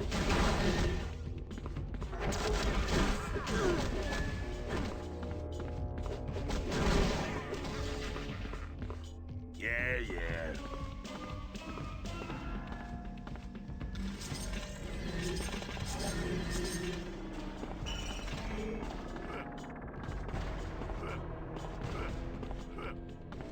Okay.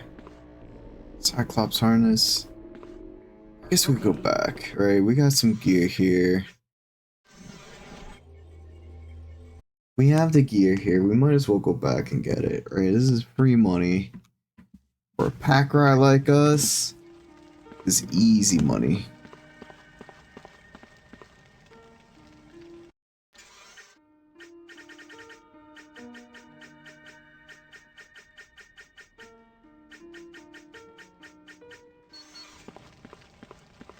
I thought we had extra stuff, but I guess not. What can I get you?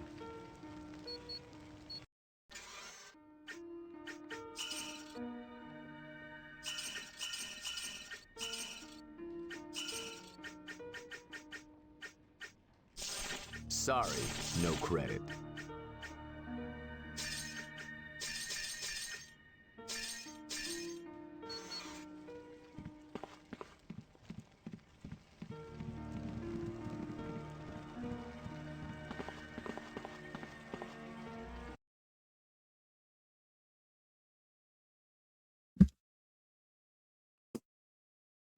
My feet, legs are asleep.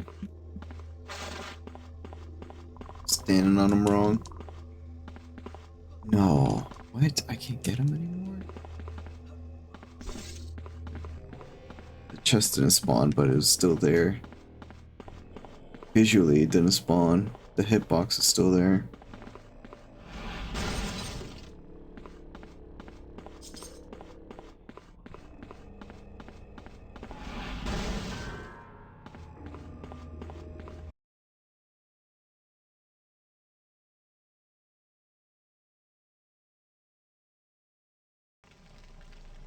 Incredible. Apocalypse sure was thorough in his attack. This place looks like a war zone.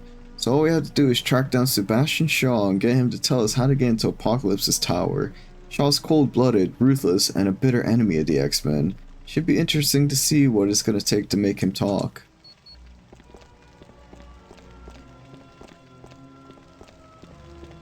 Is there, what's over here? We can actually go pretty high.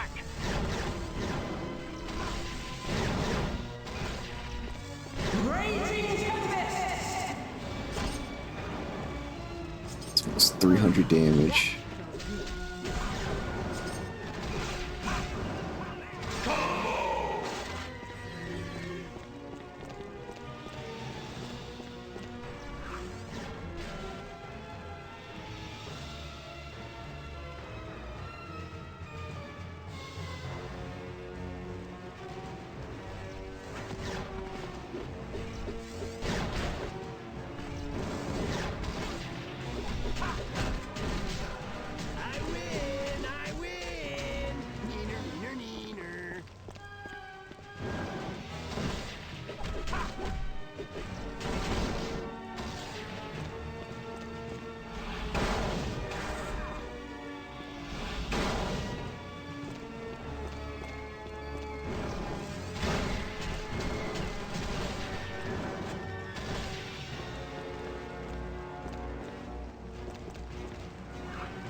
Do my eyes deceive me? Or am I graced by the presence of one of the greatest thieves ever known? Oh, you know better than that, Shaw. I gave up my thieving ways many moons ago. Oh yes, I know. I just find it a shame that an artist such as yourself would give up his craft. Uh-huh. Well, now I got me bigger things to worry about, like saving the world, which is why I come to you. You know of any back doors into Apocalypse Tower, huh? Of course I do. And of course, you know it's going to cost you. Yeah, I know. So what's the price? Just a few things to help tide me over, since I'm being forced to leave town in a hurry. If you can get me tech bits, my holodisc, and my master key, I'll tell you anything you want to know. Tech bits ain't so hard to come by, but where we gonna find the other two things? You'll find my master key on the south side of town and my holodisc on the west. Meet me back at the X Mansion once you got them. All right, Shaw. you got yourself a deal. Very good, Gambit. It's a pleasure doing business with you.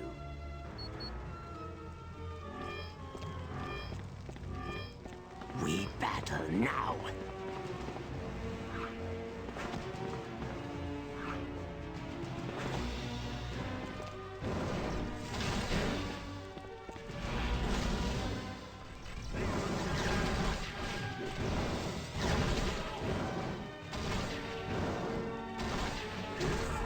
Where's my medic? Request medical help.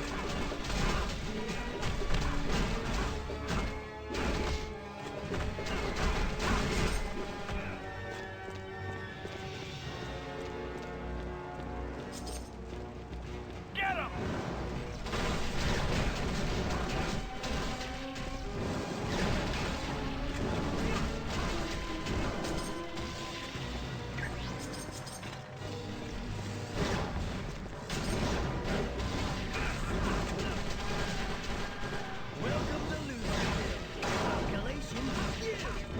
Too low in energy for that.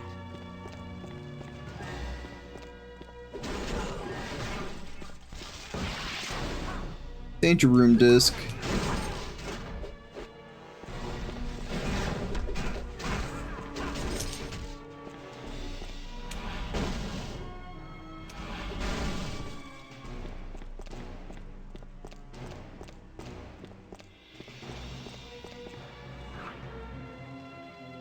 Go over here now.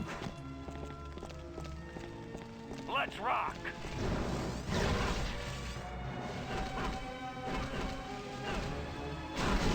The Juggernaut wins again! Ooh, yeah! Too low in energy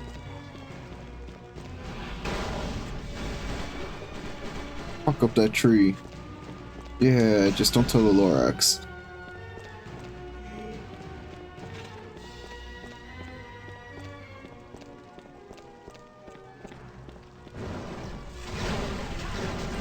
I don't like that at hand speed. Some really fast speed.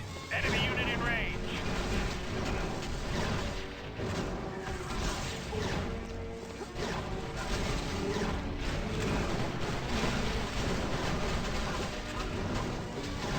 This ain't good.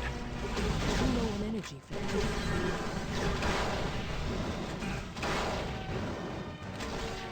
I do so enjoy my work.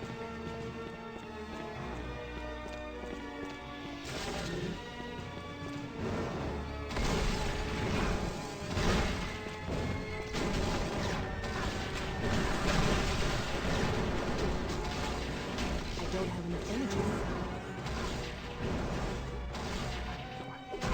Help me!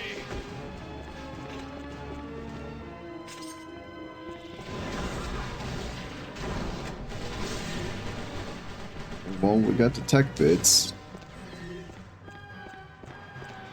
Time to fight, yeah. Oh my god, that guy got obliterated. Oh my goodness. Oh.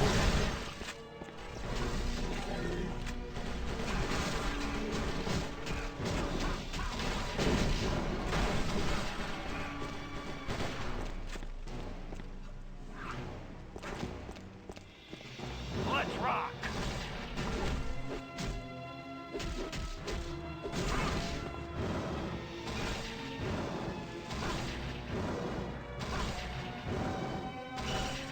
I do so enjoy my work.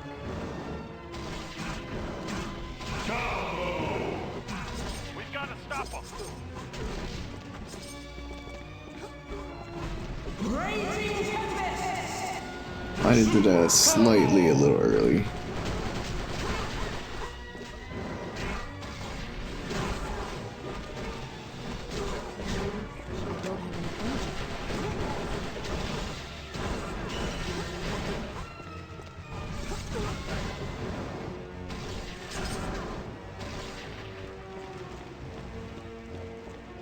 This is a wild mission. I mean, I guess we're like, this is, it's not, I kind of expected this because like we're getting closer towards the ends. Hey, the master key. West Side, I hear there's some good stories here. We still have this act and the next act afterwards, too. So 2 acts to go.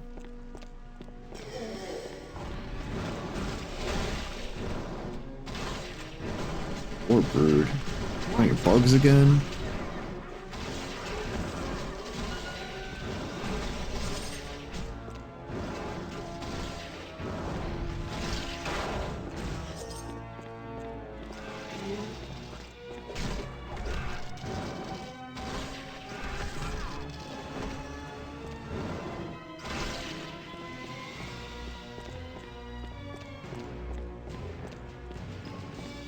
Not the more bugs.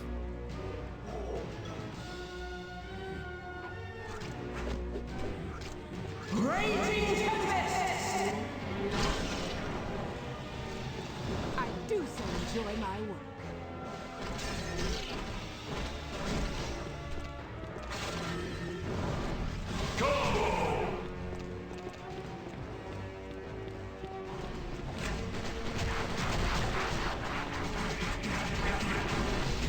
No.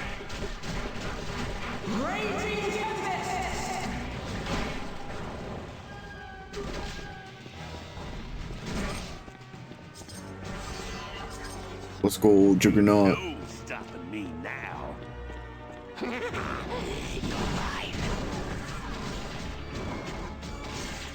Enjoy your nap.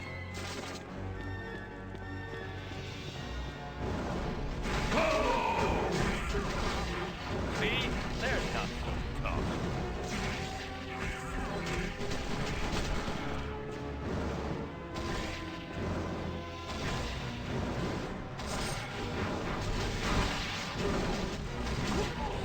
I don't have enough energy.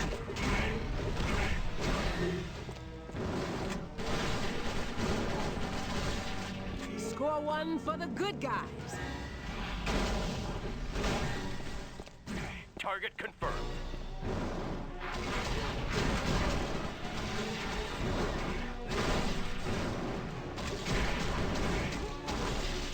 Been watching Dan to Dan. Started watching Dan to Dan. It's pretty good. Sewers. Back into the sewer.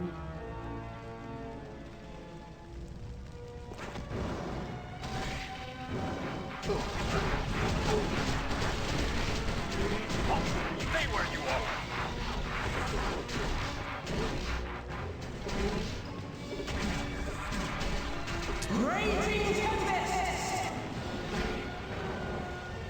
Help me! I believe I've won. Yes! More power!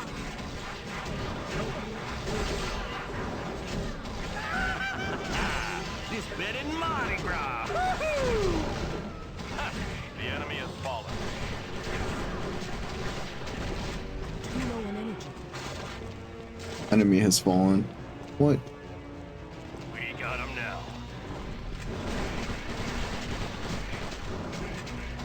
Situation's bad.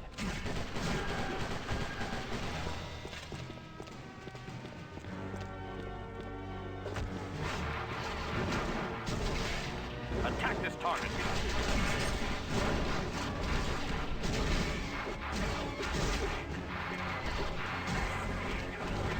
Score 1 for the good guys.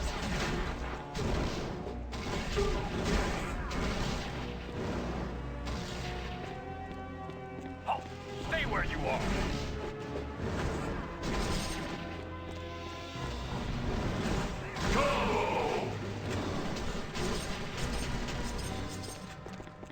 The north side. Gotta go there.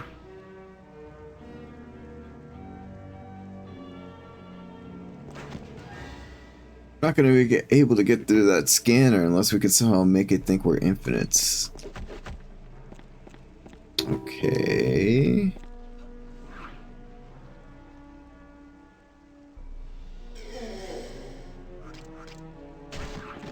Ow.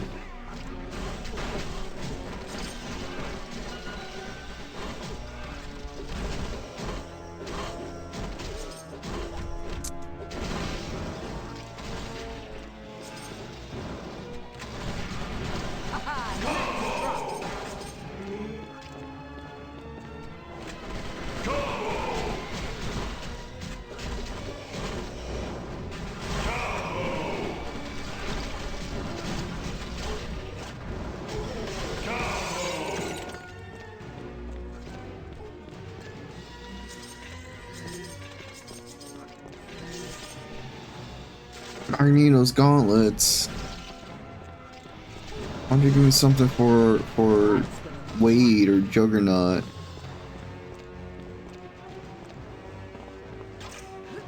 Danger disc room. Okay, so I guess I gotta go to the north side then to figure something out. Maybe in the sewers? Still over here. Fight, yeah.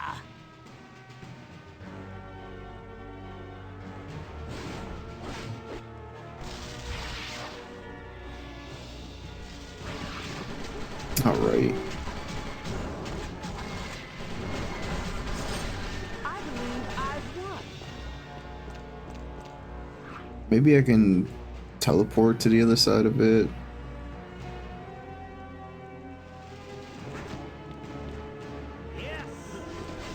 Oh yeah. Easy.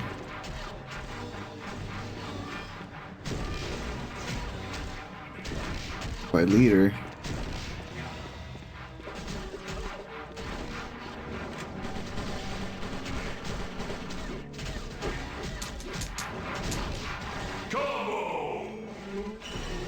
Score one for the good guys.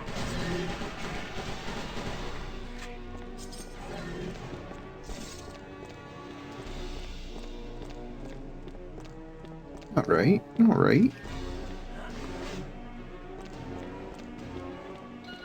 Affirmative. Okie dokie.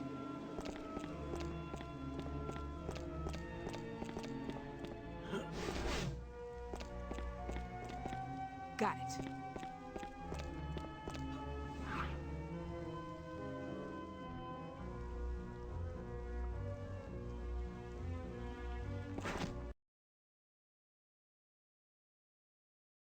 Look at that Wolverine. Look at that pose.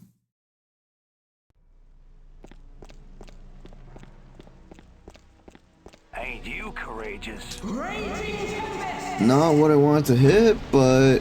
Oh, my camera's gone.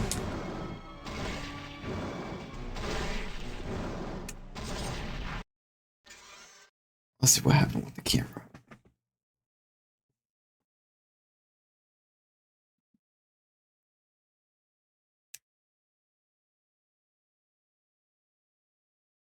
It just froze.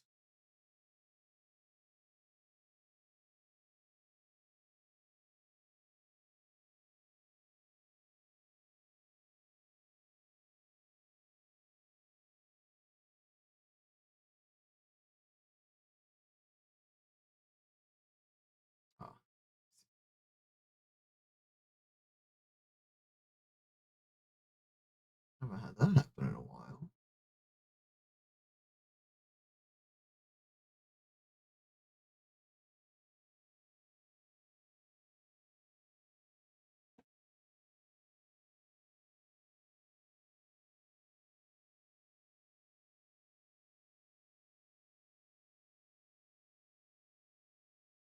Haven't had that happen in a while.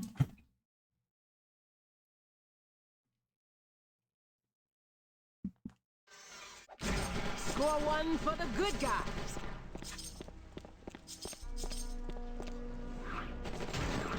Ow. This is gonna be a piece of cake. I got shot out of the air by the sniper.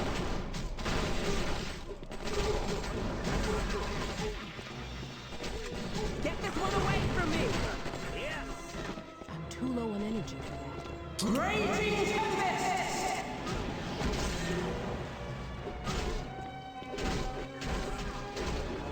I don't have enough energy for that.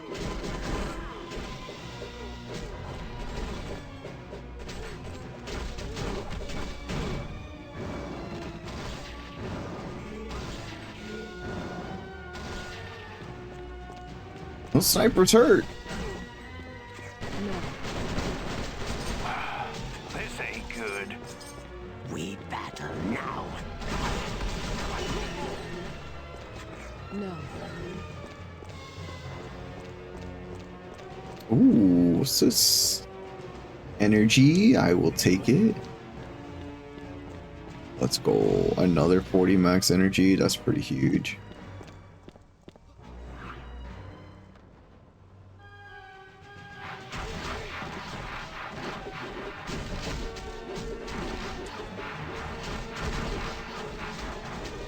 They're just womboing me. Just womboing me.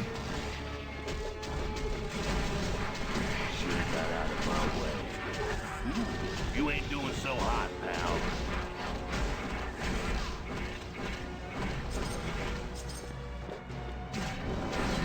Combo!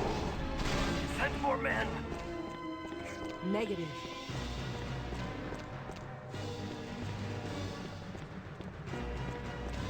Halt! Stay where you are.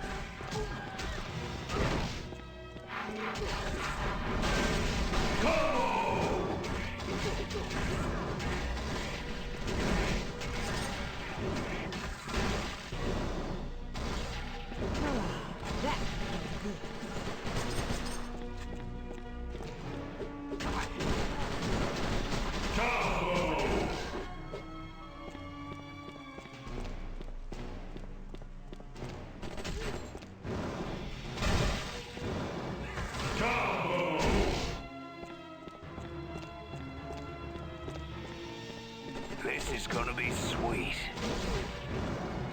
I see a shiny. A comic book.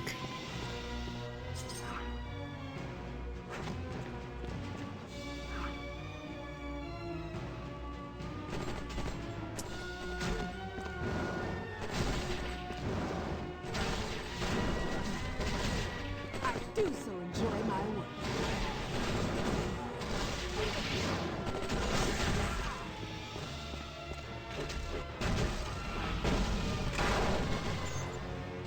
A data disk. Negative. Enemy unit sighted. Additional units needed.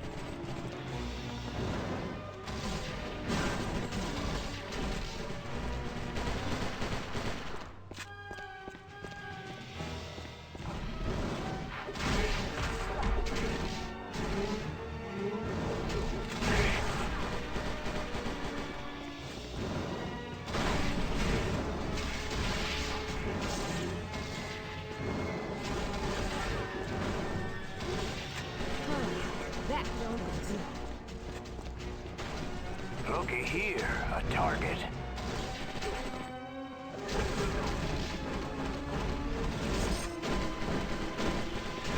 Too low energy for that.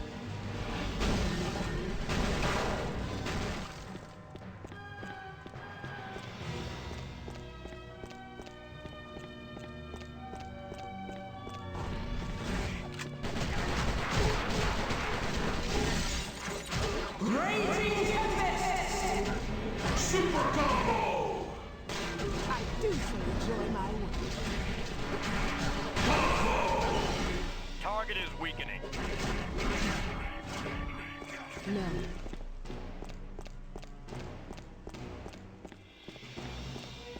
It's the bright side is that all these guys, like, I don't know where I'm supposed to be going. I don't even know if I'm supposed to be here.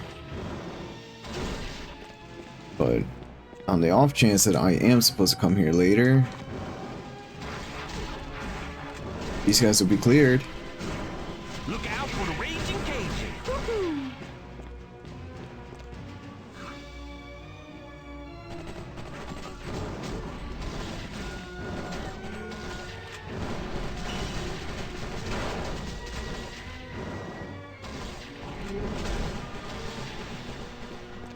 Ain't you courageous? Combo!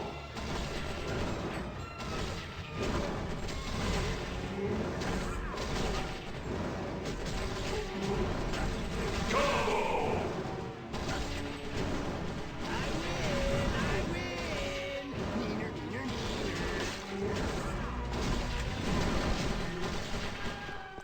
Sketchbook.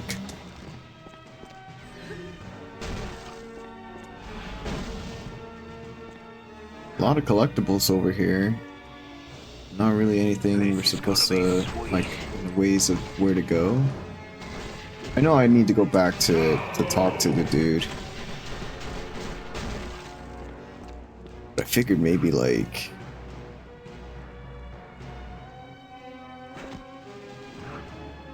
something over here, you know?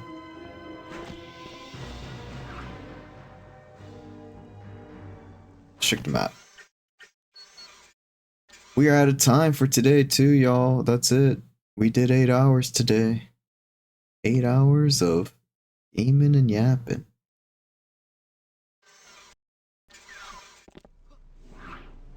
Hard to believe. Hard to believe. Now it's time for so long. We'll sing just one more song. Thanks for doing your part. Sure are smart. Me and you.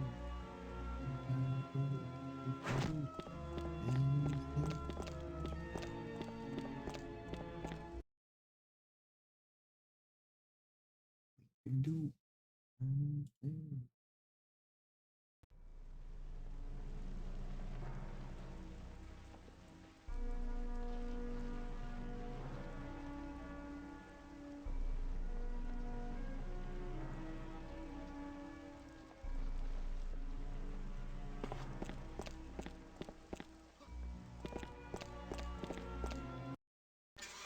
Again, let's check this map. We could go into the sewers. I think that's really the only play that we have here.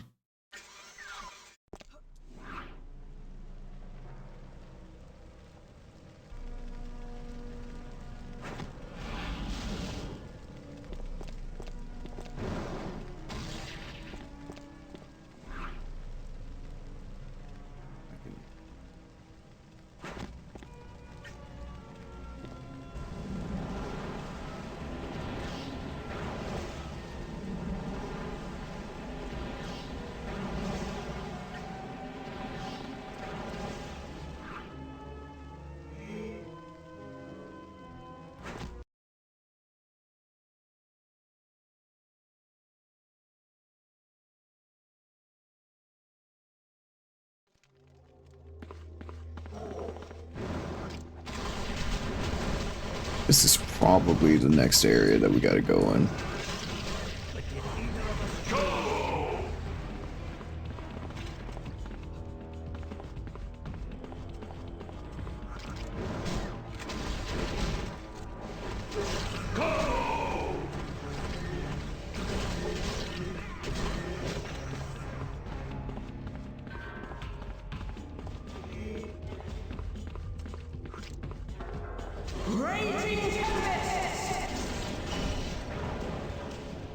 Your damage is insane.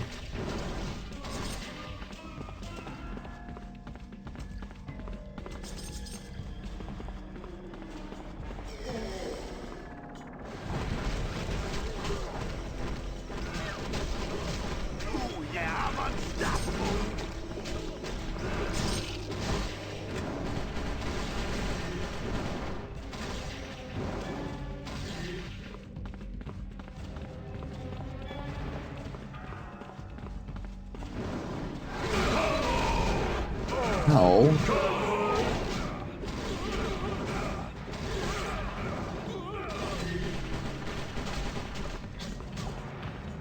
It is much too late for you. I believe I've won.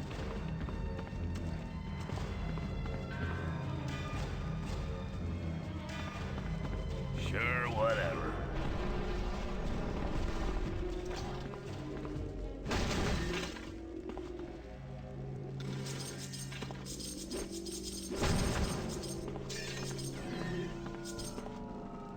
Iceman's cloak. Alright. Alright. I think we port back here. Right. We save it. Well, I guess we could talk to the dude that's supposed to be here. And supposed to tell us how to get in. Ah, here we are. The tech bits, the holodisc, and my master key. All is in order.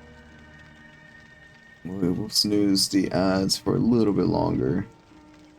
But this is it. This is the end of the stream. We're gonna save and quit here.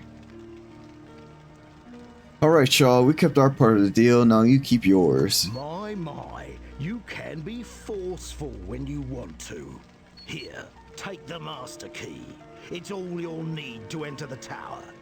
You'll find an entrance to the North Sewers in Manhattan. Okay, so the sewers are the right Opens way. that entrance. From there, it's just a matter of following the sewers to the Tower of Apocalypse. If you do make it into the tower, would you do me the favor of freeing the Black Queen?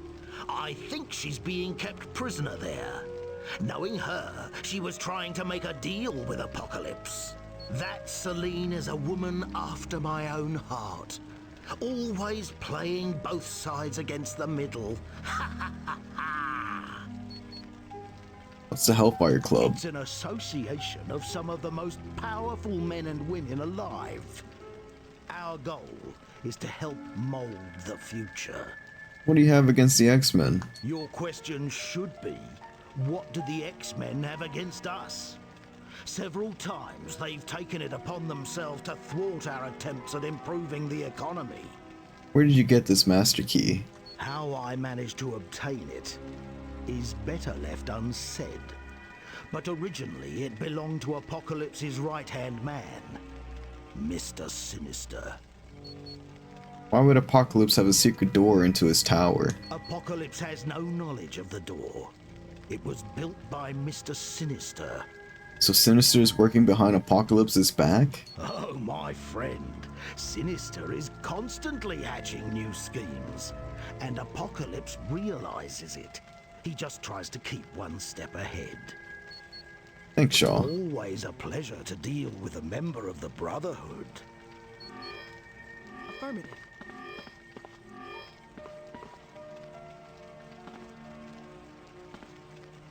Great. We'll save the game. Call it for now. Thank you guys so much for joining today. Appreciate it. We'll be back tomorrow, hopefully a little bit earlier than 9 p.m. I realized it was so late when I started streaming. But then again, I woke up like pretty late. But yeah, we'll be back. And with more X-Men Legends. We're getting closer to the end. Right, we have the sewers. Oh boy, we still have a bit of Act 4 and then Act 5 to get there. So maybe, I'm not sure if this stream or next stream, not this stream, next stream or the stream following, we'll finish this week for sure. Game is saved. That's it. That's it. Well, we'll catch y'all later today. Thank you guys so much for joining. Have a wonderful time zone wherever you may be.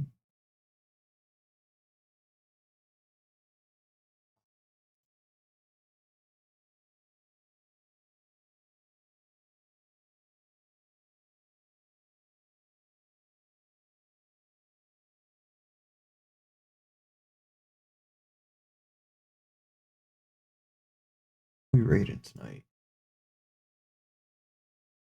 Who are we rating tonight? Are we gonna raid? Do we just? We might just go offline.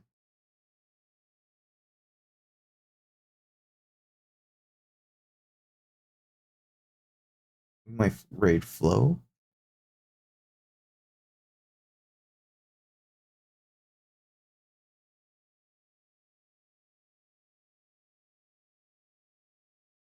Raid Flow.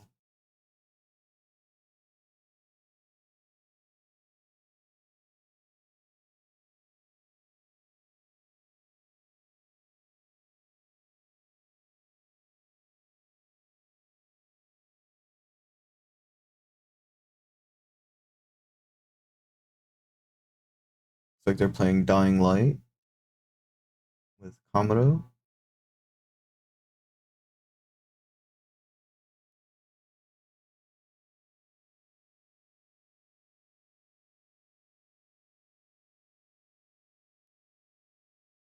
Yeah, let's go ahead and raid Flow. Again, thank y'all so much for joining. Appreciate y'all so much. Y'all have a fantastic evening.